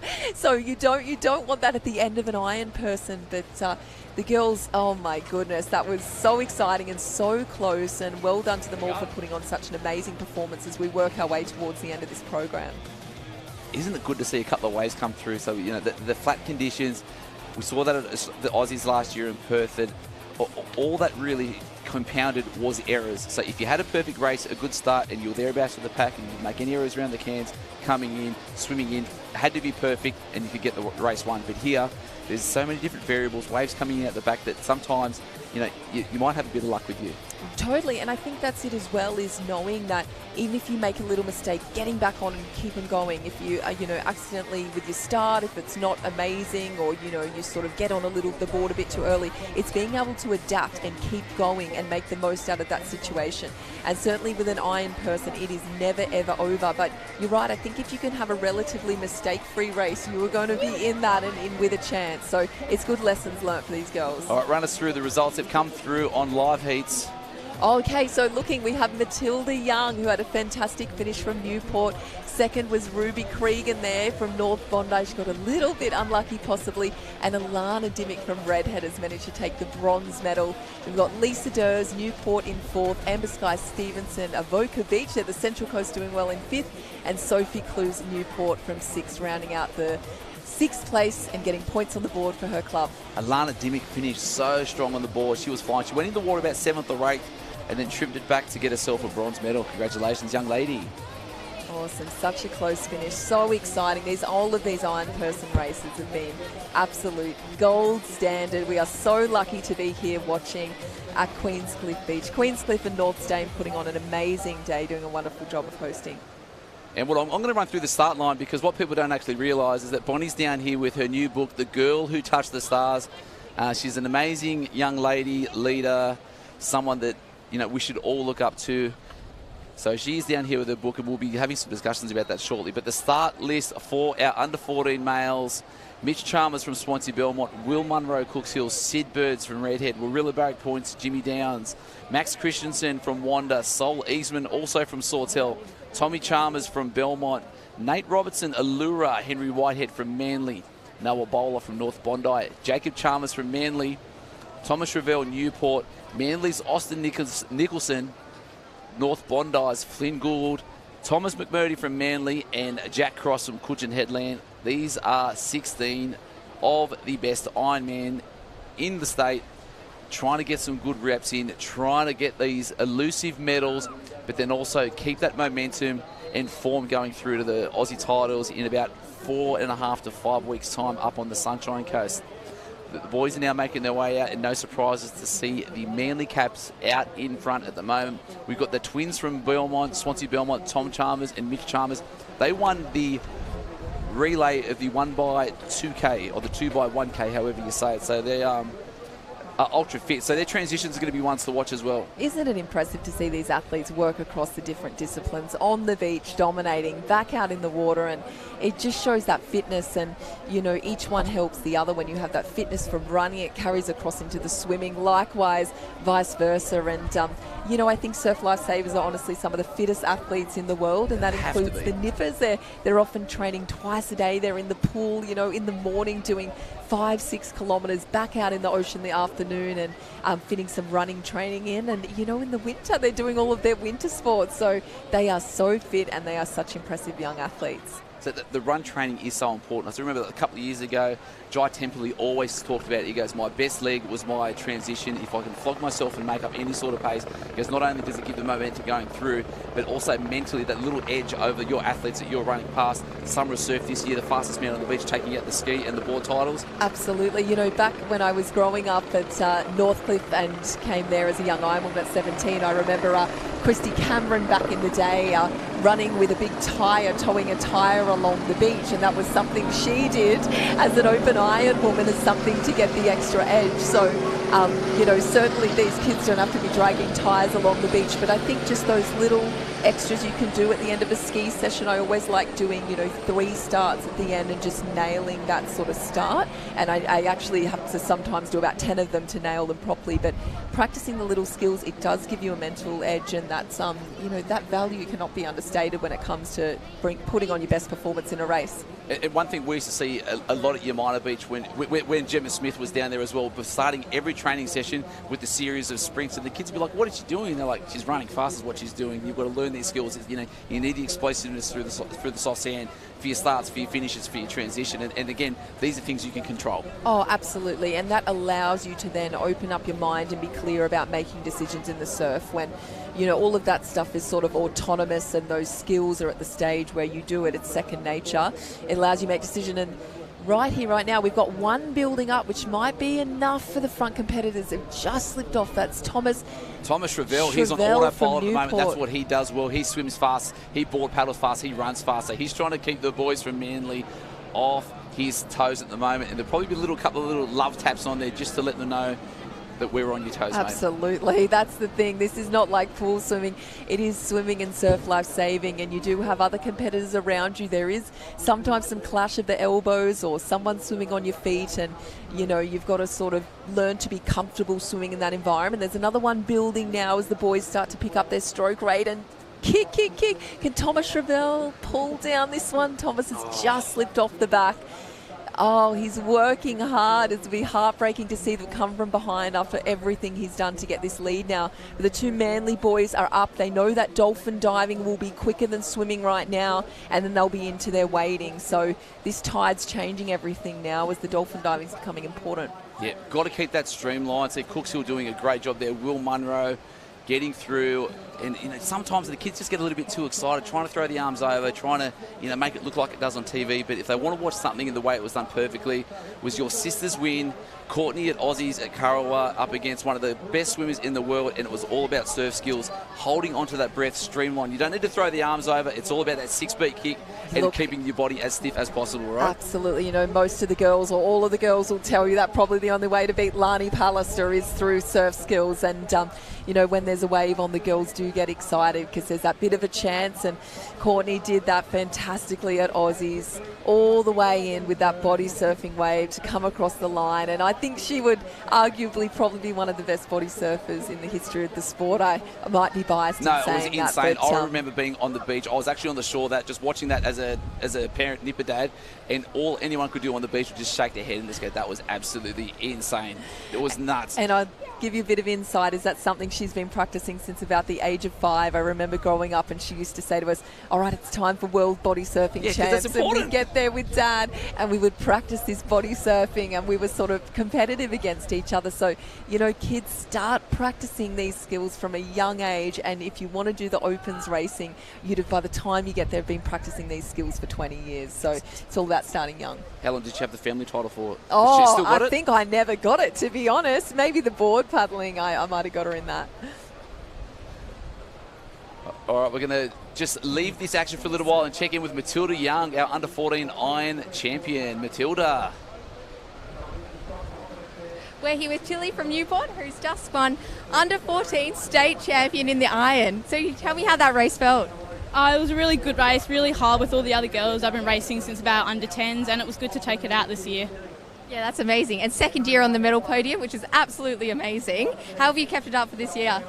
Well, last year I got third, and I was really proud of it back then. And to come out this year with the win was amazing. Absolutely amazing, and well done, and good luck for the rest of the day. Thank you. Back to you guys. Tilly Young, what a legend. Gold medal in the iron. That's sick. Wow, I tell you, that is something to celebrate. They're not easy to get those gold medals. They're just getting in. At the moment, we have Manly pulling down in front. So there's a couple of Manly competitors. Could be Jacob Chalmers, Henry Whitehead, or Nate. Oh, no, Nate Robinson's got a little right. Henry or Jacob. Henry or Jacob. And they've got the same frame too, but it was a half a jag on out the back again. Can he stay in front of this one to maintain the lead? I think he's done enough to get through here. He's looking behind. He's starting to celebrate. You can see the big smile on his face. A couple of extra strokes will be enough to pull out in front of this wave and run up the beach as a gold medalist. There's a race on behind. There's one with all of the boys coming down. You can see the handlers on the beach start to raise the arms, cheer and whistle to get them across. So Manly in 1, across the finish line. Who's it going to be? Cooks Hill in 2. Manly in 3, so Will Munro in 2, Manly in 3. But what is the order? Is it Whitehead Chalmers or is it Chalmers Whitehead? But it's not going to matter too much because Manly again is going to take home more medals in the under 14 males. And it does speak to that local knowledge, right? They train just down, you know, a little further south in the corner here. They know this stretch of beach. They do plenty of training, probably paddling down to Queenscliff. And, you know, it is a thing. The local advantage is absolutely the thing. It's like, you know, when the Australian Championships is up on the Gold Coast, you'll see all of the Gold Coast competitors heading to Kurrawa to practice training there. I'm sure the Manly Nippers have done the same here. So, you know, the Manly Nippers have very much been using the surf to their advantage today. And it's so important to have that the awareness and being comfortable in that sort of way. So Trevor G did that with our squad at Yamina. So on Tuesdays we would train at North Avoca because it had the double bank. It used to be heavy and volatile, sometimes violent. But again, just being comfortable in those conditions. Absolutely. You get used to it. You get used to judging the height of a wave, whether you need to pop, roll or paddle through that wave. And the more and more you do, it just becomes natural. So that decision making is probably one of the most important elements in this sport. And that's probably the difference, as we were saying, in sort of, you know, even pool swimming or open water swimming or track running is actually in surf life saving. You need to almost show that sort of wisdom and knowledge from a young age, and that's a really special and awesome part of our sport because we then implement that practically when it comes to saving people in the surf. Isn't that why Ali Day wins all the time, because he makes the least amount of errors? Absolutely, it's a huge part of it. So good. So updating the results for the under 14 males, Henry Whitehead, the big H, taking out the gold medal. Will Munro from Cooks Hill 2, Jacob Chalmers 3 from Manly. Thomas Revelle had a really good surf part swim to his iron. 4th place, that's still unreal. Tommy Chalmers from Swansea Belmont in 5 and Sid Burns from Redhead in 6. But Henry Whitehead, gold medal in the iron. We're going to go to a couple of breaks and we'll be back with you shortly for the 2024 New South Wales Age Championships. Local clubs make more than 41,000 jobs possible for people in New South Wales, including me. They make sport possible for thousands, including myself when I was a kid. Go the Robertsons, buddies. Their support of Little Wings helps sick country kids like my child Winnie get the treatment that they need. And give more than $1 million a year to help over 20,000 volunteer surf lifesavers continue to patrol and save lives. All this and more, made possible by your local club.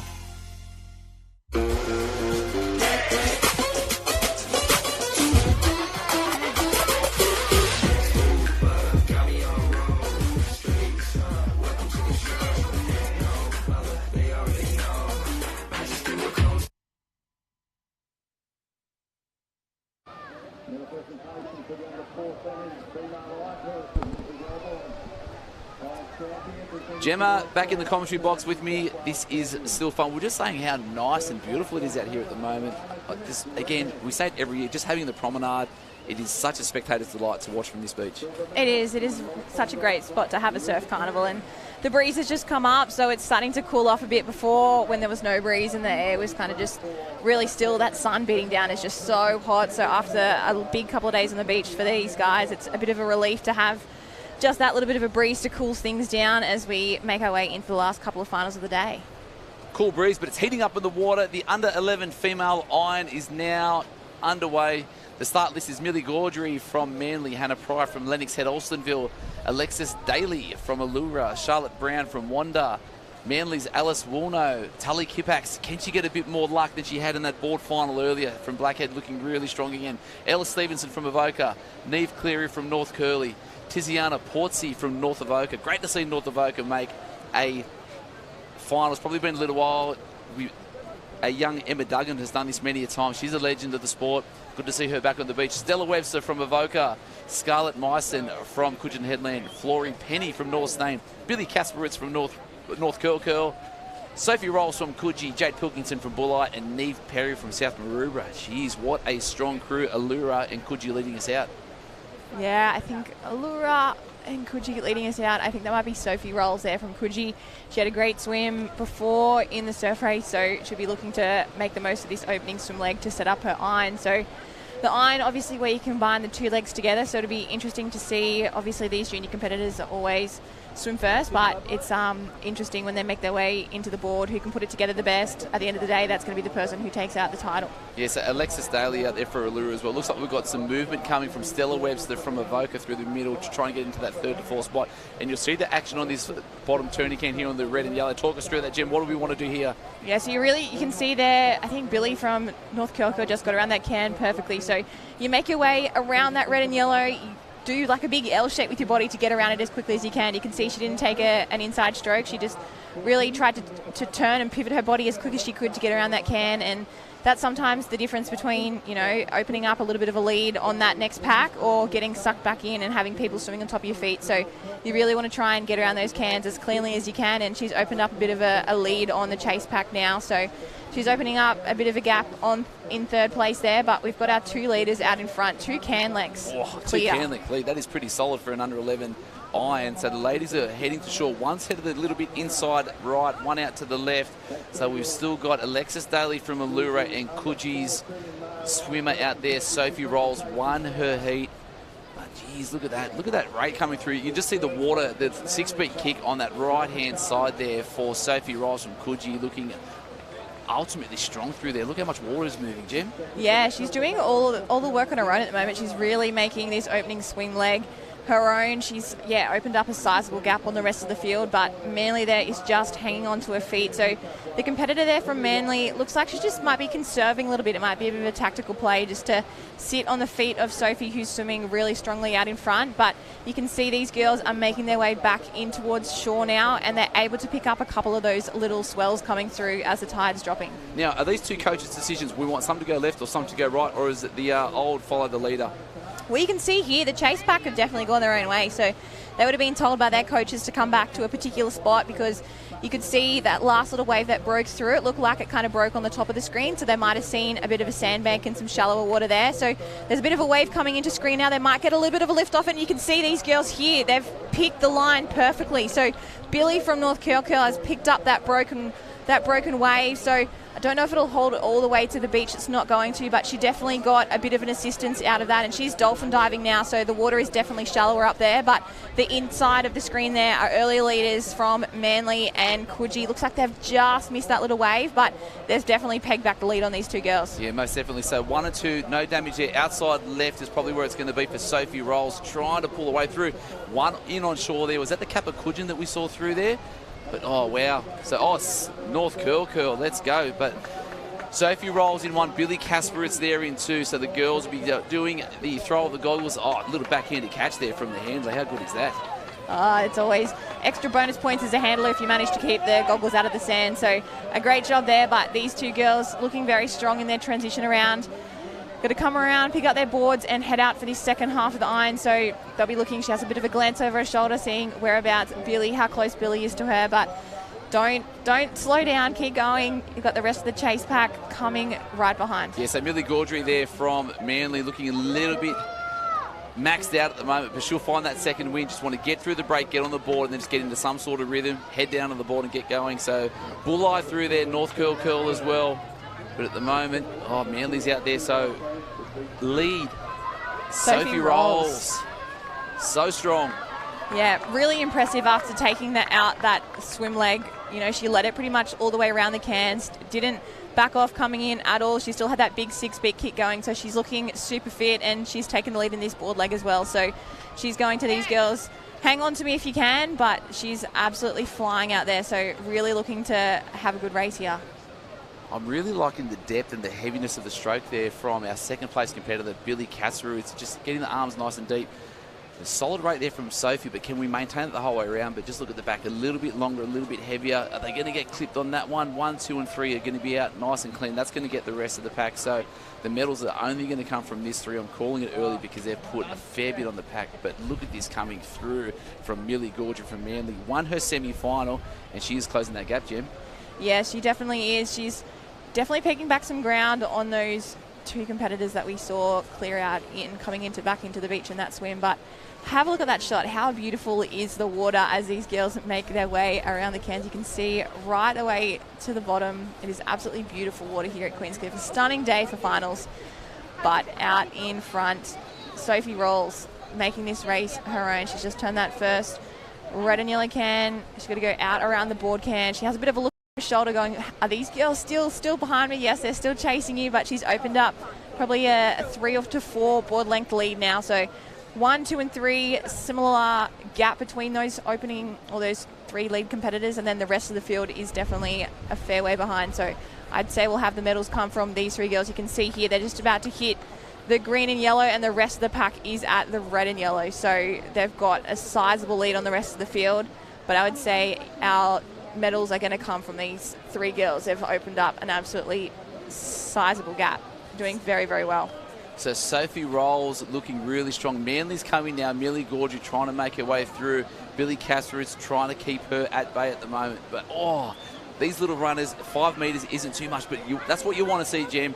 A little bit of light and shade, getting up on top of the wave, maximising that rate to try and get out an extra 3, 4, 5, 6, 7 metres, and that's what's happening on that outside left there with Billy. Yeah, you can really see as those waves just come underneath the back of the board there, they lift the tail up. They're going to be trying to get down that wave, but it looks like, the second and third are just going to miss it. So this might give our leader, Sophie Rolls there, a ride all the way back into the beach. That is what you want sometimes. She's done this the hard way, all the way on her own. She's just going to fall off the back of it as it hits the shore. So race not over yet. Wow. And race isn't over. The second and third place from Manly and North Kirkhill are coming. So do not stop, Sophie. Keep going. She's got off her board. That is exactly what she needed to do. Very, very well done there. She didn't wait for the wave to catch her. She just kept going. Great work. She's going to run up the beach. She's going to be our gold medal winner, but I think the real fight is going to be for second and third place. Going to be super, super tight. I think we've got Billy there from North Kirkhill. She will take second place, and then Manly, I would say that's Millie Gaudry.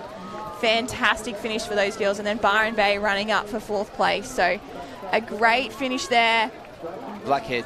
For it's the Blackhead. worst. It is so hard to remember. Tully Kipax, she's going to take home a 4th place, but unbelievable stuff. Just imagine getting out there, just throwing it down to the surf leg. I'm going to give you guys a couple of body lengths lead. I'm going to work my way around through that transition and then have enough trust to know that the work I've done all season is going to make sure that I protect it and take home that gold. Yeah, that's what you want, to be able to put together a good race. These girls, it's their last individual final for the day. So to finish on a high is such a great feeling, and definitely something that, these girls would have been coming into this weekend hoping to be able to do. So they can definitely, finish the day, hold their head high, take their medals back to their club, show it off to all their club mates there. But a fantastic race there from Sophie Rolls from Coogee and Billy Crusbritz, North Kirkhill, and then we did have Millie Gaudry there in 3rd place from Manly. Oh, the girls. Go the girls we saw on screen before from Scarlett Myson from Coogee Headlands making her way across the line. South Maroubra, Marty, what a legend, looking after a really nice squad down there. Really good crew at the moment from South Maroubra. There's a bit of an uprising of their nippers coming through. So you'll see Marty, a lot of the carnivals, Georgie boy as well, doing a lot of officialing in the... again, it's culture's the main thing that breeds success, right? It's a joy to be around, and you want to try and be the best you can be with people who are going to bring out the best with you. You're only going to have good things happen. Absolutely. It's all about the environment that you have around you. It not only makes rocking up at training every day, really enjoyable, but you get to go and hang out with some of your best mates. So it's fantastic when you get a good little squad to train together, and it really feeds from the top. So the coaches and all of the age managers that help build these nipper age groups all the way through is fantastic to see. So it's, great for those girls to see them up and amongst it. But just below the top 3 there in that under-11 female iron-person final, we did have Tully Kipax from Blackhead in 4th, Neve Cleary from North Kirkhill in 5th, and then Tiziana Portees from North Avoca in 6th. Unbelievable. Go North Avoca, get in there. So in the water now, we are with the under-11. Talk us through the start here, Gemma. We'll bring up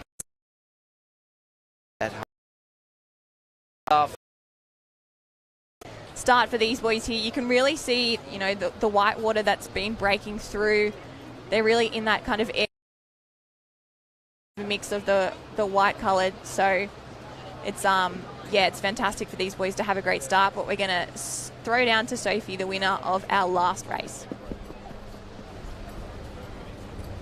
We're here with Sophie, under 11's Iron Champion. So Sophie can Wanda and Caden Fitzpatrick from Ocean Beach. And our lead swimmer who's just punched out, probably a 3-can lead at the moment. And we're just waiting to see that clap as we get to see who it's going to be. I think it's a Swansea Belmont Cup out in front. So Patrick or Liam Blair. Liam Blair smoked him in the semi-final, so he's out with a massive lead from Swansea Belmont. Nice high elbows. Bit of a peek behind Jem. Sometimes it's important to see where everyone else is. Get that head up in front. Have a peek to see where where are we supposed to come in, because we want to, or we don't want to. His head. And making see his landmark or exactly where he's going to come back to. You can see him just change course a little bit, so he might have swam a bit off his. Just did a bit of course correction there. It is important to make sure you come back to the right spot, because as we saw before, waves got this little one. Oh, he's just going to fall off the back, so he's going to have to swim pretty much all the way into shore. There isn't, but there's a bit of a wave. Perfectly in the right spot, and look at that body surfing technique. Head down, nice and streamlined. Takes a breath to the side, and that is textbook. Yeah, not too many strokes, just enough to get a breath, hold it through and get into it. That had the claim of all claims, won the under-9 surf race, won the under-10 surf race, absolutely annihilated the field today, Jem. Hard work pays off. You can see he's pumped. He's loving it. So he's making his way through that little gutter in there, and he's still working so hard. So far in front, unbelievable. What a masterclass. So sometimes you'll see the top swimmers will just try and throw it out there and just hold on for dear life, but there was no holding on here. I'm just going to extend that lead and absolutely annihilate the field. Keep that finger up, young man, because you are number one. Coach, handler, possibly dad, loving the work there. Wow, look at that. He's going to salute to the crowd. He's going to give everyone a high five. Come on. He's got time for the fans at the end. He's got that much of a gap on the rest of the field. So a fantastic reward there for hard work. He took it out early in the swim and only extended his lead in the board, and was paid off with that little wave into the beach. But we got a 3-way sprint finish for second and third here. It looks like Manly on the inside. And Yamba. Hold on, Leo Dean. Is he going to be able to get that silver medal? He's done the plane after Leo Dean from Yamba. How good there. Or was it Clarence? Geez, that's Clarence Doherty. And then we had Allura there in third, so either Brandon Shiki or William Botha from Allura or Harry Schools. So it will be interesting to see who was our third place as the final results come up. But the rest of the field there making their way back into shore. We can see North Cronulla there, just crossing the line. Jem, I want to go back 30 seconds. Liam Blair coming in, high-fiving through the chute, grabbing the banner with two hands, raising it to the sky. The year is 2024. It is 12 o'clock on Sunday, the 10th of March. In 10 years' time, do you think this could be something we might be able to see again from this kid, but at the bigger ranks?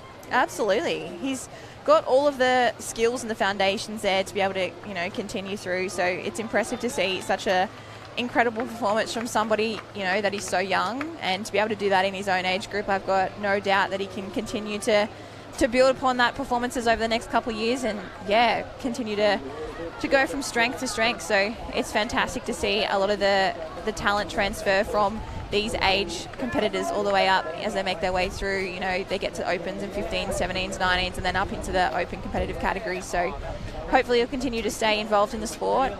He definitely sounds like, from his interview this morning, that he's loved it. From his three-time surf race winner, and he's just taken out the iron. So he's definitely got the right skills and mindset there to continue to be super competitive. And hopefully competitors like him continue to love and be involved for the sport for many, many years to come. Got to find the fun, and you've got to keep doing it.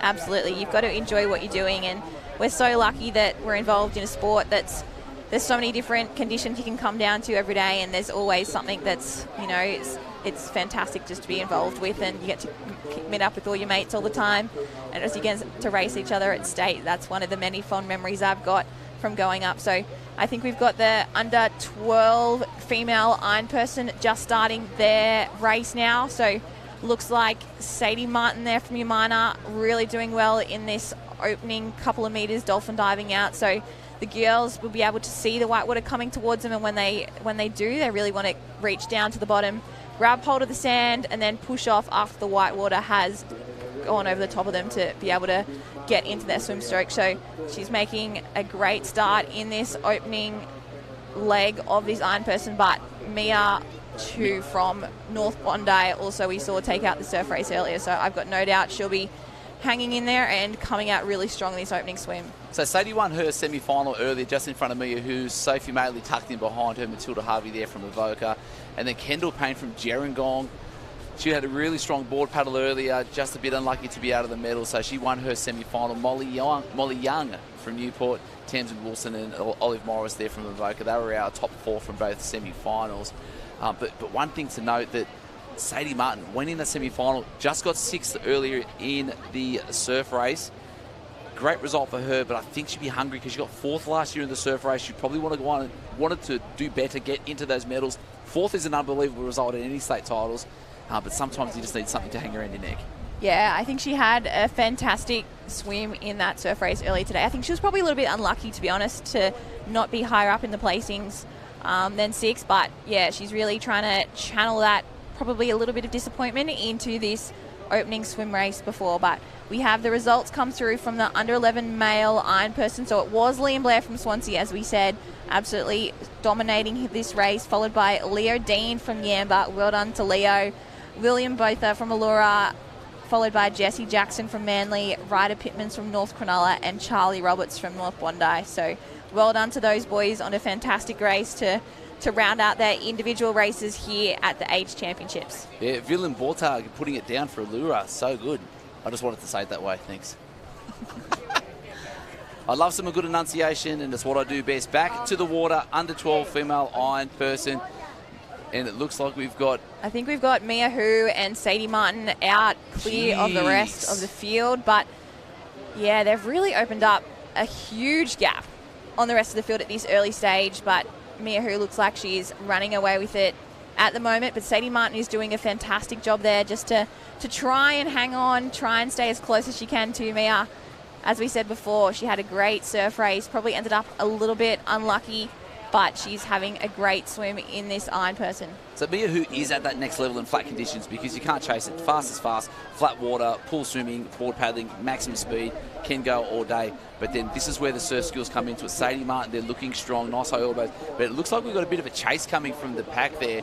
So we've got the South Maroubra cap south of Sophie Maley, Tamsin Wilson from Manly, and Kendall Payne from Gerringong, thereabouts at the moment as well. And yeah, it looks like they're actually getting a little bit closer, trying to get into that wave zone as quick as possible. Is something going to transpire? Something out the back. Sadie Martin just lifting that up a little bit. Mia Hu as well, not too much on offer for them at the moment. No, there's not much on offer for the leaders, which is always a bit nerve-wracking as you come back into the wave zone. If it kind of goes a little bit flat, because you know if there's a lull, there might be a set that's forming out the back that might bring some of these chase pack behind you and catch right up. So these girls, even though they've had to do it the hard way, she's really opened up a really solid gap. And that's in the space of 20 metres, Jim. Yeah, and you can see there, I think that'll be enough, or not quite, for Mia to get into the beach, but the chase pack there just caught a wave up to Sadie Martin. So I think that's North Curl there that's had a great little swim up to finish off. It's green cap there, but Mia Hu is going to hit the beach in front still. She's done a fantastic job. Had to do it the hard way, no wave assistance whatsoever. So she'll be the first one up through transition. Looking really solid there. She's charging through. So she's not looking behind at all either. So she's not looking around where everyone else is. Her handler might be yelling out a couple of words of encouragement, and the rest of the cheer squad there from North Bondi, I've got no doubt they'll be cheering her on as she makes her way through, but the rest of the pack has definitely closed that gap. And the goggles around neck, is that a personal decision where she doesn't trust the handler's catching ability, or just more comfort? It could be. Who knows? Maybe she's yeah, keeping them there just in case. But it looks like Kendall we've got Payne from Gerringong in second at the moment there. Gem Allura in there at the moment as well. Charlie Moses trying to get into there, but Jesus, some of the girls are hurting so much through the transition. Bulli, South Maroubra, more Manly, but all it is just more and more of a lead. Look at that line straight out through the right, whilst everyone else is popping and getting, I guess, clip those couple extra times, and all that's going to do is extend that lead for our eventual champion, Mia Hu. Yeah, she read that really well, and I think it was probably a little bit of, tactics from her coach as well, but she had to negotiate that little bit of a shore break. She got through that nice and cleanly and then got out into that deeper water, picked her way out in the deeper water, so she didn't have to pop and sit up, stop her board speed to go through that white water. So Mia Hu, absolutely phenomenal surf skills there, but the rest of the field looks like they might just get held up by a couple of waves here, which is only going to extend that lead. So the chase pack there, had to punch through a couple waves. They're going to have to sit up and potentially, pop through a couple more. So that's going to slow them up. So that chase pack of 12, Gem, close enough to take out 2 to 3 medals that are still on offer. So, wow. Couple getting back shot there. Again, lead getting opened up. Great line through that left-hand side there for Mia Hu. So we've got 12 bodies still in the race for that silver and bronze medal, while Mia Hu just makes her merry way around to collect another iron gold medal. Yeah, it's an incredible performance that she's putting together here. After getting caught kind of coming in that swim with the chase pack catching up with a little bit of a wave, she's only, dominated this opening half of this board race of the final leg of this iron person, and she's going to be pretty much at the green and gold as our second place Kendall Payne from Gerringong in second at the moment. So Molly Young chasing hard from Newport, tucked in behind. South Maroubra there as well. Sophie Maley still working hard. All the Manly caps, all the Allura caps, Yamina, Warilla Break Point. Avoca still in at the moment. That's going to be Matilda Harvey, daughter of club president Stu Harvey. Been racing well all summer and will be trying to get into that top 10. But out of shot, who have we got in the massive lead at the moment? Yeah, Mia Hu definitely still our very dominant leader at this present stage, but you can see, she's just pulled down a wave, and that will be enough. That is an absolutely incredible performance there. She'll be able to ride this one all the way back in. So she's still having to work a little bit as that wave reforms in that little bit of a trough, but it'll be no issues whatsoever for her. She's able to negotiate that and catch it all the way into the beach. An absolutely dominant performance there. Very, very solid surf skills in the swim and the board. Super strong transition, which set it all up for that opening swim leg, and then to finish it off in that board leg. So a very worthy gold medal winner of our under 12 female iron person. Congratulations, Mia Hu. That was an absolute masterclass. Races on out the back there. Looks like we've got Molly Young trying to hold off South Maroubra, Sophie Maley for that third spot, because Kendall Payne from Gerringong is trying to hold on. Now, we saw some waves break on that right-hand edge. We can see Sadie Martin there from Yamina, Allura. Avoca still trying to push through, Manly on the inside of the right. But through the middle of the screen there, is there going to be a medal going home to Gerringong? Kendall Payne trying to hold on to that silver medal, but we've got a little bit of a wave on that inside right. She's in the right place to get through a sprint finish, but you need to be close to that turning can, Jim. Yeah, typically the inside is the better line, but Gerringong got up in front, so Kendall Payne had an absolute perfect finish there, perfect dismount, and she's going to have to try and hold off the inside girls here, so she wants to get nice and tight on that turning pole, and I think she's just going to do enough. She does. I think she'll be our silver medal winner, followed by Molly Young there from Newport. So a great dismount to come from the outside. Had to run a bit further, but just got off that 1 to 2 seconds earlier, which gave her that jump on the other two girls. So a fantastic finish. Kendall Payne, what skills shown. Again, usually the first one up running is more than likely to be the one to get across that line first. So Kendall Payne in 2, Molly Young in 3. So Kendall Payne from Gerringong, Molly Young from Newport, and our champion Mia Hu. She's already been scanned. So good. So keep up with all the action on live heats. And on behalf of Surf Life Saving New South Wales, we'd like to thank our major sponsors, your local club, Oakberry Acai. I've had a couple already. They're very healthy, they're very delicious, especially in the hot weather. Makes me feel warm and fuzzy inside.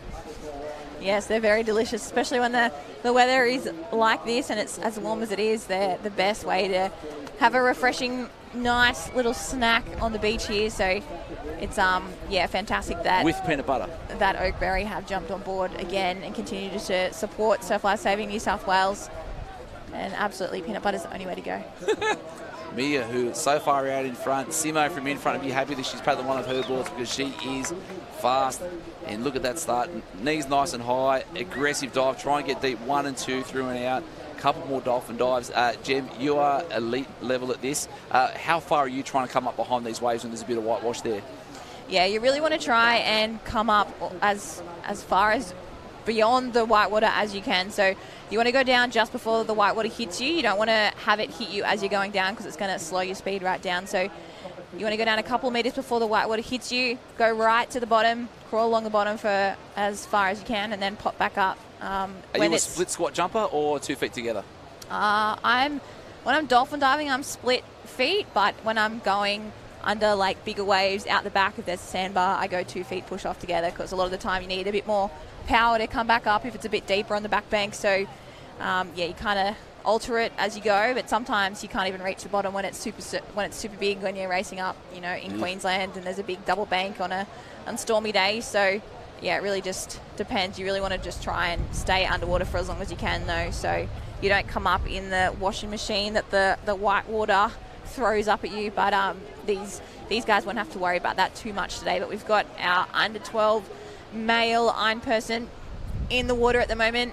We've got an early leader from what it looks like might be a Lennox Head Alstonville cap, followed by Wanda there. So they're having a great start to this race. We can really see that diamond formation starting to form as people just try and filter in behind the early leaders to try and get a bit of a wash and assistance as they make their way out to that can. So a lot of the time too, the leader has to pick the way out because there's no one else to follow, and the rest of the boys might just tack in behind him hoping he's going to the right can and has picked the right route, and he's absolutely nailed his line, hits that red and yellow, and then quickly has turned around. But this is really still quite a close race compared to that last under 12 female iron person we saw. There's definitely a lot of people still in this one. So in the lead at the moment, Billy Stewart from Lennox Head Alstonville won his heat. Tucked in second behind him is the Prince, Jordan Prince from Wanda, trying to hold on. And then it looks like we've got Northstein tucked in behind there as well, and then North Bondi. But to start this, after those two, we've got Tanui Morel from Cooks Hill, Bart Carmody from North Bondi, Sasha Gordon from Manly, Billy Holford from South Maroubra, Sammy Cregan from North Bondi, Fletcher Selick from Cronulla, Max Tsarov from Wanda, Harry Bolton from the Lakes, George Nixon from Bronte, Carter Codd from Coogee, B. Davidson Redhead, Jackson Swingler from Cronulla, Chase Harrison from Swansea Belmont, and rounding out our top 16, Ollie Blatchford from Redhead. But game on at the moment, Billy Stewart leading us out, Jem. Yeah, Billy Stewart, he's had a great day so far, but he's trying to, in this opening swim leg, he might just get a little bit of a lift off this wave, or just kind of fills up a little bit where he was. So it might give the Wanda competitor, Jordan Prince or Max Drazarov, a little bit of assistance there. They're not quite going to be able to get it, but look at this wave building behind them now. They might get a little bit more of a lift off that one. Oh, just not enough. Just so a little bit of a teaser. Lots of teasing. George Nixon on the outside left there with the gold and black cap of Bronte. A really strong swim at the moment, just trying to keep those legs driving through, pulling all the water. But at the moment, Billy Stewart out in the lead, out the back. Is it jag time, Jem? Oh, look at this wave come through. It's picked up some of our back markers, and it might just carry them through the top of the screen there. They've done a fantastic job to hold that all the way into the beach. So I think that might be a North Bondi and potentially a Manly cap there. They've done really well, but it's definitely picked up and gone past our early leaders. So Bart Carmody on the outside right there for North Bondi, holding that through. We haven't seen that all morning, Gemma, and unfortunately it's happened to Billy Stewart from Lennox Head. Looks like that's going to be, is that a Manly cap up and out there as well at the moment? So Manly 1, Sasha Gordon 2 is going to be Bart Carmody from North Bondi. Bit of luck on the outside for the boys, but they won't want to waste this opportunity, leading their way into the board leg of a final at state.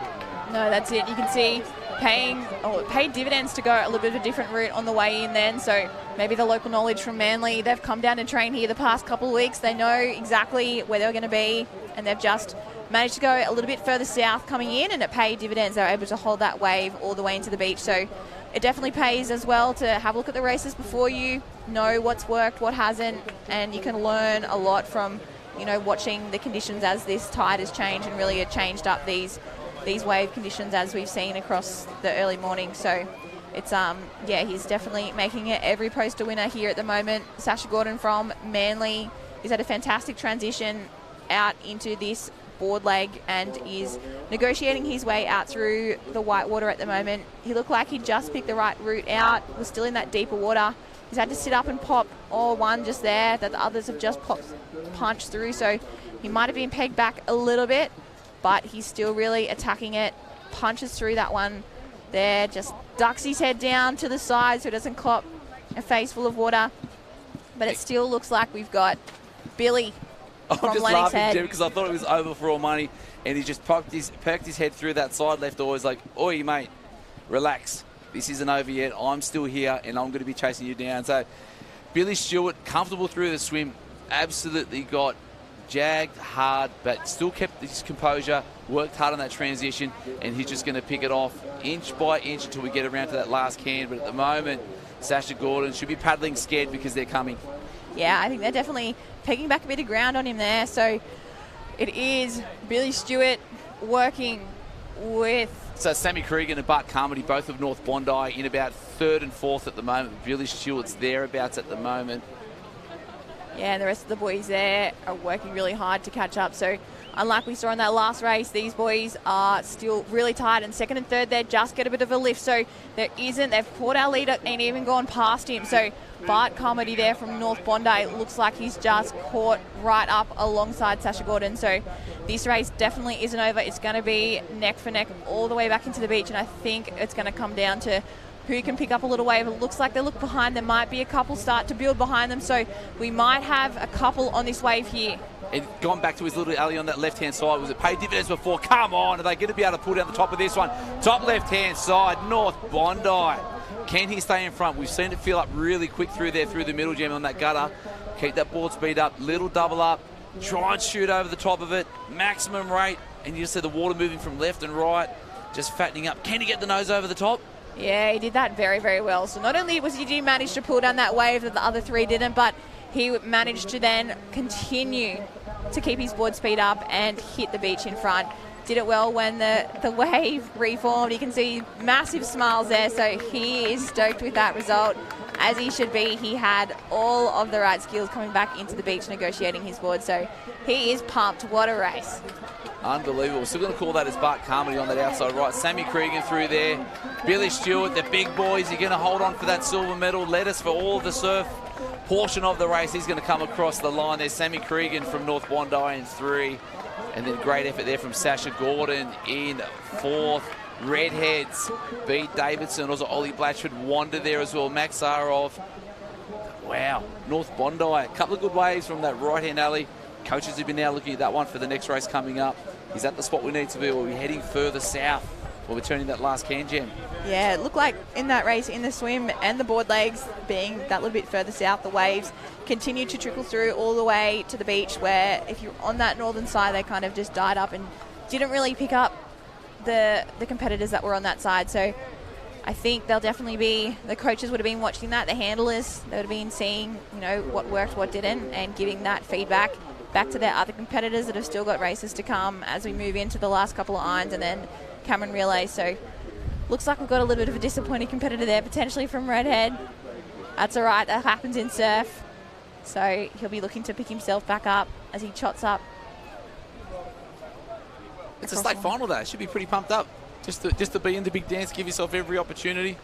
Hopefully there's no stingers or anything out there, but he's put all the extra tats on the shoulders. I'm assuming they're all the redhead ones, but again, that's one thing I've just noticed over the last 3 years. A lot more texture on the face from the boys. A lot more texture on the face, a lot more decorative body art.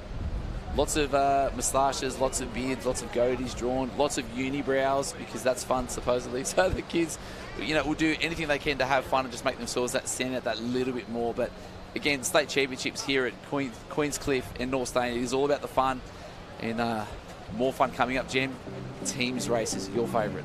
We love to see teams races to finish off our finals day. So we've got our under-13 female Cameron Relay coming up next. We've got teams there from Swansea Belmont. Look out for the team from Avoca Beach as well. Yamba, we've got some Coolidge and Headland teams represented as well. Yamana team there after Savannah Glen took out the board race earlier as well. So look for them, they'll be strong. And a North Bondi team to round out our top 15 teams. So the opening competitors here, the swimmers, they'll go off first.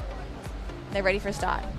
And it is their last effort of the championships too. So whatever's in the tank, just leave it out. Whether you're running, whether you're swimming, whether you're board paddling, last effort for the team, last effort for the cap on your head, especially for these nippers, because 13s now will get an opportunity to compete at Aussies. So we want to try and keep the momentum going. See how we actually track against the rest of the states, so that when it comes time to get to Aussies as well, that we're going to be able to see, whether or not we can actually make that next level and to get to that final at Aussies. Absolutely, and these girls wouldn't have raced really any other competitors apart from their New South Wales counterparts before. So it's a big unknown going to Aussies for the first time. You know, who's going to be strong from what states and what clubs around the country. So it's a fantastic experience that these girls will hopefully get to go up there to the Sunshine Coast in a couple of weeks' time, up in the stretch of Maroochydore. So it'll be fantastic for them to experience that. But it looks like at the moment we've got a leader here early on from North Curl. So these girls have been strong all morning, but it'll be interesting. As we said, they've got one last effort, one last swim to put together for their team before they come in and tag their runner, who'll then go around to tag the ball paddler, and then their final second runner as well. So a team of 4 as we move into these Cameron Relays. So 4 people from the same club will be looking to put together a great performance to round out a really fantastic couple of days of racing at these age championships. 4 days are up to. Lots of days, lots of fun, lots of action. And I tell you what, it's nice to have some commentary coming through. Just got a quick message and the things we learned along the way. So young Blair from Swansea Belmont that's winning everything should have known Josh Blair's dad. Oh, it's Josh Blair's son. So the dad is Josh Blair, Nutrigrain Ironman, multiple series, and then the apple doesn't fall far from the tree. No, absolutely not. You see a lot of pedigree in the surf sports community a lot of the time. There's mums and dads who've been involved in the sport, and then when their kids come back through the nipper ranks, you can really tell that they've got amazing skills, but also that knowledge is able to be passed on to their kids. So it definitely does help a lot of the genetics when the genetics are strong, but the main thing is that the kids are just out there enjoying it. And I think that's what's really great about Surf Life Saving is the families often stay involved for a long amount of time, and you can get the kids back involved in it. You often see multiple generations involved in the same surf club, and it's not all about racing out here and being competitive. There's plenty of different avenues that family members can take and keep involved in the surf club. So it's a fantastic involvement to be a part of. Yeah, it is. I found my avenue and I'm really enjoying it. But if you want your kids to be good in this sport, they just have to catch waves. Just have fun out there. Yeah, that's all it is. There's no secret. Just catch waves. If you want to be out there, be at one with the water, learn the skills, have as much fun as you can, test yourself in trying conditions, but just have your fun. That's it. And I think that's what's really great too when you come together in a team event like this in the Cameron Relay.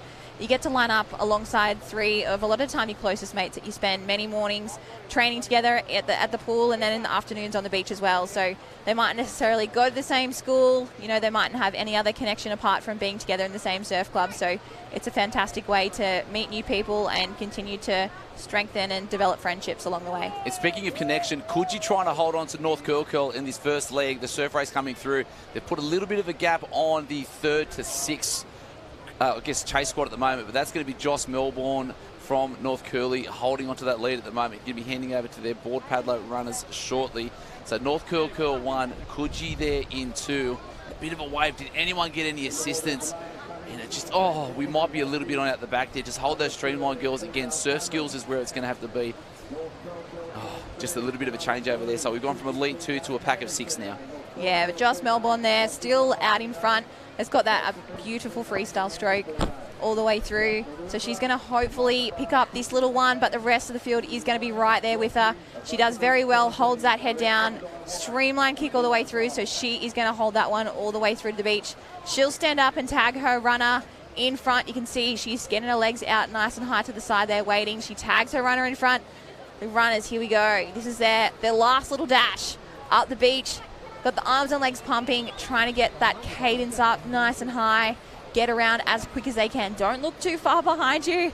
Keep that head moving forwards. You don't want to be looking around at all. So she'll tag the board paddler. You can see the hand just went up there just to go, I'm here. It's sometimes a bit tricky to pick up your board paddler when you've got another 15 competitors there on the line as well with similar coloured boards. It's sometimes hard to pick them, so a little bit of a wave. As you can see the girls there, I'm here, come tag me. And the rest of the field is nice and close though. So North Curly in the lead. Evie Davis now on the board. They see Lily Carpenter from Umina, sprint specialist, getting her way around. North Bondi there in 2. What do we got there? Bronte just on that outside left. Umina pushing hard, but at the moment that lead is with North Curl. Sav Glynn fresh off her board win. Can she pull back some space there? Coogee out second. North. Coogee Headland, Avoca out there in probably about 5th or 6th at the moment. But at the moment, Evie Davis trying to extend that lead for North Curl. Yeah, it looks like she might just get over the top of this one. She does, might just get held up a little bit, but the rest of the field is going to have to pop through that one. So she is going to get through that break nice and cleanly now. She's out into the deeper water, so she doesn't have to worry about getting through any more waves. She can just focus on paddling as fast as she can, getting that board up and moving around those cans. But the rest of the field there, we can see North Bondi, Coogee, Umina, our winner from the board race before, Sav Glynn, is making her way up there. So if there's one person you don't want hunting you down, it is the winner of the board race earlier. So these girls are going to have to be on their game. There is a pack there of what I think we've got 7 or 8 chasing, so it's going to be tight. They've got to get around these cans nice and cleanly. No one's getting cut off. They've given each other a bit of room, which is what we like to see. So that is sometimes the risk. If you try to cut off your other competitors, you get a bit tangled up, and sometimes it doesn't pay dividends. So the girls there making their way around the black and white, but we've got North Curl still out in front, looking very, very strong. Bronte just sitting in about 2nd or 3rd spot at the moment. Wow, Coogee thereabouts as well. Bit of a move coming from Manly on the outside, but North Curl still holding on to that lead. And geez, this is the racing we want to see, Jem. The last effort for the girls. Now, coaching, last few races, right-hand side is where the waves have been. Have we been listening? Were the guys going to try and gamble, get on that right-hand edge? And that's exactly where North Bondi's going. It paid dividends before. Umina, Avoca heading to that inside left, Bronte to the outside right, Coogee straight back in. But again, North Bondi on that outside right, trying to get the action from where it was earlier.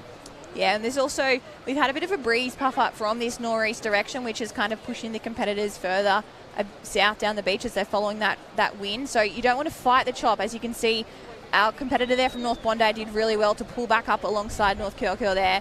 That's paid dividends. She didn't fight it. She worked really hard to milk anything that the ocean threw at her, and she managed to pick it up and has pegged back our leader.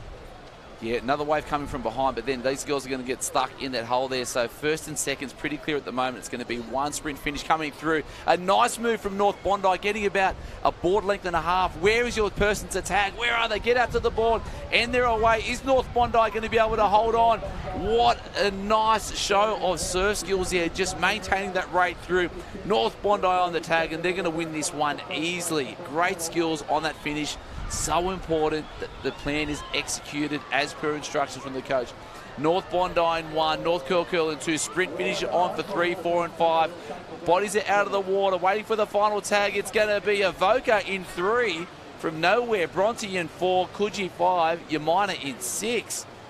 Get out of here. Where did that come from, Jem? I know, what a fantastic finish for those girls. I think we had a bit of a wave throw, a bit of a spanner in the works there. A couple of our competitors on the board got caught up and overtaken right on the shore, so that is the nature of surf life saving.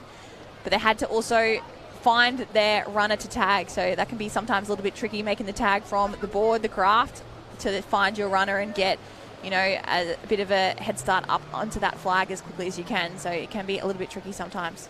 Good to see Monavale making a state final for the Cameras off the under-13. South Maroubra on screen, so too Cronulla. But wow, geez, a crowd of plenty down there. Finals afternoon, 12:30. What else would you rather be doing on a Sunday afternoon, Jim? Hope you guys are enjoying the action at home, because we are loving it down here on the promenade. Yamba. How good is it? So good to see so many different clubs represented from all around the state. We could see just on the race replay on screen now, we had our early leader from North Curl Joss Melbourne led right from the front. Unfortunately, just got caught up a little bit coming back into shore here. She still managed to tag in front, and North Kirkhill were our leaders through this first transition, followed there by Cronulla. But they did get tagged in front, but then coming back in on the board as well. We can see here, this is the crucial moment. This is where North Bondi just picked up that little runner, pulled up alongside North Kirkhill, and then made the most of it to catch that wave that just gave them that edge to tag their runner up to win that gold medal. Great result, great result. Whilst we wait for the judges to deliberate and get the top 6 up for us, I'm going to pose the same question that I asked of Bonnie Hancock to you. What is your favourite competition surf beach in New South Wales? Oh, there's so many beaches that I really enjoy racing at. I would have to say my favourite beach to race at, though, is actually just around the corner at Freshwater. I absolutely love just Freshwater Beach. I think it's, you know, it actually reminds me a little bit of my home beach at Yamana. Oh, we did have this discussion last week, yes. Yeah, being a little bit, it's south-facing beach. It's nice and protected. It's a really nice, just gentle wave. There's always a nice little wave that rolls into the corner there, but there's always a nice sandbank there. I used to love racing there when I was younger and being able to run out on the bank. Lots of bunny hopping, lots of wading, dolphin diving, which I really enjoyed, and there was always a nice little wave that would roll through. So it's such a unique little beach, but I still really love going and racing there. I raced there a couple of weekends ago now, but well, too, I might add. So for those of you who don't know, our championships did open up last weekend with our life-saving portion. So we had Champion Lifesaver on the Friday and Saturday, and then we had the first day of patrol comps on the Sunday. Gemma was victorious again, has never lost this event ever in her entirety of competing in this event. Since an under 14 as an under 15. It was a statement, it wasn't a question, I'm just letting you know that. With an amazing score of 118.7. No, I think it was 118 flat. 118 flat out of a possible 120. So Gemma is the ultimate lifesaver. Congratulations to you on winning. Congratulations for beating your mum's score at 117 point. What should you get, 117 point whatever? I think 117.5. I think I got it by less than a mark. So it's it's a really cool competition to be a part of, one that I've done for many, many years now. But yeah, Mum got me involved in it. She's been racing in it since. She was part of the first women's event that was held at the Australian Championships when I was 1 back in 2000. So she's been doing it for nearly 25 years now, which is incredible. But go Keza, get in there. Yeah, it's fantastic to see so many people involved in it now. And it is actually becoming such a strong competition now. You can just see the calibre of athletes that are now competing in this sport are, good swimmers, good board paddlers, good sprinters, and then you still got to have the know-how and all the smarts of the textbook. And then obviously the resus component and the live patient assessment. So, Yeah, so these boys here in the under 13 male Cameron Relay will have the opportunity to potentially line in that next year. So under 14s is the first year that you can do Champion Lifesaver, but we've got plenty of teams in here in the mix in this under 13 male Cameron Relay. The last team there, it's great to see Warilla Barrack Point up amongst it in this final, contesting for our gold medal in these boys' final race of their championship. So we've got a Warilla Point cap there, Wollongong City, Coogin, Motorvale cap in there as well. We've got our North Kirkhill as well. They were the early leaders in that race before, ended up with the silver medal, but it is fantastic to see so many clubs represented. These boys here getting ready for their last little effort of their carnival swim race, and they're ready for a start. And they're off and away. We can see they've got to wade out a lot more now. They've got to try and stay on their feet. That is the key. If you can stay on your feet for as long as you can, if your other competitors take an early dolphin dive, you get such an advantage. So there looks like there's a few potholes that are throwing a bit of spanner in the works for some of these boys, but the ones that stayed on their feet for the longest are out in front at the moment, doing well just to dolphin dive, and we can see they've just hit the back of that bank and they've just started to swim. So it looks like there we might have Sawtell up amongst it, as well as North Stain, Wollongong City, Warilla Barrack Point. So some of those boys have had a great start in this opening leg of this relay.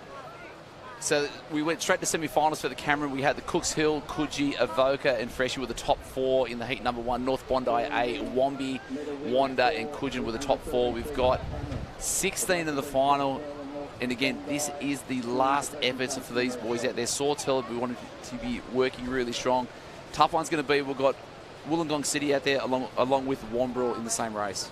Yeah, it is going to be is going to be very tough, but I think it might be even North Stain out in front. I think it's going to be a bit tricky to tell. Might be Freshie, actually. So Freshie have got a team in this final. So there's so many different competitors in this race, but we're going to throw down now to the winners of our female Cameron before. We're here with North Bondi, the state champions for the Cameron event. Can you girls tell me what you love about the Cameron? We love the Cameron because it's a mix between running and swimming, so we can all do a part in the win. That's perfect. And how long have you girls been together as a team?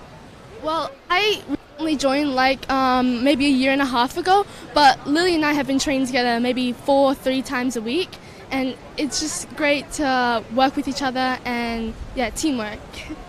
Perfect. And so North Bondi is having an amazing, amazing state. Can you tell me what you think makes up that special factor for Bondi? I think what makes North Bondi great is all the coaches are full into it. They're always getting us to train in the early mornings, and that's why we're so on top. And any special shout outs to some coaches? Sure. So we have for the water, Matt and Freddie, who train us, and for sand. For sand, Joel and Alex and Bram. Yeah. Brilliant. Congratulations and well done. Good luck with the rest of it. Back to you guys. So the results in for the under-13 Cameron relay for the ladies. So North Bondi victorious, taking out the win. North Curl in 2. Avoca Beach getting that bronze medal in 3. Bronte 4th. Coogee in 5. And then Yamina taking another point home for the club for a successful championships. Back to the water, Gem.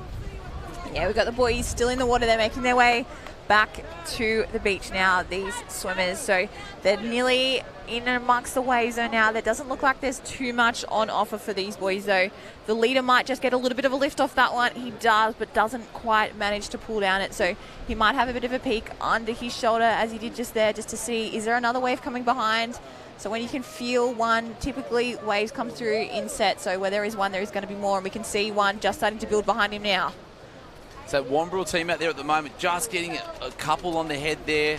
Sorts hell on that outside right, just fattening up through there. So the team for Wamby has Ashton Bone and Billy McCarthy that were 1 and 2 in the iron earlier. So obviously one will be swimming, one will be board paddling. Is it going to be enough? They're going to have enough elite speed at both levels to be at that top end. Yeah, you'd think that they would, having those results that they've had earlier in the day. So it will be, very interesting to see if they can put it together, but they look like they're having a great start here. He's hit the beach in front with the freshwater competitor there. So these boys are trying to find their runners. The runners have started to go, so they're going to make their way up around that first transition flag, around the second one, and then tag their board paddlers. But the lead two there have got a bit of a gap on the rest of the field, so Wambrel is going to hit that first flag in front, closely followed by freshwater. So it is fantastic to see these runners often get pulled in from the beach events. You might have a beach specialist, a beach sprinter, or a flagger, but a lot of the time these competitors are also, water competitors as well. So to see them running around in a sprint is very great to see. So it's fantastic that they can continue to... So Coogee 3, Warilla Barrack 4. Looks like it might be Manly 5, Avoca in 6. And this is going to be interesting. So Sam Weddy going out there for Avoca, the last board paddler. Got a 4th medal at Aussies, fourth place, I'm going to call it, in the board race. First one up out of the water, tripped over the board. He would still be sitting on that decision there. Is he going to paddle angry? He should paddle with confidence because the speed was there. Can he peg back any sort of pace? Freshie trying to hold on at the moment. We've got a big chase pack coming. I don't think these guys can hold on. Yeah, there is a big chase pack coming. You can see all the field there are just moving out in that little bit of a channel. It's a bit of a deeper rip there. So they're not going out on the bank. They're trying to get into that deep water where the waves will wash either side of them and they don't have to negotiate the white water. So everyone is following out that route. So they've been watching the finals beforehand, knowing that as this tides drop, that is the way to go. And they've done a great job picking their way out through the break there. But we've still got 1 and 2 out in front, our Wambrel and Freshie caps, but they do have a chase pack of 4 coming right behind them. So the rest of the field is definitely on the chase, but we've still got Freshie out in front, followed very closely by Wamby there. Yeah, so heading around the string of 4 black and white cans at the back a little bit further. No apex for the under-13s as we get to that older age group. Freshie trying to just burn a little bit more energy across the back there, trying to extend the lead. The chase pack of 4 has probably going to call that broken into 3 now. But I don't know, maybe they have got enough. Freshie looking really strong through there.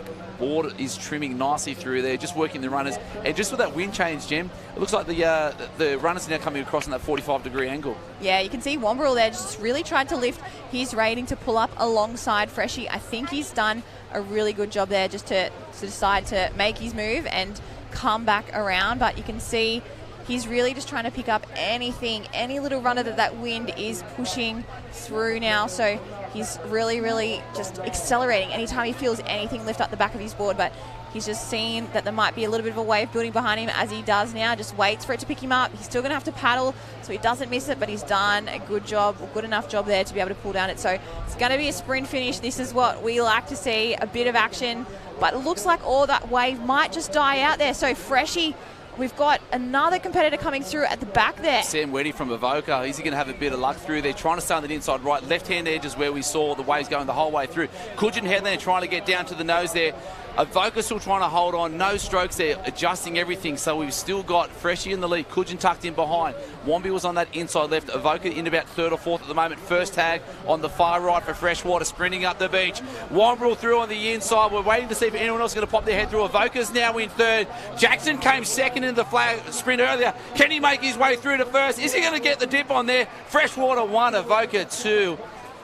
And Wombi in 3. Wow, Freshie held on for dear life. Great finish there for the young lads getting through. Freshwater taking home the gold. Avoca in 2. Wombi in 3. Wow, what a finish. What a finish there. The man from Avoca absolutely storming home. He was lightning on the sand, and that is the competitor that you want to have tagging for you. So it's a beachy, right? So that's Jackson Eagles, competed as an under 12. They were the short numbers for the 13s, got 4th in the sprint as a non-sprinter, and then come and do his stuff to help out with the team who's going to go home with the silver medal. Amazing. What a finish to the carnival for him. To be able to come up, race up, and be so competitive with these boys is fantastic to see. So fantastic job there. Great to see Monavale also as well represented in this under 13 male come and relay. So they've tagged their last runner. They'll make their way up around the flag. Lots of claps and cheering there from their club mates as well as they're going around. So a fantastic job there for those boys to finish off a great race here in the under 13 male come and relay. But we're nearly getting to the last couple of races here. We can see our race replay in that under 13 male Cameron. The boys swimmers had a great start negotiating out. You really want to attack that start. You can see though one charge through and just came unstuck in a little bit of a pothole, but you definitely want to attack it. Get out ahead of the rest of the field. Keep your feet. Keep your feet.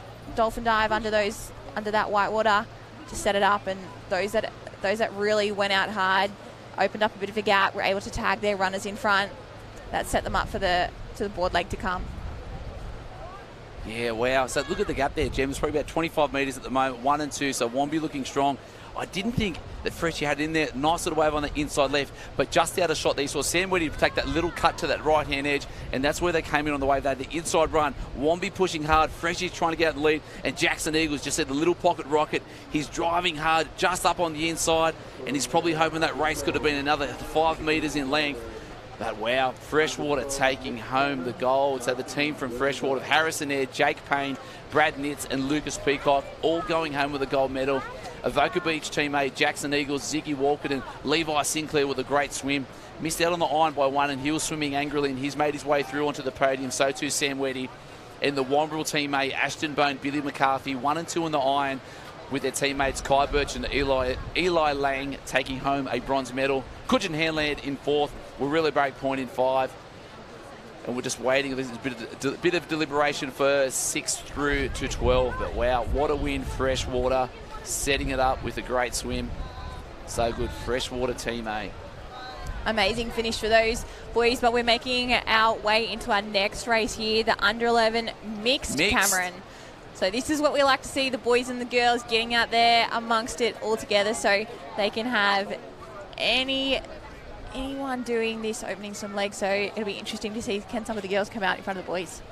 Yeah, I know that that was Devara's favourite thing when she was competing in these mixed relays, was to try and come out with the boys, which I guess so her and Zara Foran were always the ones that would throw it down. So it was actually quite funny. And then even athletes like Lani Waller was always with a really, really strong age group. And it's just, yeah, great to see the girls putting it down against the boys. But we need one girl swimming or paddling, and then vice versa, one boy or girl in the boy in the opposite. So one of each, needs to be two of each gender, but one has to hit the water. Yeah, so I think we see here we've got, it looks like a Swansea Belmont cap potentially out in front at the moment. So I would say that would be our swimmer earlier that took out the swim and the iron. He's looking so comfortable. So of course he would. You know, he's won every single race in the history of the world. So Liam Blair won the under-9s, won the under-10s, won the under-11s, smoked everyone in the irons. So Josh Blair, if you're watching, you're probably not because you're on the beach being a dad, but anyway, great work. And that is a proper surf stroke, isn't it, Jim? Yeah. Shoulders out nice and high. Not too much leg kick, but just pulling so much water. But again, trying to readjust that line to just, you know, pick something or anything up on the way through. Yeah, it looks like there's not too much an offer for these boys yet, or boys and girls, but there's just going to start to come into that wave zone now. So you can see he's just stopped for a little bit of a stroke. It looks like there's going to be a wave double up right at the right point for him now. So he really needs to kick. Oh, he probably just waited for that wave to come and it didn't break. So maybe a little bit of a slip up there. You got to keep going. He's just going to push onto this one. He's going to have to work hard. It looks like we're going to have someone pull up alongside him, or maybe even two competitors. So, to pick up that wave broken, what a skill. North Cronulla just off the back of it there. Allura in there as well. Yeah, so we might have our leader now switch to Allura. Allura won the semi-final number 2. So, you know, they're going to try and maximise that lead there as well. So Allura winning the semi-final, going to be the first one out. And look how far out the runners had to go. Oh, that's what we like to see. We like to see the runners going out and getting a bit wet. She's doing very well to wade out through that. And she's got, oh, look at those arms and legs action. That's a runner. That is definitely a sprinter. She's doing a great job there. Going to make her way up around that pole, not in a straight line like you do in the beach sprints. So she's doing a great job, and they've opened up a sizable lead on the rest of the field. Yeah, so that was a solid swim there from Villan Bota from Allura. The team won their semi-final. Now handing over, we're going to call that Alexis Daly. Had a great board race, a good board paddle there before. Swansea Belmont now out in the water as well. It looks like a few of the teams have opted to send the boys out, so it's going to be game on for the girls. Yeah, so you want typically you want a strong start in a relay. It's hard to come from behind, so they would have put their fastest competitor probably out in that opening swim leg. And typically at this age though, lots of the girls can mix it with the boys, so it would be interesting to see if we've got any boys that are chasing down these girls. But yeah, we've got Swansea Belmont, looks like on screen now, out in front, as well as Allura. So these girls trying to get out through that break zone as quick as they can so they don't get held up. Looks like there might be a little bit of a wave building in front as she has to sit up and pop over that wave, but she's done very well there. I think she's just hit the back of the break, so she won't have to negotiate any more waves now. She's out in the green water. She won't have to worry about that. She's got to get out and around as quick as she can, and then hopefully get a wave back to the beach. And we knew that was going to be the case with the dropping tide, Gem, as that bank is becoming a little bit more prominent as we get to the low tide, which isn't for a fair way later this afternoon, but a bit more shape to the waves, which is a bit more fun at these carnivals. Last couple of tags coming through for Wombi, Cronulla, and then Redhead last time will make their way up, but at the moment, we've got Swansea Belmont and Allura streets ahead of the rest of the field. The rest of the field is still, looks like they've been held up a bit in that break zone, but these two teams are absolutely flying out in front, have opened up such a big lead on the rest of the field. So these girls are doing a great job there. They're going to hit that first black and white can. They're just about halfway through this board leg now for their last race of their state championship. So they'll be looking to finish off this board leg nice and strong to tag their runners to finish. Yes, so Swansea Belmont holding on for dear life at the moment. So the team of Liam Blair, Bodie Cousins, Lucy Sams and Piper Williams. I'm going to call that Lucy out there in the water at the moment. Trying to keep that nice and long, because when we get tired, the stroke gets a bit short, but just try and get that reach out. We always try and say, get your arms out, if to the A if possible, but at the C at the minimum. Yeah, absolutely. So she can see, she's paddling a cracker board there. So with the riding, you want to try and get your arms out as far as you can. So yeah, typically you say on those boards, get them out as far as you can. But look at this wave building behind our leaders now. Great shots from the drone. Oh, you just said that Ray pick up from the back there. Allura trying to put in over the top, peek over the left shoulder. Oh, enough skills hit. Oh, one handle on front and back, Jem. That makes me nervous. It does make me a little bit nervous. Haven't seen that one in a while, but she's just managed to keep her nose up. That's the main thing. She hasn't nosedived or done anything, but she's got a good position there. She really wants to try and accelerate through this little bit of a gutter. They're not going to have to worry too much. So it's going to come down to their runners. Who has the beachy? Or have we just got the wateries helping out? One going out, they're looking comfortable. Inside line is going to be there for Allura, and we've had a stumble. Oh, they're going to be on even ground. We've got Allura on the inside. I think he's going to get there. He looks nice and comfortable. Swansea Belmont not giving up. Is going to run it all the way through, but Allura there, even after a little stumble, wasn't enough to hold him up. So they'll take the gold medal, followed by the Swansea Belmont team there. So even though they were our early leaders, pretty much led the whole race from Swansea Belmont there, they'll have to settle for silver. But we've got a sprint finish here again for our bronze medal. So Wanda, Coogee, Manly. Wanda up early. Manly driving hard. Looks like, sorry, that was Cronulla on the outside, but on the inside line trying to get that shoulder through. Wanda's going to try and slingshot around the outside. Manly holding on. One more medal left. Manly, Wanda, Cronulla. Amazing, amazing finish there, Jeff. But how important is it, even though we're still trying to hunt those waves once we're on, to try and get as close as we can to that turning flag, because that was the only difference between first and second then, was just lining up on the beach. Absolutely, because if you're on the inside, your runner doesn't have to run as much distance. So even if you're coming in on a wave, once that white water's broken and you know it's going to take you all the way to the beach, you can angle your board to get closer to that pole so your runner doesn't have to run as far. So with these boards, you can do that.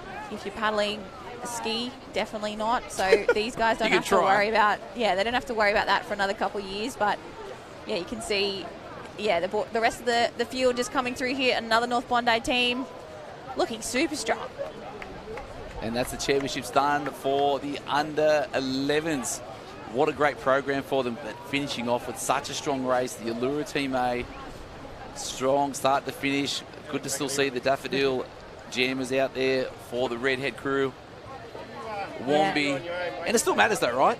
Just Absolutely. a tiny bit of bragging rights. Yeah, these boys are not giving up at all. They're still giving it their all as they make their way across that finish line. So team from Wombarul, Redhead, tight tussle through to the finish there with also a team from Cronulla. So great to see so many boys come through. So we're going to come back now for our under-13 male Cameron Relay results.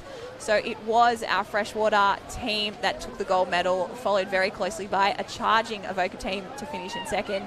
Wombarul in third, Coogee Headland fourth, Warilla Point got the points there in fifth, and Wanda in sixth, followed by Coogee, Wollongong City, Cooks Hill and North Wollongong. So great to see plenty of clubs from down south, Wollongong City and North Wollongong, getting up amongst the top 10 as well. Yeah, wow. Imagine having two from that same stretch of beach in the top 10. Great results for the under-13. So big congratulations to all of them to go through. We've got a couple of races left, Jem. And, I'm going to jump out and make it, for the chicks. We can have all the chicks on there. So we're going to have Bonnie and Jem to take us out through the last couple of races. And then we'll be back for the finals of some beach flag action. Hope you're enjoying the action here at the 2024 New South Wales Surf Life Saving Championships, brought to you by your local club. Thanks, Harold, for all of your work this morning. It's been fantastic to have you on, but we're going to welcome back in Bonnie Hancock to the commentary team. But we can see that the results for the under-11 mixed Cameron Relay, we did end up with our Allura team in first place, followed by Swansea Belmont, Manly, Wanda, Coogee, North Kirkhill in sixth, followed by Cooks Hill, North Kirkhill again. So the B team beating the A team. How many times do we love to see that? Oh, absolutely. The Killer Bees. Killer Bees. I tell you what, Jem, I'm getting a bit of inspiration from these nippers for our state titles coming up. We've got obviously New South Wales Senior State next weekend you'll be in, and our Senior State of Queensland's next weekend. Our juniors have their races in 2 weeks. So this is it's very inspiring. They're just phenomenal, these kids today. And, they're at the end of a big program. This is the last day. So, to still be out there, turning the arms and legs over that quickly, it's something else. It is, and we can see these under-12s for the mixed Cameron Relay now putting their last little effort out into the water. So we've obviously got boys and girls together in this field again. So they would have been trying to figure out who they're going to send first, whether it's their boy or their girl. So you can see different teams are taking different tactics. And it's super exciting seeing some of these new races in surf lifesaving. The mixed Cameron and the seniors, there's the mixed Taplin relay, and it brings a different dynamic there because often the boys and the girls will be down separate ends of the beaches, but we train together, right? So it's really special actually competing with your fellow club mates, be it male or female. And I tell you, I think that the girls that give the guys a bit of a run for their money, particularly in these sort of under 12s age groups. So there's a bit of bragging rights on offer there as well. Absolutely, it's great to be able to see so many of these competitors be, right up there against each other. So the boys and the girls don't race each other until they come together in this mixed Cameron relay. So it's fantastic to see. So it looks like we might have an early leader out there from North Bondi and maybe the Lakes, I think it might be. So there's another North Bondi team in there as well. So plenty of results coming across from North Bondi in these past couple of races this morning. So an absolutely incredible performance from their coaching squad to have so many competitors up and amongst it in finals today. Absolutely, and this is getting shallow out there. You can see some of the competitors midfield sort of dolphin diving there, testing out whether that's a little bit faster. Definitely up and swimming out in front, and you can see those nice long arms out in front. You still want to got length in your stroke once you get into the clear water. When it's sort of in the break zone, maybe a quicker stroke rate and making sure you dive under, but they've got a beautiful technique out in front, and they'll all want to get to this first can nice and clean. It does look like North Bondi is going to get around there in front. And we're just going to throw to an interview down on the beach now. We're here with the under-11 state champions from Allura. Can you guys tell me what you love about the Cameron event? It's fun to run. Did you notice anything over this sandbank? Was that hard to get across at all? It was a little bit bumpy and I tripped over. There was a few potholes too, but not too tricky. And is there anything you can do to the race to try and look out for those potholes? Just search the bottom of the sand, make sure you don't trip over. That's perfect. And was there anything in particular that you noticed out the back when you were going around the cans? There was a lot of little waves and there was some runners and stuff. It was really good. A lot of stingrays out there and fish. Perfect. And congratulations on the event today. You did amazing. And good luck for the rest of the day. Thank you. Back to you guys. It is funny, isn't it? My mermaid nippers seem to see a lot of stingrays and fish out there. They must be looking at the bottom of the ocean. But as we return now, we can see North Bondi with a nice little one body length lead on the competitor just behind, starting to push into this wave zone now. They'll get that nice strong kick behind them as they try to push down the swells. There's a few building now for those behind the lakes. Might be coming down two in front. Just pop the head up. So North Bondi with that nice body surfing skills there. He might bring it all the way into the beach. Head down, got that arm working to continue the momentum. Wow, look at that. That is beautiful body surfing, and I actually think that's Mia Hu there. So absolutely throwing a great performance out there for the girls. So a fantastic swim to give her team the best chance of taking this gold medal. So just had to double check there that they made the tag. They've got a male runner flying up through transition here, so they've got a bit of a gap on the rest of the field, so he'll be making his way around to tag their board paddler. I think we've got Bart Comedy there from North Bondi heading out for their board paddler, but the Lakes were up there as well, so they'll be hunting as well. Isn't that amazing to see, that young female competitor coming out in the under-12s, out in front of the Cameron relay, giving her team a really, really solid lead here. That's a transition length lead, and some might say an almost unassailable lead. We'll have to see. The Lakes have their runner pumping super hard through that soft sand at the moment, going to come around and tag the board paddler, but it's going to take a mighty effort to catch North Bondi out in front, and we can see them pushing out through the break. The head's starting to wobble a little bit, maybe showing some signs of fatigue, but it's all about getting that stroke rate up and putting in the best effort for your team to tag the final runner who'll bring it home. Yeah, you can see he's done a really good job to pick his line out through the surf there. So just went out in that little bit of a deeper channel where we see the South Moobra competitor also running a little bit further south down the beach. So we've had, they just had to sit up and pop there, our leaders from North Bondi, but the legs there are on the chase, but he's just hit the back of that brake zone. So I don't think he'll have to worry about negotiating through any more of that whitewater, but he just has a little bit of a look around going, how far do I have on the rest of the field? Absolutely, there is a state gold medal on the line, and you know, it's always good. I know, Jem, doing it with your teammates, those team events are always extra motivating, even more so than the individuals, and you know, these nippers are giving it their all. And it is interesting as this tide continues to go out, we see more of the skills coming in. We see the bunny hopping there, and the swimming, we see the dolphin diving, the popping out the back. So this morning it was pretty much straight in on the board, continue to paddle. You didn't have to really pop too many, and as this tide's going out and gets shallower, the kids are having to use an array of the different skills throughout this race. Absolutely, they've got to draw on all those skills that they would have been working across the season with their coaches and age managers back at their club. So it is great to be able to see these skills of these younger competitors put on show here in this mixed Cameron relay to finish off their age championships here. It's the end of their season. They don't go on to Aussie, so they're putting their last race together, giving it absolutely everything, which we love to see. And there's no one else in shot at the moment. We can see North Bondi absolutely out in front, continuing to extend this lead. You would almost want to call it and say they've got it in the bag. You don't want to do the commentator's curse, but it should be pretty easy going here for North Bondi. We just need a little swell for a bit of assistance coming in. I know his teammates will be on the beach absolutely cheering and screaming, trying to bring North Bondi home. You can see some of the competitors making their way around the back of the course for the minor medals. They'll have their eyes on the finish line, wanting to get a hold of the gold, silver or bronze. So again, in the Cameron, there will be the tag to the final runner up the beach.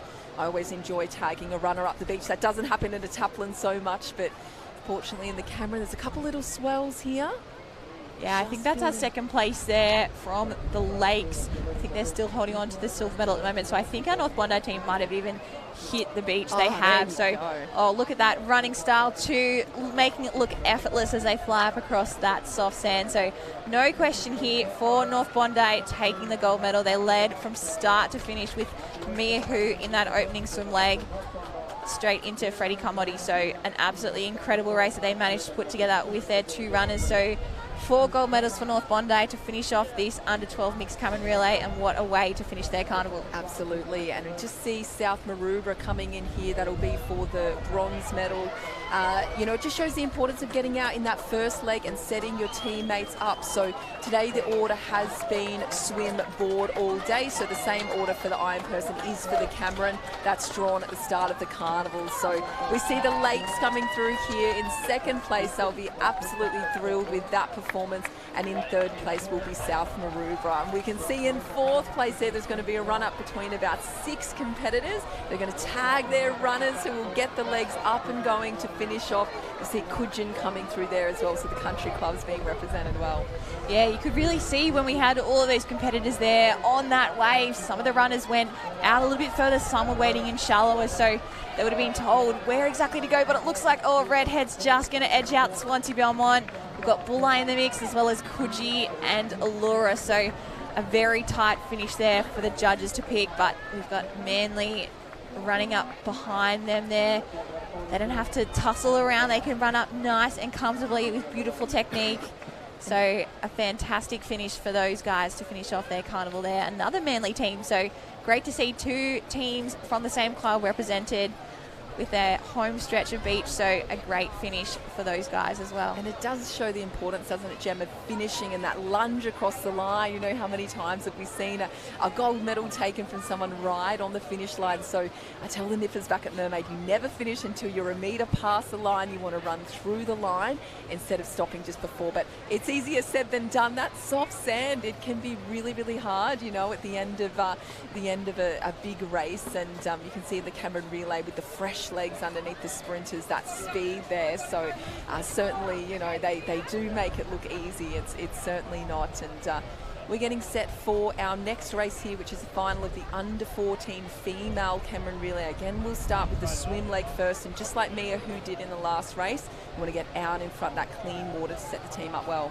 Yeah, so we had our winners of semi-final number 1, Newport Team A. They'll be looking very strong. Wanda got second, as well as Coogee there in third. In heat number 2, we had Umina taking out the win from Redhead and Warilla Point. So we're looking for those to be at the pointy end of this final here. It is the last race at state championships for these guys in their Nipper career, so they'll be wanting to leave it all out there. That is so, so exciting. They'll compete up with the senior ranks next year. Onto, they're continuing onto the big boards, and you're racing in the same arenas as the 17s opens often if they move you across for the finals, so it really is the big stage. They'll be wanting to finish with a good one here, and it does look like I think we've got Redhead out in front. You can see Warilla Point in there, Wander as well. Redhead has a really good lead at the moment. She's pushing, going underneath, making sure she goes right to the bottom underneath these waves and pushing up off the sand. You always want to make sure you go deep enough there so you don't get pushed back by the white water, and she might show a clean pair of heels out here in front and looking to make it first to that first swim can and set a team up well. Yeah, so the Redhead competitor out there, but we've got Newport who's just making their way onto the feet of Redhead. So I'd say that would be Sophie Clues from Newport there, trying to hang on to the feet of Redhead, but we've got Manly chasing.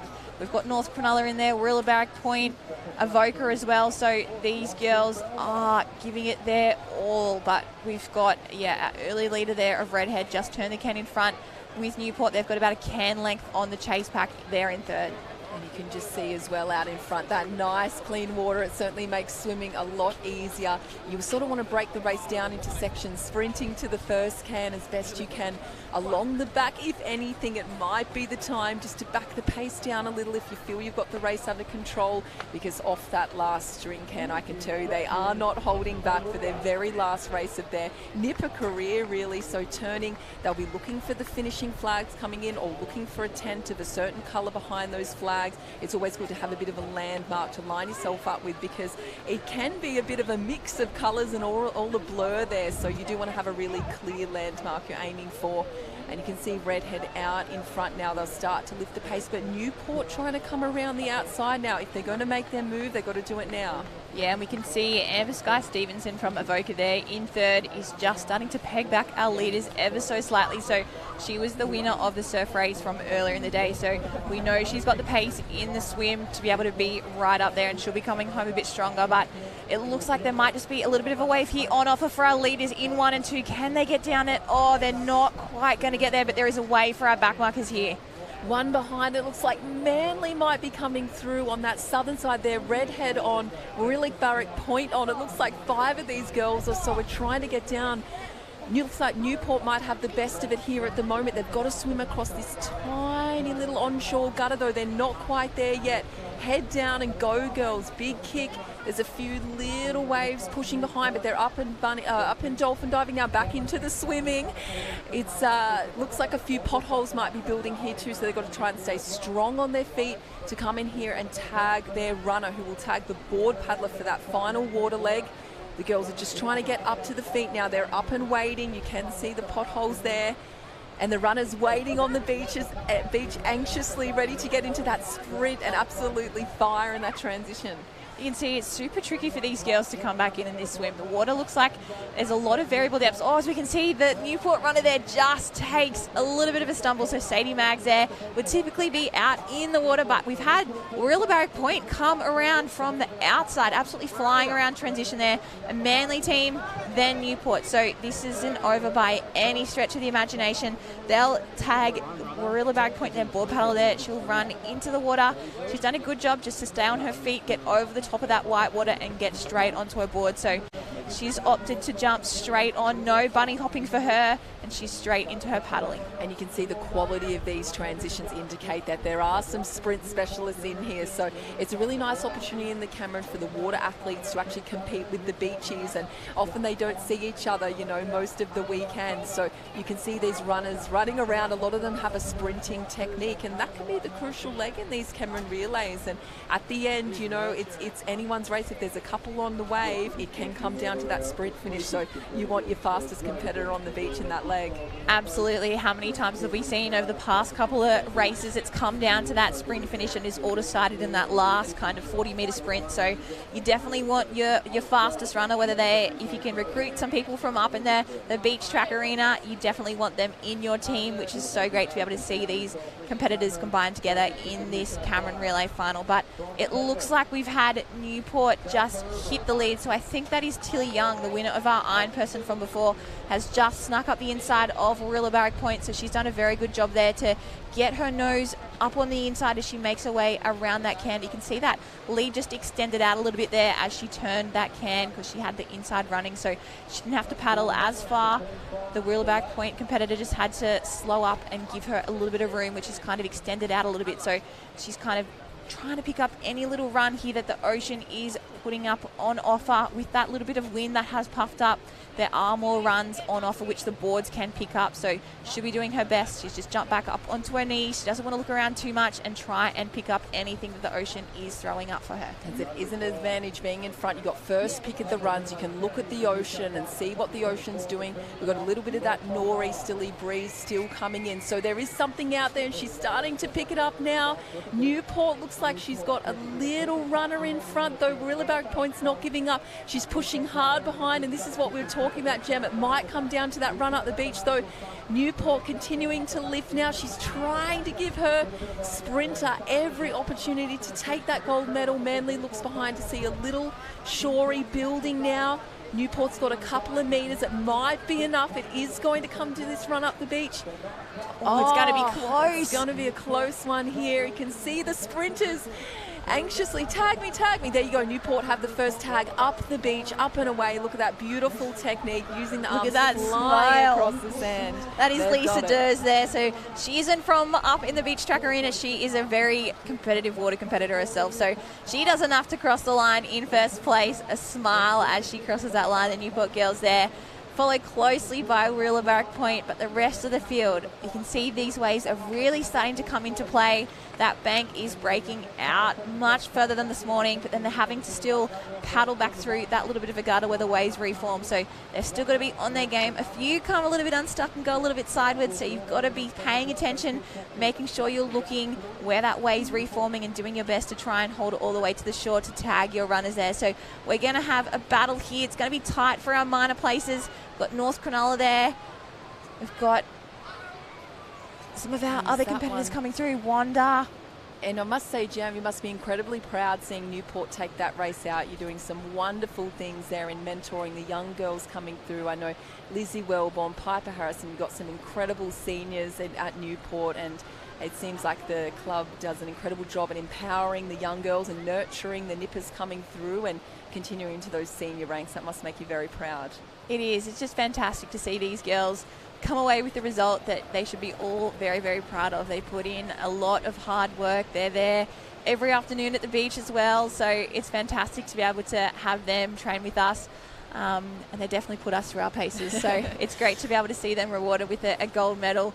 We had Sophie Clues there lead out in the swim, into Tilly Young in the board, but we also had Sadie Maggs and Lisa Durs there with the run, so it's fantastic they're able to put together such a great race to finish off their state career here in Nippers, but I'm sure they'll continue to go on to Aussies in a few weeks' time, as will many of these other competitors. Absolutely. You can see in this race replay the importance of that swim leg there and setting it up. So really it was those 5 teams out in front from the swim.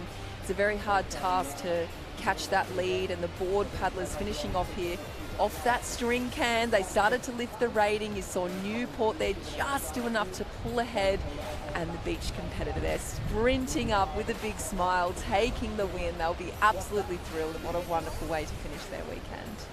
Yeah, great finish to the weekend for these girls under the guidance there of Sophie's father, Michael Clues. So it's great to see Cluesy mentoring these girls and helping them with their training all the way through this season. So a fantastic reward for their hard work with a gold medal. But we're lining up now ready for our under 14 male Cameron final. So we've got teams there from Wanda, Swansea Belmont, Avoca Beach, South Maroubra and Wanda. So Wanda A and B in the mix, as well as Byron Bay, North Bondi, Coogee and 2 Manly teams. So The Manly boys will be looking to finish off their day strong. They've been strong all morning. We've got Cooks Hill, Coogin Headland, Redhead, Allura, North Stain as well on their home stretch of beach, as well as Sawtell to round us out. Woo-hoo, go Sawty. We've just got the official results for the under 14 female Cameron relay. We had Newport Team A there taking it out with the gold. Warilla Barrack Point in second. Manly Team A in third. Congratulations. Fourth was Avoca Beach, Redhead was in fifth, and your minor Team A, Gem, your old club, in sixth. They're rounding it out with the points. Fantastic to see those Umani girls getting club points.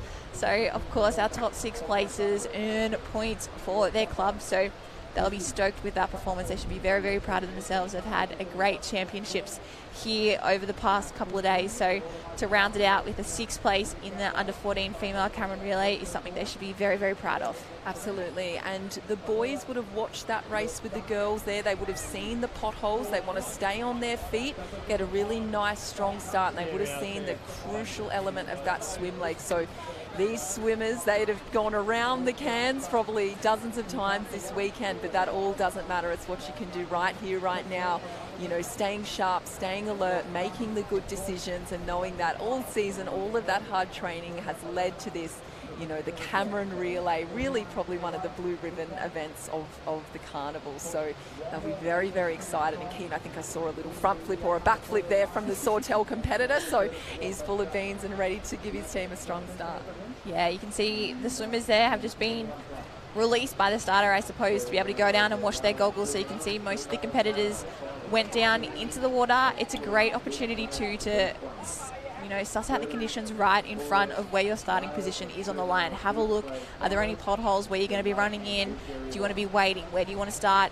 Dolphin diving, how deep does the water get and how quickly does it change? So they'll be surveying the conditions right in front of them, knowing exactly what they're going to do. These boys have been out and around the cans a few times, but the tide has changed, as we've seen throughout the morning. So they'll just be getting that little bit of inside knowledge there before they line up as they're about to start here for this opening leg of the Cameron Relay. And certainly they've raced each other, you know, all season and all carnival, and they'll know where the pace is coming from. They'll know, they'll look along that line and they'll know who's out there in front. And can we see at the moment is that... Looks like Cooks Hill has had an absolutely great start. He stayed on his feet the longest, so he was able to negotiate those little potholes and that bank, stay on his feet, not fall over or not be tempted to start dolphin diving too early. And you can see he's got probably a 1 to 2 body length lead at this opening stage. So he's still dolphin diving out on this bank, and you can see at the top of the screen they're already into their stroke. So we've got competitors here on the bank versus competitors in the hole. So what do you think is going to pay off? Far more shallow on that southern end, isn't it? It actually looks like the northern end's starting to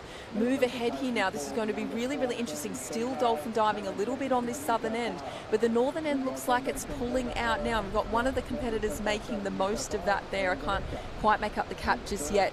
Absolutely that northern end now. So that's a complete reversal of the start there. It was an advantage on the southern end to start, and this just shows with the surf, you know, it's unpredictable at times. We certainly wouldn't have seen this happen, that now you've got the Manly competitor out there swimming strongly with a clear line to that front can. So he's going to turn in front and really have the advantage across the back here with clean water.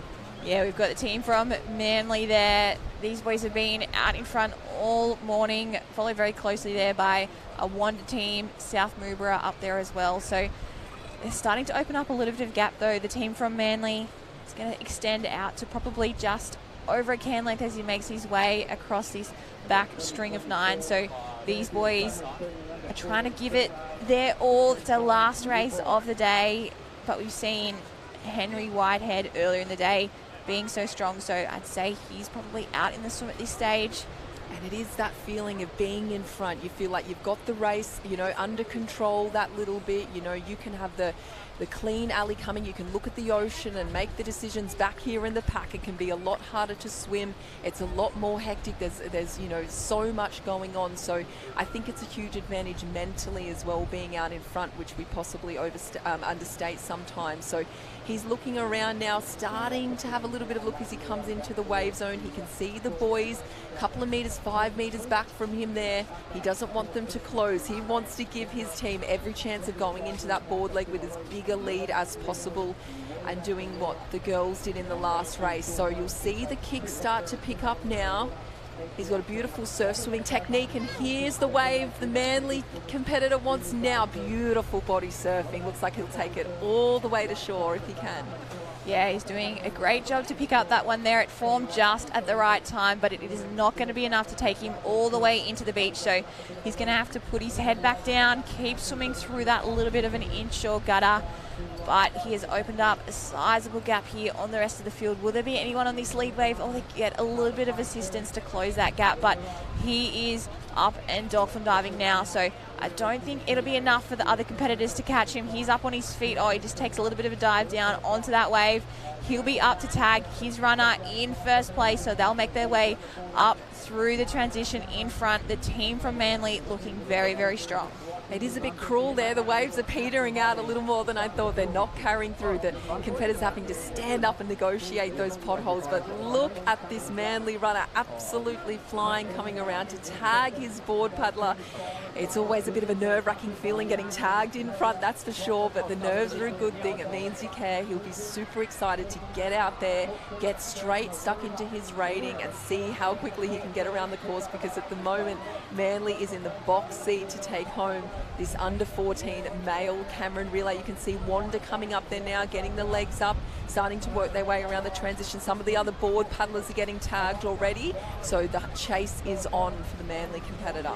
Yeah, it looks like we've got North Stain in the chase there, as well as Wanda, so those clubs are trying to close the gap. We've got Redhead there, up and around the transition, so it is fantastic to see so many of these competitors come together from different backgrounds in the water or the beach. So sometimes you'll see the sprint technique, other times you'll see the water competitors just battling around the transitions as well. So it's fantastic to see, but we've still got, looks like we've got our chase pack here really closing the gap, but I think, oh, they're having to sit up and negotiate through that white water a little bit, but I think we've got our lead competitor here streets ahead from our Manly team, so they've opened up a really solid gap on the rest of the field. Biggest lead we've seen all day, and sparing disaster, you would think that Manly will take home this gold medal. We don't never want to call it too early and so, but look at him go. He's absolutely extending that lead. He's turned that can. He can taste that gold medal. He'll be looking into shore and lining up his route now to head towards those flags. He will tag his runner to finish it off. We've got North Bondi putting in a really great effort here around the cans. He'll be trying to hold on to that silver medal. He might think that the gold's a little bit out of reach at the moment, because look at Manly go. They've absolutely got this wrapped up. You would think a nice little wave to finish off. He's going to sit back and lift that nose up. That's important. You want to move back on your knee pads, lift the nose up, and he's going to cruise. Unlike the swim, we should be able to work this wave the whole way to shore. These males they're super light. They'll pick up most runners out there, and they're lots and lots of fun, which these nippers are absolutely showing that they are more than capable of handling off. And look at this Manly runner. Help, little bit of a pothole there, just a final challenge. Sniper came out. Finishing it off now. Yeah, fantastic reward for those boys' hard work in that Cameron relay coming together, those four boys. But the minor places here, it looks like it's going to be a tight finish. We've got North Bondi just in front, a little bit of a gap, and second place, so he needs to get to the beach nice and quickly because the rest of the teams are hunting him down, so he tags in second. Can the runner hold on? I think he should get there. If he continues to accelerate up the beach, which he looks like he's doing, he'll be around nice and easy for the silver medal. But we've got teams coming for the bronze medal, so I think it might be a Swansea Belmont cap there potentially. It is a Swansea cap. Got Cooks Hill up there as well. So depth and lots of talent from the Hunter clubs. And Byron Bay in there too. And Sawtell up there as amongst it as well. Amazing. Go the country clubs today. They're doing really well, and they've all done themselves so proud. You can see these boys sprinting all the way through the line, no matter if they're 10th, 11th, 12th. They know every place counts, and they can finish up today knowing they've absolutely given it their all, as have all the nippers this weekend. They've done themselves and their coaches and their parents so proud and put their best foot forward. Yeah, it's fantastic to see these boys crossing the line for the last time in their age group career here at the New South Wales State Championships. So Next year they'll make the jump up into the Open, so they'll be racing in our Open competitors next weekend. We're back here at Manly, Manly North Staying Queenscliff, so I think the conditions are looking like they're going to be very different next weekend. We're meant to have a bit of swell on offer, which will be very, very exciting, as I think you guys are up in Queensland. Absolutely, bit of swell on the forecast and wind around. We're supposed to have our state championships at Kurrawa Beach. So as you know, that's an open stretch of beach. You know, back in the day when the Australian titles were there, oh my goodness me, there was some huge surf, and you know, it's really a spectacle of surf life saving. So I hope there's enough surf, maybe not to have to move it, but we will see. But a lot of these competitors may be doing Aussies. The under 14s can race at Aussies, and certainly next year as they turn 15, they'll start to pick up the skis and start to, you know, learn how to paddle the ski, learn the right technique. They might do, you know, kayaking to sort of supplement their paddling on a surf ski. So that's a really exciting new step for them too, is taking on that new challenge, which I don't know about you, Jem, but I remember starting off, falling off the ski, throwing the paddle and feeling like I was never going to pick it up. Absolutely. Those first couple of years of learning how to ski paddle, I think you definitely end up spending more time in the water swimming than what you do on top of the craft. So these boys have had that first challenge of transitioning from their fiberglass boards up onto the males this year. And then, yeah, as you said, Bonnie, in a couple of years' time, or at next year, they'll probably start to learn how to ski paddle before they make that transition up into the under 17. So it is great, the progression of craft, as you get to move through surf life saving, you get to paddle the bigger and heavier craft. So it was fantastic to see those boys from Manly take out first place, followed there North Bondi in second, with Swansea in third, Wander in fourth, Byron Bay right up the northern end of New South Wales in fifth, and then Cooks Hill in sixth, as we mentioned. So it's fantastic to see so many different clubs from all around New South Wales coming together, lots of different branches. So it's fantastic to see that depth. With Sawtell in seventh as well. Sawtell just missing the points there. Shout out to Sawtell, South Maroubra, Avoca Beach and Allura. You can see a real mix right across the state, and I think that's something that stood out today is, you know, there is a mix. The country kids have stood up and done themselves proud. You've certainly seen North Bondi and Manly really dominate today as well. But good to see Cooks Hill and Byron Bay in there too. So, you know, smaller in numbers, but big in heart. And we're going to throw to an interview now following that race down on the beach. We're here with Manly, the winners, the state champions for the Cameron, the last event of the day. How's it feel to win this race, boys?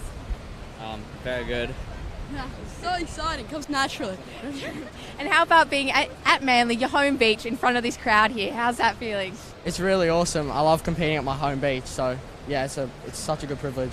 Do you reckon that came with slight advantage at all? Oh, Probably. yeah. You know, We've been practicing never at this beach for a while.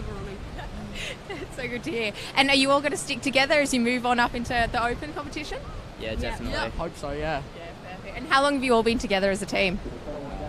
Probably like 5 years. 5 years, Yeah, yeah. quite a while. Well, congratulations. And last race of the day, back to you guys. Yeah, fantastic race there from those boys from Manly. Very, very stoked with that result to take out that gold medal in that under 14 male Cameron relay. And we can see how about that shot coming around the point from Freshwater around into Queenscliff there. Such a great amphitheatre for at these state age championships to take place. Beautiful day, beautiful water, beautiful conditions and amazing racing. Gemma, been an absolute pleasure having yourself next to me again. I hope to see you again next year. Good luck next weekend. It's going to be on. Bonnie Hancock down from Queensland. Book's going to be an amazing read. Looking forward to sharing that. I guess the pages that we've got with my daughters, we'll read through that. And then we've got the finals package coming up. So we had a few pre-recorded races from yesterday. Hope you enjoyed the action on that. We've got some flags, some board relays. Great fun. And yeah, 2024 Surf Life Saving Age Championships lives up to the expectations. What an event. Under 9 female board relay final. 16 teams, 6 placings, 3 medals only. We're away nice and clean. Again, a really low tide. Great to see the majority of the girls opting to drag their board. Swansea Belmont trying to bunny hop through, a couple of waves coming through. It's such a hard skill to learn at such young ages, and these girls are doing a really great job here, Ben. Yeah, they're doing a really good job here running into the water and negotiating the break. As you can see, some are sitting up and flopping and some of them are trying to jump over. I think the girls who opted to stand and jump over got a bit of a better run, but as we can see, there must be another wave coming because a lot of them are waiting. But Avoca's trying to go at it, and just gone out of screen there. Yeah, working hard. So we've got two teams for Swansea Belmont, Avoca. On the outside there, geez, the caps are hard to pick up, and these girls are having to wait. So not only just having, I guess, the nerves and the angst waiting to start the race, but now getting in there and knowing that you actually haven't paddled it and you've been in the water for about 30 to 40 seconds, and we're still in that packet on the bank, must be pretty tough for the young ladies. Yeah, it would be, but now they're starting to get their own clean water. Well, they're getting out past the break, so the pack will start to form here. But it looks like Swansea out in front with Avoca, North Bondi tucked in there, and Wanda making their way onto that pack now. So being from Wanda yourself, talk us through the program there. You're really great, strong paddlers from the top to the bottom. The culture. It's all about the culture. Everyone trains hard, whether you're a 9 or a master. So having everyone working hard and pushing each other at training is a very important part there at Wanda. As we can see, the girls are reaping the rewards of it. That they are. So at the moment, Avoca leading us out in first place. Looks like we've got Coogee just tucked in behind at the moment. Again, synonymous with a bit more beach action, but being pretty strong through the water, and you would have no doubt seen that through the Sydney branch titles this year. Yeah. Coogee's done very well this year. They've really improved their water section over the past few years, and it's great to see because now they've got a lot of young people coming through, and they're really benefiting from it. And they're about to take the lead here. First changeover, 1 of 3 paddlers, and look at just the sucking water coming from underneath, way from out the back, over the falls, no boards flying, but the outside left, we've got the pink board coming in, which is going to come in comfortably with the lead. So to Coogee. So Coogee in 1 at the moment, North Curl in 2. Yeah, the girls did very well the front 2 did very well to hold that wave just there. And North Curl coming in first with a very good run. They're running out now. The girl from North Curl opting to carry the board. Here comes Coogee as well, running around. It's a solid lead at the moment there. Nice, solid double-handed tap on the back there. There won't be any worries for the officials there. Wanda making their way through. Avoca in there as well. Manly, Cronulla, Swansea Belmont, North Curl still maintaining that lead at the moment. Yeah, doing very well there. As we can see, they're just starting to get out past the break. There we go. And he'll jump on now and start paddling with Coogee just behind him, trying to negotiate the break at the moment. And the water is so clear just past that break, but a couple of ways to go through. Opting to roll there. Getting out pretty good there. Up and on the board, young lady. Want to get that break going as quick as we can. And we're off and away, so still 1 at the moment there. Another wave to go through. What's the decision going to be on this one? Front handle adjustment. And away. Looks like we're on a travelator. Not too much happening. Little peek behind. And we're out and clean. Yeah, it looks like the girls behind also get out pretty clean just there, apart from this last little wave that they've had to punch up and through. It's knocked a few of them around, but the front 2 have gotten out and gotten away cleanly. So it's interesting to see how much of a lead these 2 can get on the rest of the field. So North Curl 1, Coogee in 2. Looks like a little bit of indecision there at the front. The Raiders just slowed up that little bit. Try and get nice and close to those cans, ladies, because you want to minimise the distance. And then here comes the cavalry. Cronulla's through there. Swansea Belmont, Avoca, Wanda. Look at the line of that. That's perfect. Yeah, up the inside there. Very good decision. Trying to keep the paddle as short as possible for her to get into the beach as quick as possible too, and push the other paddlers around her a bit wider. But as we can see here, North Cronulla trying to make the most of the runners on the way in here with Coogee coming hard and fast at her. Yeah, North Curl trying to hold it at the moment. Coogee getting the arms nice and deep. They've overtaken that lead now, so into first place. A couple of little rises and falls of the ocean. What's coming from behind? North Curl, can they pull down the nose of it? No, but geez, a couple of little adjustments there. Could be costly, because that would have given a nice little 10-metre lead there. But Coogee working strong at the moment. Again, a nice little runner there for them, nearly at shore. Yeah, working it all the way into the beach here. Not much assistance there for her, and neither for North Curl either. But she's paddled the whole way in, looking strong, and now running up the beach to tag her next teammate, trying to give the team as big a lead as possible. Solid lead at the moment. Good to see the nice high knees from Coogee. They're in the lead. Not too much behind. Swansea Belmont, where are they? We saw Coogee was in that second place. Can they hold on to it? Cronulla there as well. North Curl still in second. But at the moment, this race looks like it could be all but over for first place, because Coogee is streets ahead at the moment. Yeah, absolutely. If they can negotiate through this break cleanly, they should be out in the deep water first, and we'll get the best crack at getting around the cans and getting in. Yeah, the transition for the ladies, they've been paddling a little while, having to get out and run that hard through the bank and then around for that transition must be tough for them. Yeah, it's super tough. I know for myself it's extremely tough. So for these girls, it's going to be extremely hard, especially at such a young age. And having to roll there doesn't really help your cause there.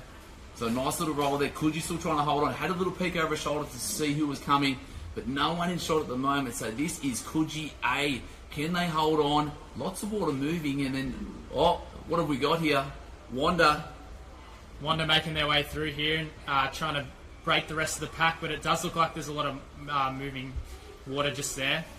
As we get back to Coogee, who looks to be the leader at the moment, and is going very, very well at the moment. So, yeah. Looks a little bit extra bumpy at the back. I don't know if that wind's picked up a little bit or so, Ben, but it looks as if the nose just sort of cutting through, punching through the waves, trying to keep that rate up.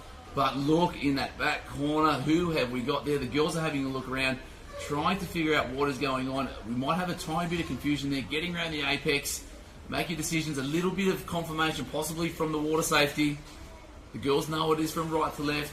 They know what's going on. We're good to go. One more can, and then it is race on. Yeah, absolutely. As they turn this last can, they'll try and pick up these runners and go as quick as they can into the beach and try and pick up the first wave so they can get home and get that gold medal. As we can see, Coogee seems to be working hard on the way in here, trying to use those runners to her advantage, but Wanda not giving up the chase too easy. Yeah, lots of water moving. A couple of little adjustments there. Very, very tough conditions. Again, water moving from left to right, even from back to front. So you just see the tiny little runners there. Wanda having a little look behind. What else have we got there? Manly pushing hard as well. Sarah Martin, the last paddler through. But some great little skills here from Wanda, eking out every single metre from each of these little runners. Yeah, absolutely. It looks like there's a bit of water moving back out to sea just there, but the girls look to be paddling really, really well here and working hard on the way home. As Swansea sort of moved up onto Wanda here, and maybe if the wave comes through, you never know, it's a sprint up the beach for the gold medal. So racing for at the moment, Wanda, Swansea Belmont trying to pick something up. Manly still in there at the moment. Coogee on that outside left, getting closer and closer to the bank. Can Wanda pull down the face of this one? I think they might have done it, man. Wanda's in. Is there anyone else on this same wave? But it looks quite calm. Oh, look at that. One knee on the board, holding on the front handles up and away. Take us through the finish. Yeah, showing her skills just there, trying to stay on the board for as long as possible to avoid any potholes on the way home and get into the shallow water so she can run up the beach as quick as possible. And we've got it. The team of Kelsey Georgiaris, Ava Bari and Sage Vogues from Wanda are going to take out the gold medal. The girls are out there. Congratulations to Wanda. Yeah, what an awesome effort from the girls from Wanda just there. They'd be absolutely over the moon with that. I know Coach Michael Georgiaris would also be super pleased with that, so shout out to him. Yeah, go Michael. But also Swansea Belmont on that sprint finish there over Manly. Eleanor Barry, Freya Craig, Olivia Sims from Swansea Belmont with the silver medal. Manly A of Riley Chapello, Emma Love, Sarah Martin. Congratulations, ladies. Cronulla Blue, Coogee and Evoca rounding out our top six.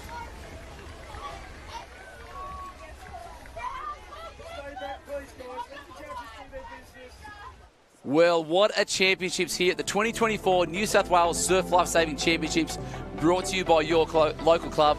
On behalf of Surf Life Saving New South Wales, our sponsors, your local club, Asai Oakberry Action, and also Sydney Northern Beaches Council, we thank you for checking in with us today for the conclusion of the Age Championships.